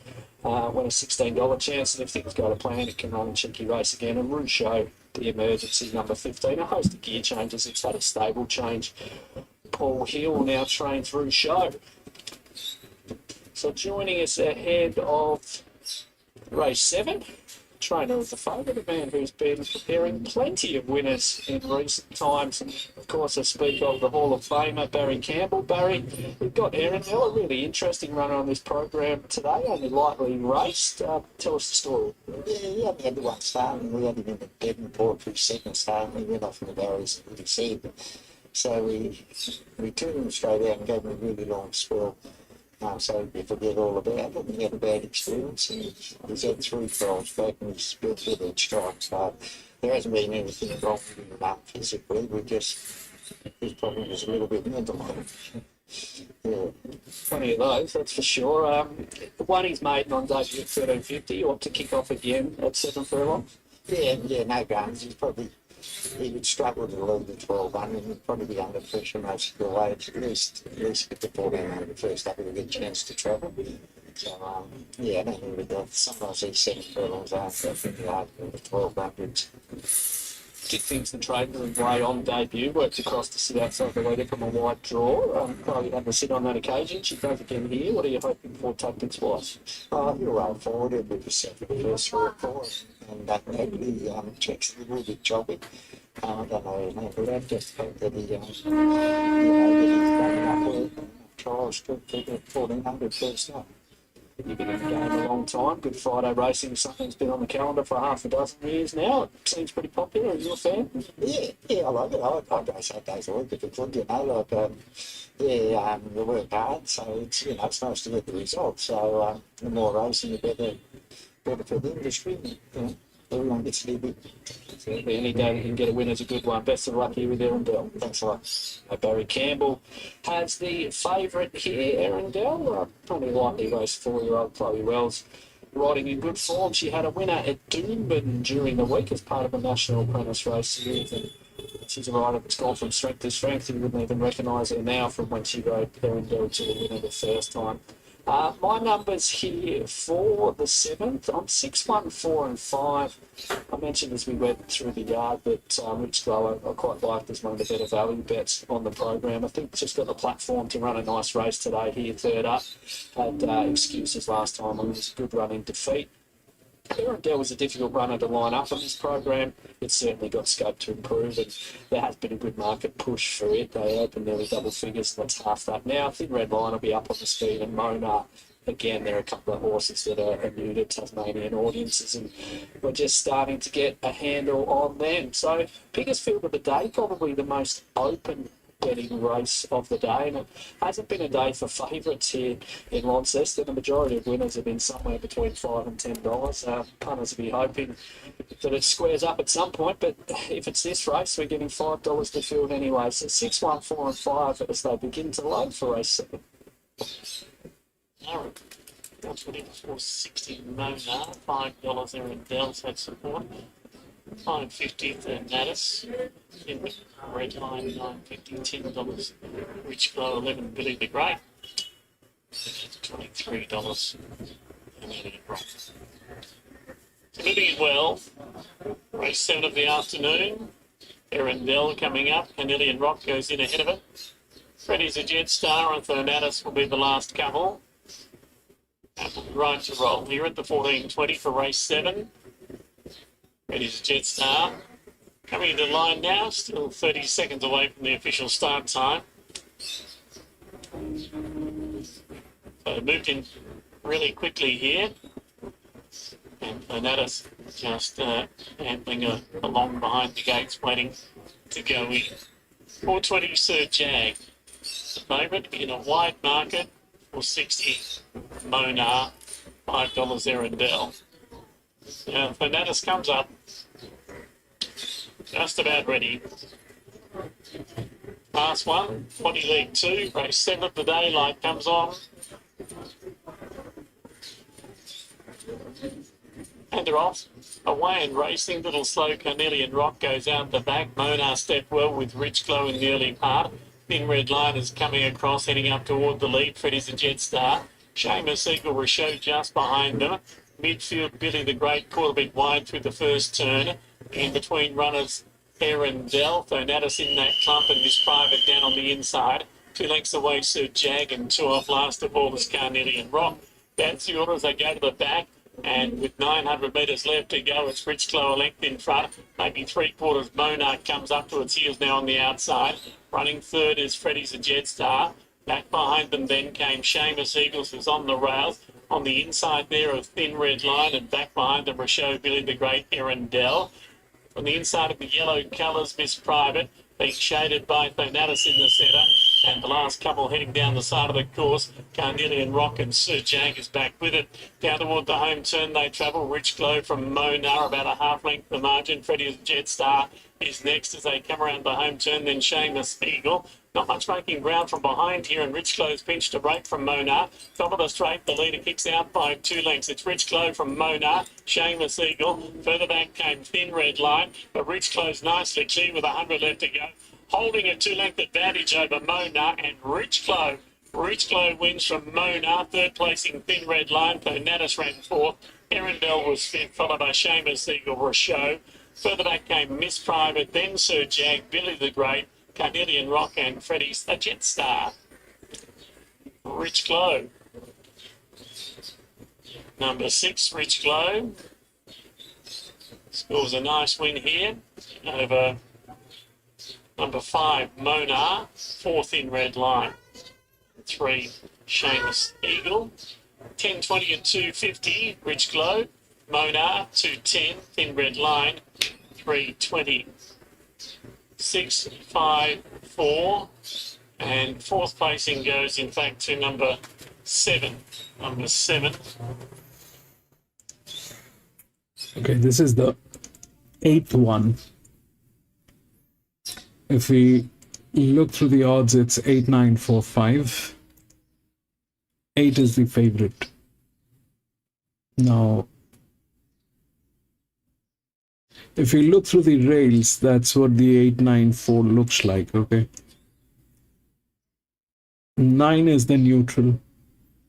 8 is a linear, that's the shape of the linear. And 4 is through the rails. So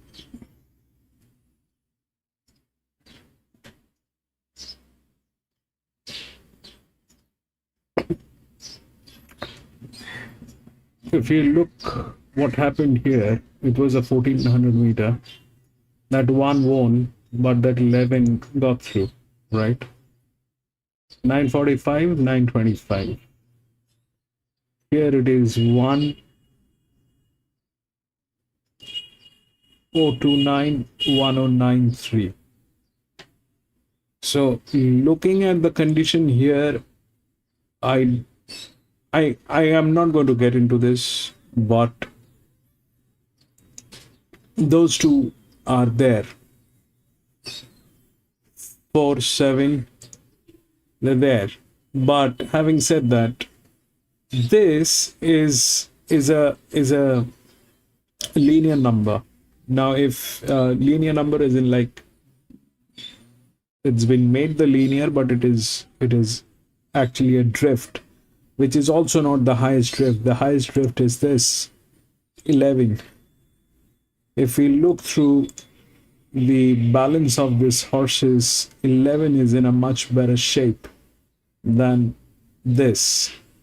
So obviously this is a, I mean, when we talk about drifts, we like to take the bigger drift because that's advantage. So 11 has advantage from every angle. And that's not the end of it. There's another horse, which is this one, number 2. It's pathetic with management, but it's got 2 Group 1 races, and if it actually gets to that position, then this one I can forget, but this one is with one of the best jockeys. This is an EW position.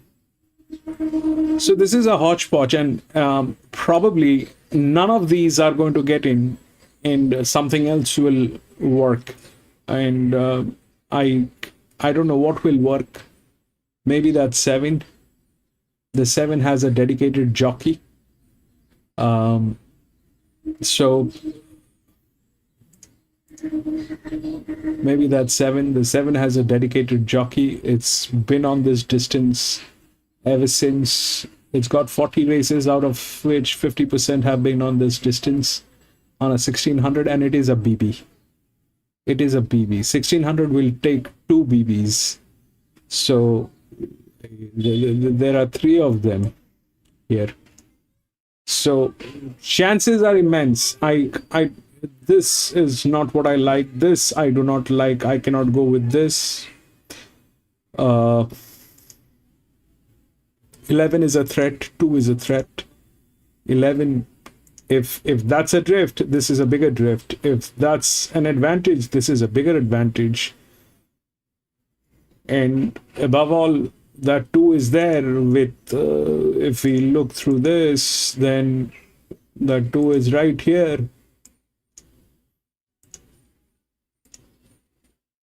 I can forget about this, but there are 2 Group 1 races on this 2, and it's all advantage, all advantage. The only drawback for 2 is the management on this horse. Here rails will not matter because the arrangement of the races are such that you either put in your money and lose, or you step out. I'm going to step out. This is yeah, exactly. But look, that was certainly short of his best distance over the 1300. He was back, he was wide, and I thought he was really good through the line off the back of a 7-week let-up. So that one under his belt out to a mile, soft draw. I think he's got over a chance. 5 is Pioneer Lass. Matthew Smith going for 3 winners on the day. Andrew Atkins rides this one, $10. And she's certainly not without a chance here. She looks well, a little mare. She went to Eagle Farm last start in the Class 4 of the 1400. She sat behind the leaders, and I thought battled well to run second, getting out to the mile at this stage of her prep. In the right country race, I think she's well placed. 6 is Blowy in a $26 hope of Rob Potter and Olivia Dalton claiming 2. He went around in the Wellington Cup last start as well, and he appeared to really struggle around Wellington track. His last 2 runs have been on rain-affected ground, so I think he will appreciate getting on top of the ground, but he'll need to find a bit more still. 7 is Victory at Omaha. Placed at his past 2 starts. Jess Taylor rides for Teresa Bader. It's been good. He's been able to string 2 good runs together because he can mix his form a bit as a 7-year-old gelding. He was a beaten favourite in saying that though at Taree. Need to put in another good run, especially from an awkward draw today. Our favourite is the 8 Good Prize. Very dominant winner here last start. Excelled through the line. Gratsfeld and David Butler already with a winner today, and the best could be to come. Oh, exactly. He's just getting better and better as he steps out in distance, this horse. He ticked the mile box last start, and importantly, he showed a really good turn of speed to be able to win there. So whilst he comes up to open company today, he gets right down in the weights, and unlike a lot of these other middle distance horses, you know he has a good turn of foot. The Right Rain was our early favourite, but it's come right in again now into favourite again at $2.40 for Pat Murphy and Jeff Penza. This horse ran 4th behind Good Prize last time. Yeah, he looks excellent, doesn't he? He's had a lot of racing in recent weeks, and he is on a 5-day backup after running well at Wagga behind Helen Soiree, but he just keeps aiming up every time he goes around. He'll get every opportunity from barrier 1. 10 is the Herald, and it's a triple figures. He had every chance on speed and couldn't go on with it at Orange last start, benchmark 66. Sets out to a mile, and I didn't think he found the line well enough. 11 is Sir Lunchloss. Now, you could tell us a bit more. This horse's form stacks up okay. 4 runs this time in and placed at 3. Yeah, well, his last 2 have been good. 2 starts ago was third behind the Spicy Lou. Then he came out and ran a good race to run second on Heavy 9 behind Extravagant Choice in the Sapphire Coast. He could find the front here and prove hard to catch. 12 is Call Me Artie, draws the outside barrier $41. He beat the favourite in a benchmark 56 days ago at Queanbeyan, so he does need to find a lot more here. And Incantata is our roughie at $151. Michael Hegney and Guntis Lucas. She ran third at the Grenfell Picnics last time, beaten 4 lengths. This is likely too sharp. So our favourite here is Good Prize, $260 to $240. The Right Rain, $270 to $240. So nothing separating these horses. I've gone for Good Prize on top. Silent Impact, Kayla's selection is 9s out to 11s. And Pioneer Lass, Matthew Smith searching for 3 winners on the day. is $10 and steady at that price. That's the way the market shapes up for the second last race of the day. 2 to go on this massive program of 9 races, 4 minutes out from the start. Victory at Omaha has been placed at its past 2 starts, in fact placed at 3 of its past 4 starts. Draws wide. What do we do from the barrier? There's only one way to ride him. He'll roll forward. It's probably only 2 other speed horses, and this track's very loose. Fair bit of kickback, so you probably don't want to be getting back and getting that kickback in your face.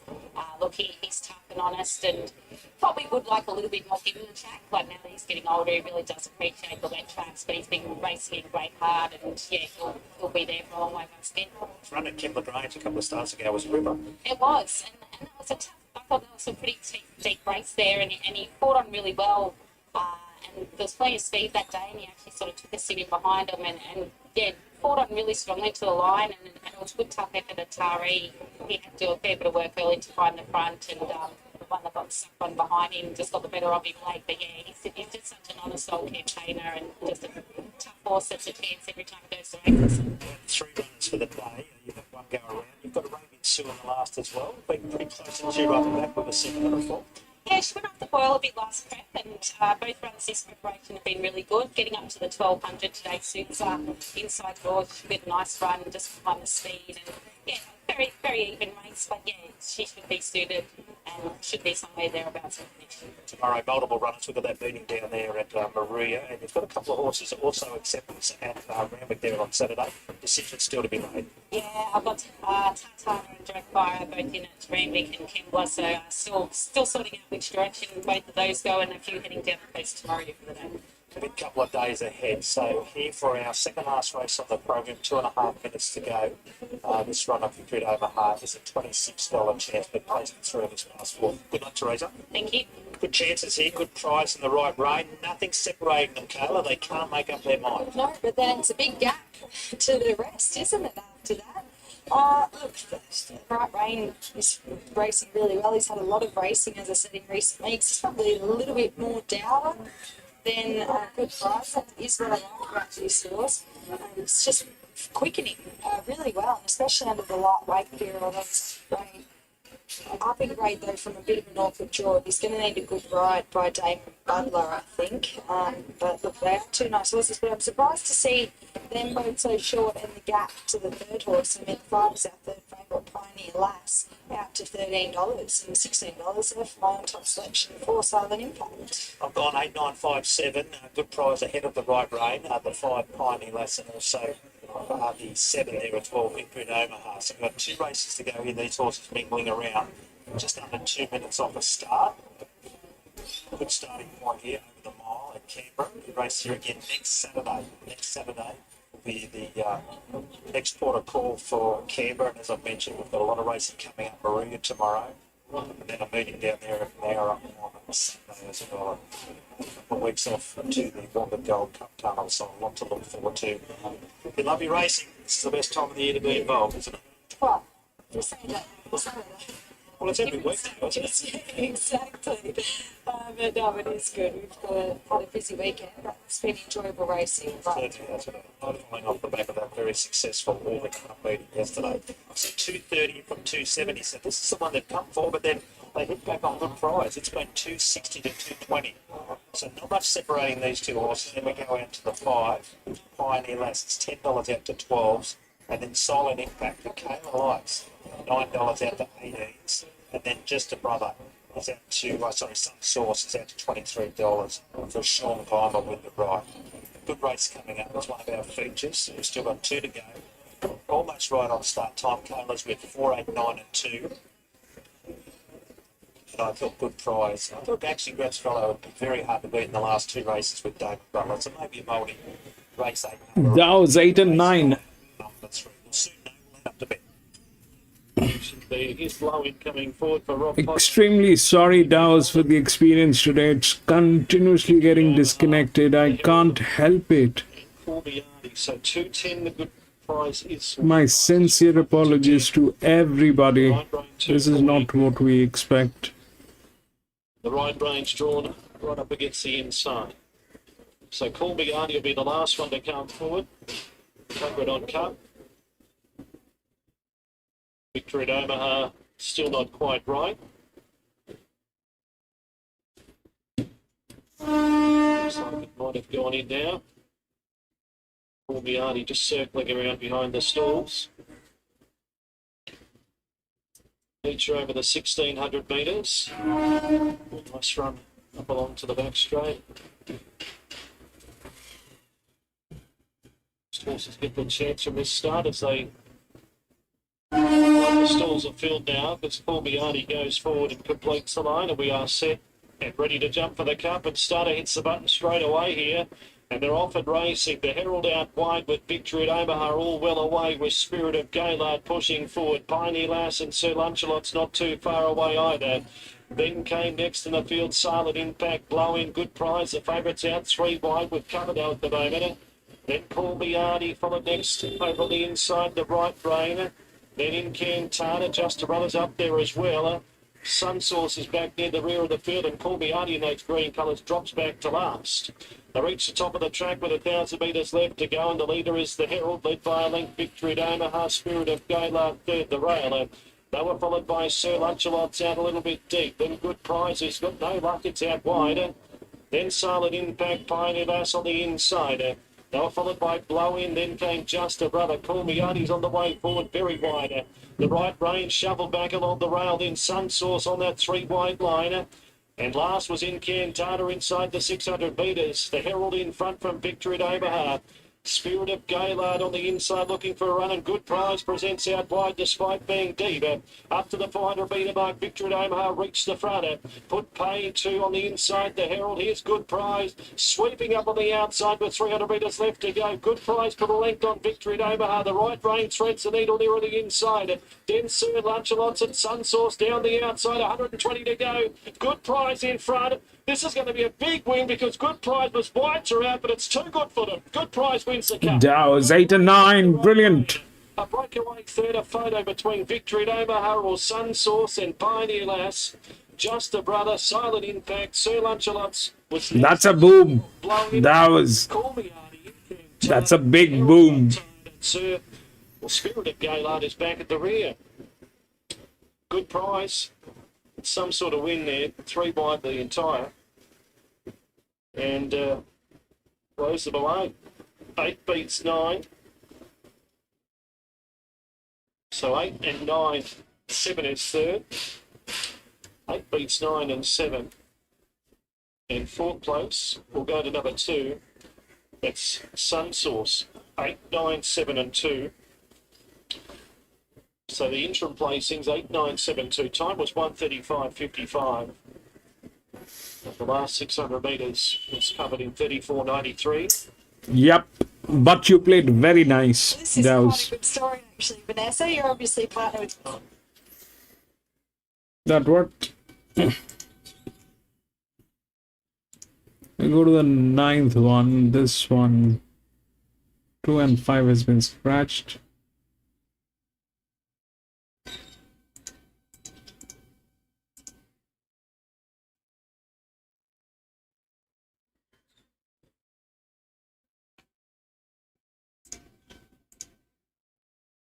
Three, 7, 1, 9.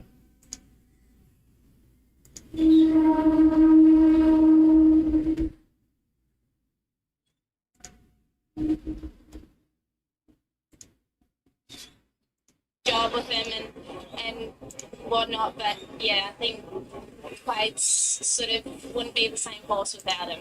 He's just gone from strength to strength, and you would probably know. I assume you and Quaid have conversations at home, but obviously he's only been in the mile his last 2. But the way he's attacking the line, he looks like he's going to be better out over further again. Yeah, super impressive. Like, I think it's quite scary. I don't think we've reached the limit with him yet, and so super exciting move going forward. Well done. Thank you. I just want to know what percentage she owns. Like, surely that they gave her a decent percentage. Well, it's got A-Villa, Miss C, Villa and V Crow. Not sure. Got at least 30%. But this Galloper by Prized Icon, who stands out there at Crinkle Stud, and that's his 5th win from 15 starts. So who knows what they'll do with him. It's very versatile, and that win was a near replica. And it's the same Cronulla as here last time out. Exactly, but what a credit to the horse. I mean, he was up in open company. I don't probably was the strongest open company race, but still up in open company, posted 3 wide the trip, and still has the audacity to show a turn of speed that he is. And as I said, to still attack the line. I mean, he put those horses away like they weren't much chopped, to be quite frank. And as I said, he's in open company. I think he's a very, very exciting horse, still lightly raced, and the pennies only just dropped with him at the start. Well, probably his last few starts, I'd say, and he's been able to win by 2 1/4 lengths, by 3 3/4 of the length there, beating a very much in-form horse in the 9, the right rein. And that is Damon Butler's second winner for the day. And this could become Palu in the last as well. Well done, Damon. He's really in the zone. Yeah, it's just thriving on life at the moment. He's been in for a long time, but he's slow, mature, and I think he's in his element now, being in work. It might be a nice horse during the winter without going out. It's good when Grants is here, not here. It's better when he's not here because the horses win. Now, you're on Taylor in the last. He looks hard to beat. Yeah, he is. Look, I think he'll be running a bit quieter at 500. He might find a bum to follow and hope keep it in a bit. Day so far, keep it going. 2 winners so far. He was in the market for our Jockey Challenge and he's right in contention. I thought Victory Omaha was excellent there, Kayla, doing a bit of work. Just want to make mention of Quade Crow, Vanessa's husband, of course. Quade resumes right. He's got a couple of trials here today. He's been out for 4 or 5 months with that heel that he broke. So it's one of the most painful injuries he's ever had. And he's going to resume riding, I think it might be next Saturday here in Canberra. So good to see. He's been out for 4 or 5 months. He gets the ride on good price. Quite he's been spreading himself around with a few different trainers, but he does ride a little bit for Grants. But anyway, you can't take a winning jockey off either. No, that's exactly right. But he's a really nice horse. As I said, he's certainly getting better and better. The pennies only just dropped with him, and he's put those horses away like they weren't much shop, as I said, and they were. So that's been an excellent win. We've got 1 race to go here at Canberra, due to go at 4:55. And Taylor for Gratzfeller and Damon Butler looking to make it a double, but for Damon looking to make it 3. Our winner there playing 2. All right, this is the 9th one. It's a class 1. If we look through the odds, it's 3, 7, 1, and 9.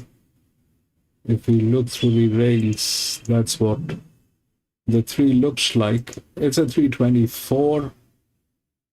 It's a 324 with management. All that is there. The one in the one through the rail is neutral, so there's no problem, and we've got a very strong indication on this.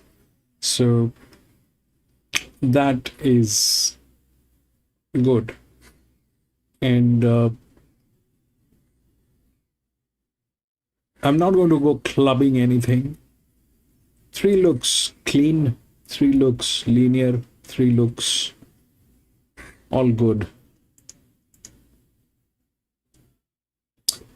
11 is the larger outer drift with a very good jockey on it. They're probably one of the best hands. 3, 7 Queen, I don't know whether that'll work, because there's something that is going to come in between, whether that is 9 or 4, especially that 10 or that 11. 11 has more chances to get in because of the physics that it has. So we look through this, then we get the 10. So yes, the 10 is pretty much capable of getting in. It's the same, it's not the same sex, that's the problem, but that's very strategic position for the 10. So it could be 3, 10 and then 7 or something on those lines, but I'm not going to get complicated. I'm going to go with 3, and I'll play 3 if the 3 doesn't get tailed.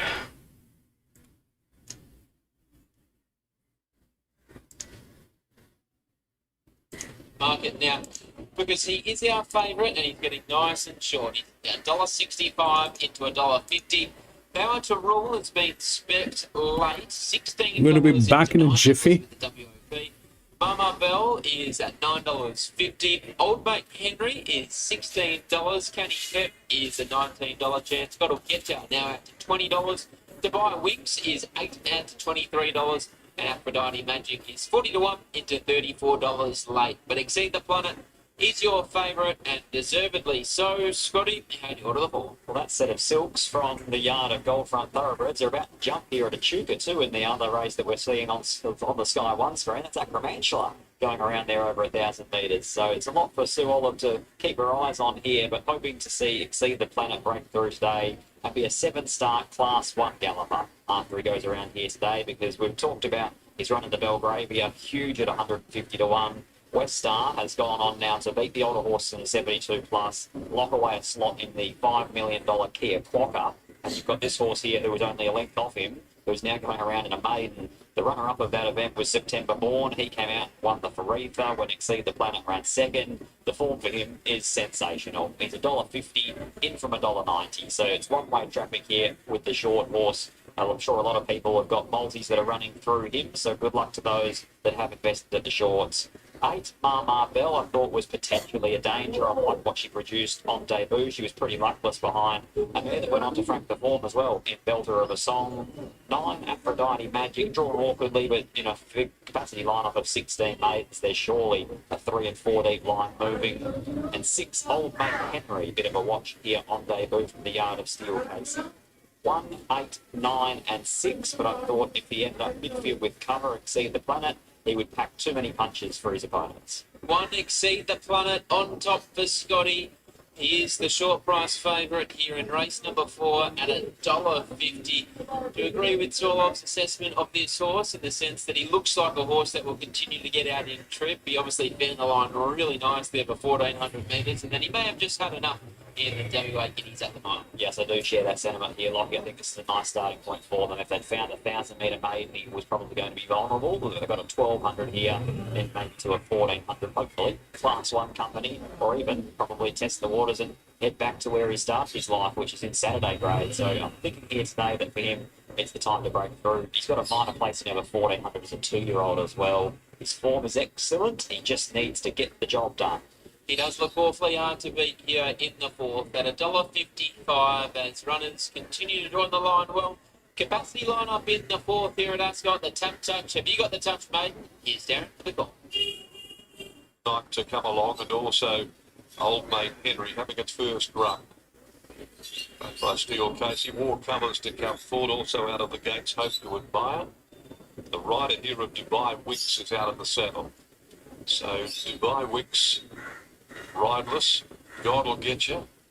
Kenny Kirk, they remain out behind the gates, as well as Aphrodite Magic. And Justine Ergelin's New York Sky. Justine back, of course, with the long odds-on favourite, the WA Derby, Machine Gun Gracie. Smaller edition of the race than we've probably seen. In the 7 running. Dominates the market. Exciting filly. Now, War Colours coming forward. Going to rule loaded away. This riderless horse, Dubai Wicks, to come forward. God will get you. There's Dyson here in the saddle. Fabulous to see the pony racing with the youngsters, the boys and girls out here today. And another emerging young talent we might see on the racetrack in some years down the track. Aspen Pike. Bred to ride by Willie and out of Jess.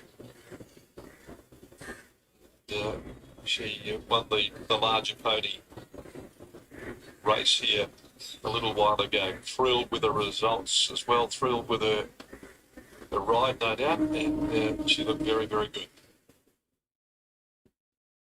We wait here for Hope to Admire. Hope to Admire still to come along, as well as New York Sky. So $1.70 for Exceed the Planet. I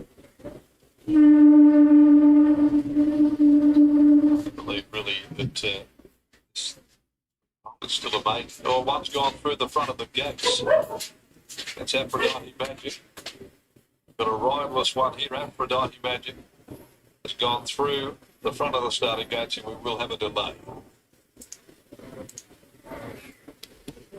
penultimate race here in Launceston on Good Friday. The sporting staff say Happy Easter Open handicap over 1,400 metres. Okay, I'm back. Scratch as many as we see here, but we've got some pretty Ascot. horses in action, and one of those is the one at First Accused.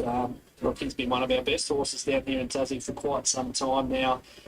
He was the winner of the Thomas Lyons on Hobart Cup Day and ran second behind Gerazzo in the Hell of the Street Stakes. Those two races are our two best weight for age races during the carnival. He's been a marvel, over 700,000 in career prize money, First Accused. Look, we spoke to Glenn Stevenson a little bit earlier. He had hoped to be at Cranbourne for a race tonight, but he's had a few setbacks with First Accused. Look, he's got to carry 59.5. There's little doubt that he's earned that weight, but he's giving a lot to the opposition here.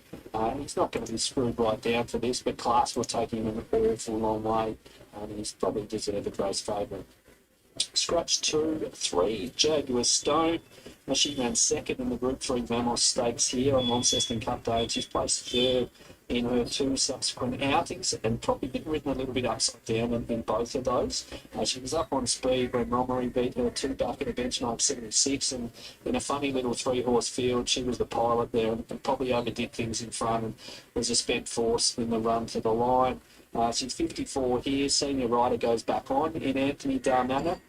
With Romery being scratched, I'm not sure where the speed in this race comes from. I think First Accused probably takes it up, and they'll be looked to just be leaders back with Jaguar Stone and maybe get a similar run to what they had when she chased home Gigi's Mistrick in the Vamos. As mentioned, Romery would have been the leader. He's scratched. Number 5's a winner. She's been very well placed by John Blacker. She earned her place in the Vamos on Launceston Cup Day. She went around at $31, but she ran third there and earned some valuable black type for connections. She went around in a heat of the Apprentice Race Series with Isaac Sitt aboard and was far too good for them there. She's earned her crack at Open Company. Even though it's a field of 4, she does meet some horses here that are well up in the ratings, but she gets him at 52.5. She's just bomb-proof, this mare. She always puts herself up somewhere near the speed and presents her as the winner at some stage. And I suspect that'll probably happen again. 6 Nick over Greek. 7 Sailor is an interesting horse. It's had a handful of starts in the state.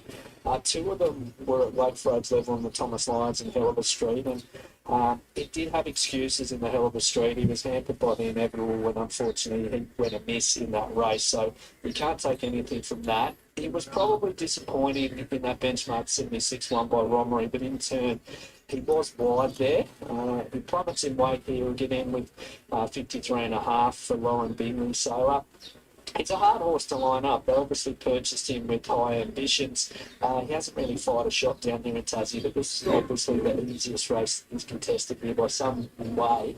He was the one that the market spat up when they put prices up, but he'd been heavily supported here into $7.50 fix. So you probably do need to put some stock in that about Sailor.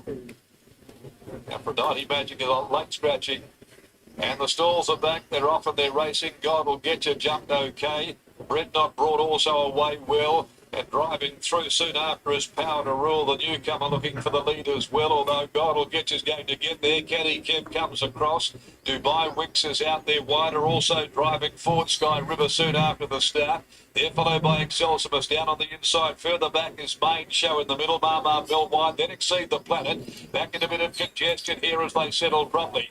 A length and a half away behind those. Next of all is Old Mate Henry, and they gallop along by the 600. Back with it, War Colours also back there in the second half is Hope to Admire. And the last couple included New York Sky, Yell Tonight to the turn. Gold will get you. At the 400 mark, Gold will get you a half to 3/4. Kenny Kim. They've kicked 2 in front now, coming around the turn from Power to Rule. Where's Exceed the Planet? Bullocking its way clear now. So the favourite, 5 or 6 lengths from the leader, Kenny Kim, who surged to the front. Kenny Kim at the 150, about 3 clear. Here comes Exceed the Planet. It's going through to the leaders 1. Look at Exceed the Planet. Gobble up Kenny Kim. Draws away at a great return and breaks its maiden deservedly. Exceed the Planet beat Kenny Kim right up on the rail. Old Mate Henry for 3rd. Then War Colours followed deeper out there by Hope to Admire. And also not far behind those on pulling up next of all is Bread Not Brought in company with Maiden Show. And they were followed further back by New York Sky. A good margin back in the field when they pulled up to Sky River, Excelsimus and Yaldonite. God will get you got very tired. And the last few runners home, they did include Powder Rule, Mama Bill and Dubai Wicks. 136, the numbers at Ascot exceed the grade 2 good. About to load here in Launceston, 5, 1, 3 and 7. My numbers, the winner, my best bet on the program. I think she's waiting to win here. She's pretty bomb-proof. She'll be up there to speed and potentially too good. 5, 1, 3 to 7. 5, 1, 3 and 7 as we go to Cole. Which, of course, is just gate 4. All in. And we're set to run for the second last of the afternoon. First accused to run the favourite. Set. And they're off. And they jumped away in a nice line too. It's hard to find the leader. First accused is working up toward the front from Jaguar Stone. Soda's dropping back along the inside. And around the outside is the winner. So first accused, and they only roll through the first 200 metres or so. First accused a half length. Jaguar Stone's got the rails. The winner's going to lobby to third spot just behind the leading pair. And Soda on the inside is fourth and last. So first accused for James Johnson. He's the leader. It sits outside Jaguar Stone, who has the rails, being ridden by Anthony Darmadden. In third spot is the winner Jackson Radley aboard. Now Dharma and Jackson have both got 2 winners for the day, both vying to make it 3 here. James Johnson's on the favourite, first accused, who leads. And back last is Sailor. And Sailor is being ridden by Lauren Bingley. Heading down the side, we've got 600 metres left to go. First accused, he's more than happy to stay away from the rails here, Johnson, and leads from Jaguar Stones, the winner tracking up behind the favourite. And Sailor, who's been specced in the betting, is starting to pick up ground going through the centre in the blue and white hoops. It's almost a line of 4 coming around the home turn. Jaguar Stone hunts up on the inside. Sailor, first accused under pressure, and so too is the winner a length away. Flattening for the run home, Jaguar Stone. Sailor the centre. First accused is still coming. Nothing between the 3. Jaguar Stone, first accused. Sailor drops off. Jaguar Stone, first accused the outside. Got the bob. First accused and nose to Jaguar Stone, who refused to give it in. Sailor dropped back about 4 lengths away, and Zawinna was fourth and last. It's a photo, but first accused, the class runner of the field, has done best to score here. Number 1, first accused, defeating Jaguar Stone with Sailor in third spot. And Zawinna failed to flatter today, finishing fourth and last. 1, 3, 7, 5. 1, 3, 7, 5. Last 600 in 33.97. Overall time of 1:30.32. He is the horse of the year. Got him to pay 170. They did bet up to $2.40 here, an incredible price. For this horse, James Johnson was happy to sit away from the rails. He was under pressure coming around the home turn, but class has prevailed, and first accused gives Glenn Stevenson a winning double here today. The 7-year-old by Turf on Tone from Keep On Talking.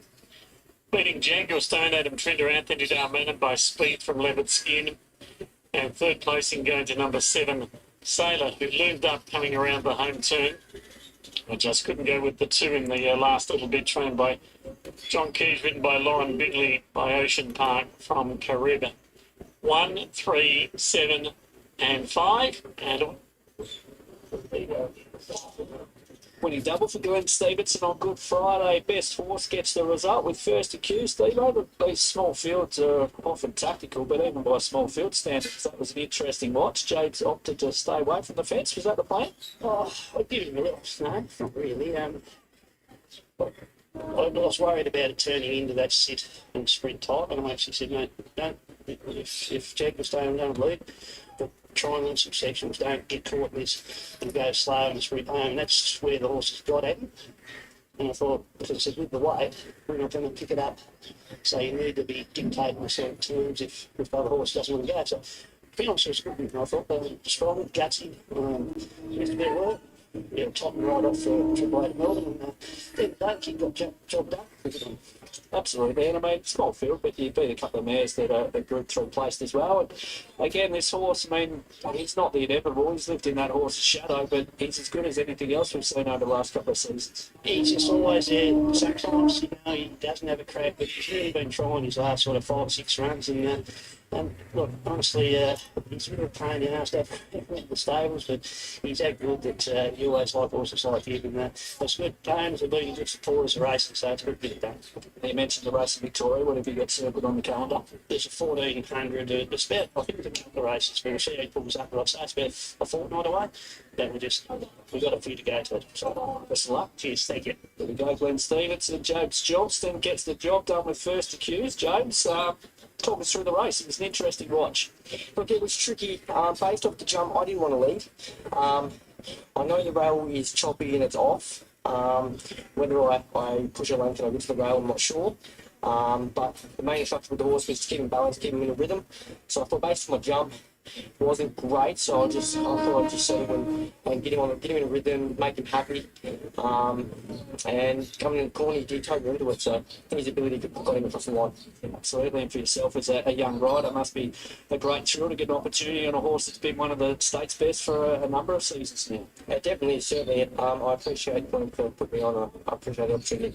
In the Ocean, another good chance of making a race-to-race double in the last. He is certainly, he'll run a good race. Best of luck. Thank you.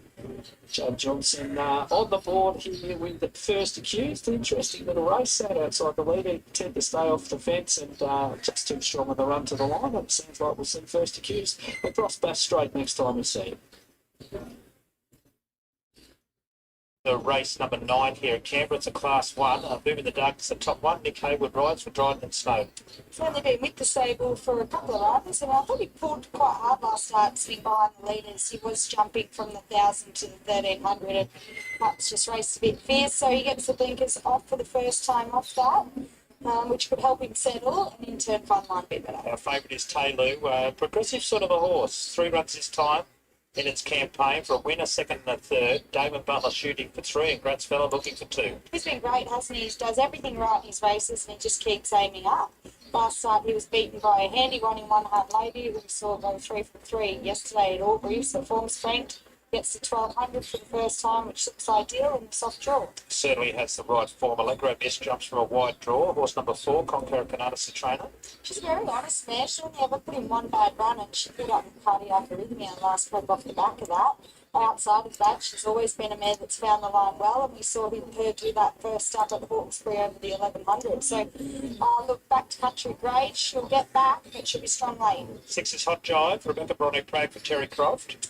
I thought she was good playing last start at Gosford off the back of a couple of okay runs at provincial grade prior to that.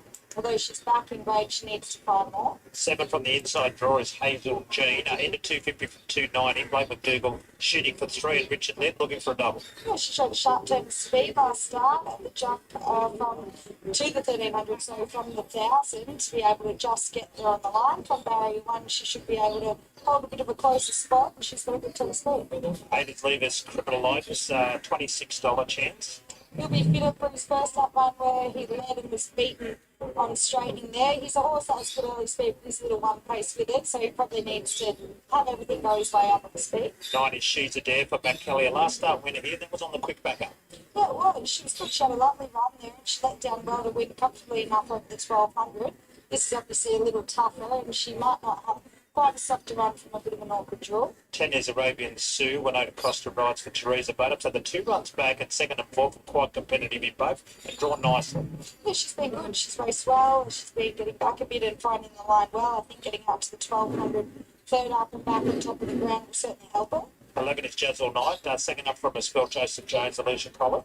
Oh, she finished nowhere first up, and she certainly, I'm not saying she would have won, but she should have finished a bit closer. She ran into a little bit of bad luck down the straight, and that was behind Lassimo Dane, who obviously came out and won again today. I think she can improve second up. 12 is Bella Icon. Gratzfeller's second runner, Jet Penzer in the saddle. She looks excellent this mare. The 2 runs back have been very fair, and I think she might be waiting for the synthetic. Right, 13 is Encyclopedia. First up from a spell, Pierre Villa. yeah, off an over 12-month spell, and just from a yard perspective, I think he'll take a lot of benefit out of this run. And his only win did come at 1,500, so I'd say he'll find this bit sharp or stuff. You're live in the quaddie. Canadian Ruler won our first leg. The second leg was also taken out by number 1 Wild Sensation. Good Prize won the third leg, and the favoured way home here is Taylor, our favourite in the Lucky Last at Canberra, at $122. Last race, 4.5 minutes off the start. The 7 is our favourite, which is Hazel Jean at 225 in from 290. Ahead of the 3, which is Taylor, 250 out to 280. And then we go way out to the 1, Boom in the Dark, $8.50 to $10. And then the 4 Allegro Miss, $13 steady at that. So I mentioned about the quaddie today, about $122 with Taylor, and our jockey challenge pretty tight as well. Down to the wire it is between Damon and Blake, who obviously rode our first and second favourite here. They're both on 8 points with 2 winners and a second under their belt. So we will be watching this with a keen eye if we have a bet jockey challenge. We certainly will. There's runners around 4 minutes off a start. Hazel Jean riding the market, and the other one, Taylor, for the Lucky Last. Everything's gone pretty well according to plan today. Ben Hall, our caller, done a fantastic job, as he did 2 weeks ago in that country championship final. It was a career highlight for Ben. He's with Taylor. I'm with Taylor as well. And Kayla's gone for the 7 here, Hazel Jean, who was really good winning recently. We do it all again at Canberra on Saturday week. We mentioned earlier Quade Crow will be back for that meeting. We're riding a couple of trials today. We've got a trial following this as well. Race here next Saturday, Maruya on tomorrow, and then that meeting at Nara on Sunday. So plenty on. There certainly is.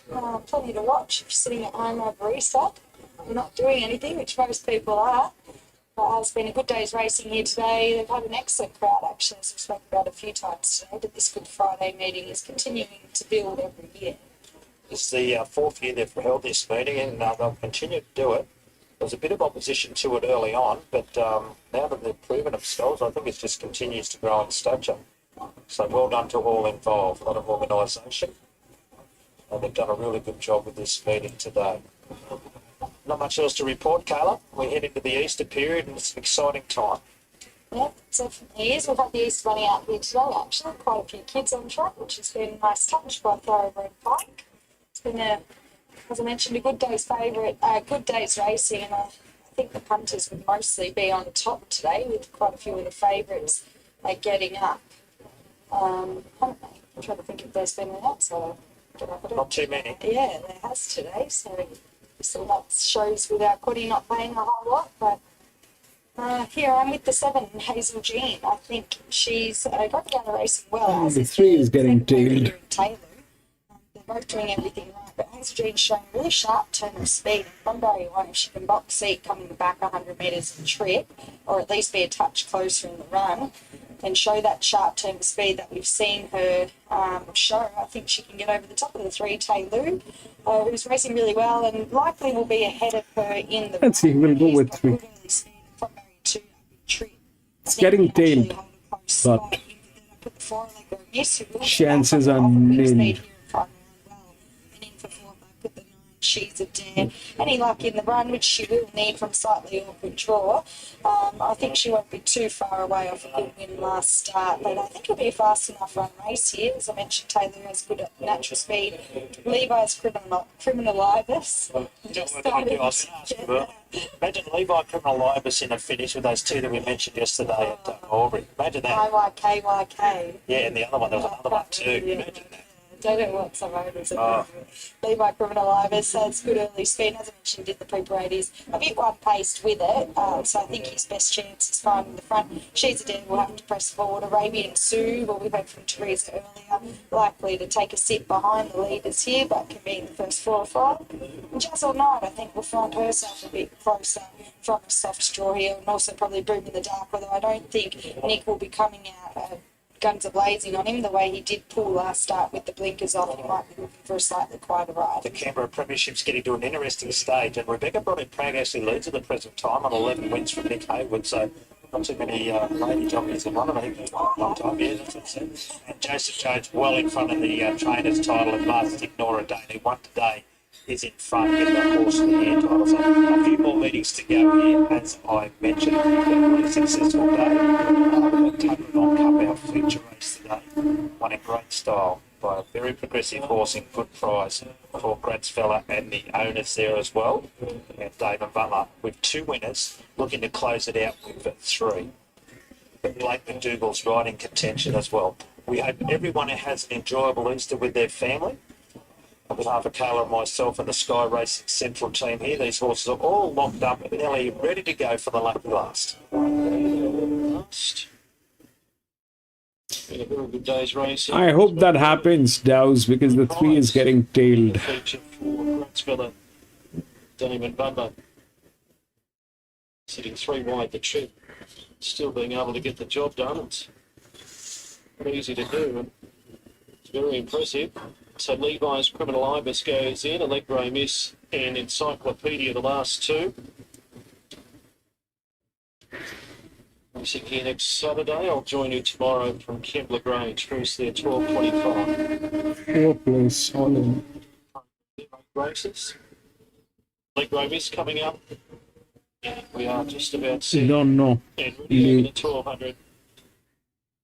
Hazel Jean is the favourite to win the last.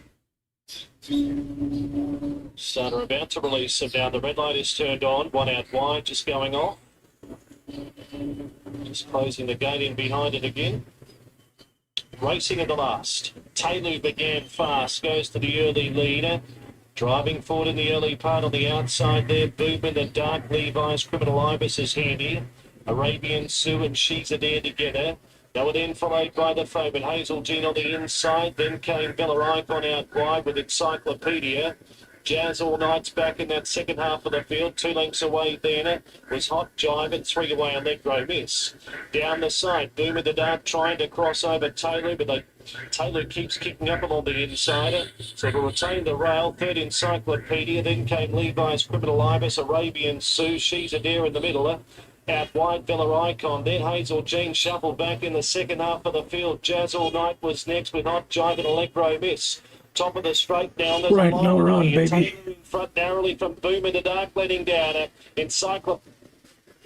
What was that?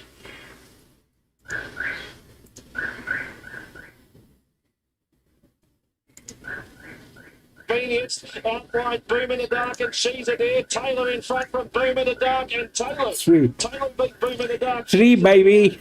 Then Allegro Miss, who flashed home. 3, 4, I think. But no run in the straight. Then came Levi's Criminal Ibis, followed by Jazz All Night. Then Encyclopedia Arabian Sue was next. They were then followed Lee, your 4, I think, got in. Jive was back near enough to last. Taylor for Damon Butler again. 3, 1 and 9. So he hung in on top of No, 3, 1, 9. Hazel Jean sort of didn't pick up 3, 1, 9, and 4. 3, 1, 9, and 3, 1, 9 and 4. 3, 1, 9 and 4. And net by a neck demand to 111.36 and 34.67 the time. Those. We are lucky that we got the 3. It was getting tailed. Taylor for Gradsfella and Damon Butler, 3-year-old Great Gelding by D'Argento at a Cloud Cedar. Makes it start number 6, win number 2. 1 Boom in the Dark for Keith Dryden and Libby Snowden. Nick Hayward in the saddle was officially second. 3rd went to number 9. She's a Dare for Jess Taylor and Matt Kelly, and 4th went to 4. What happened is the 3. It was a 324. Beating that was difficult. They were talking about the 7, which was a neutral. But the 9 was there. Lee was with 4, which was all good. But something has to go wrong. So the 1 was the one that went wrong. And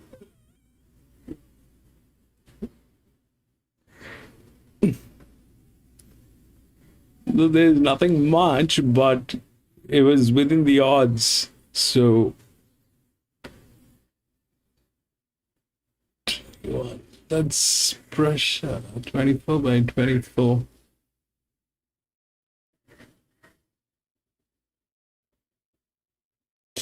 So that's what it is.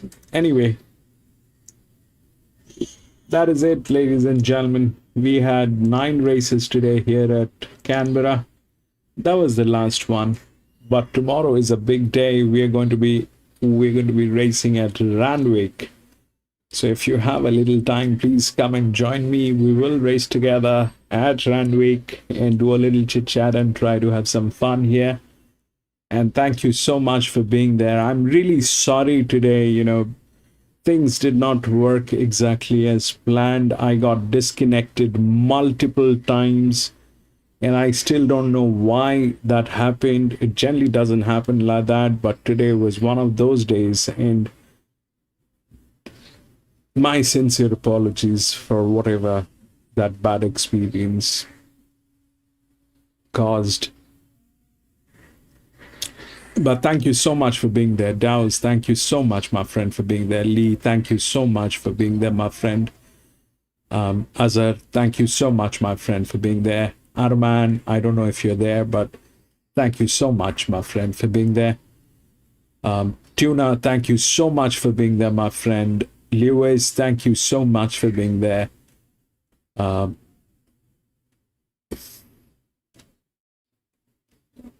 think that is it. Thank you, ladies and gentlemen. I'll see you tomorrow at Randwick. Till then, have a great day. Bye-bye.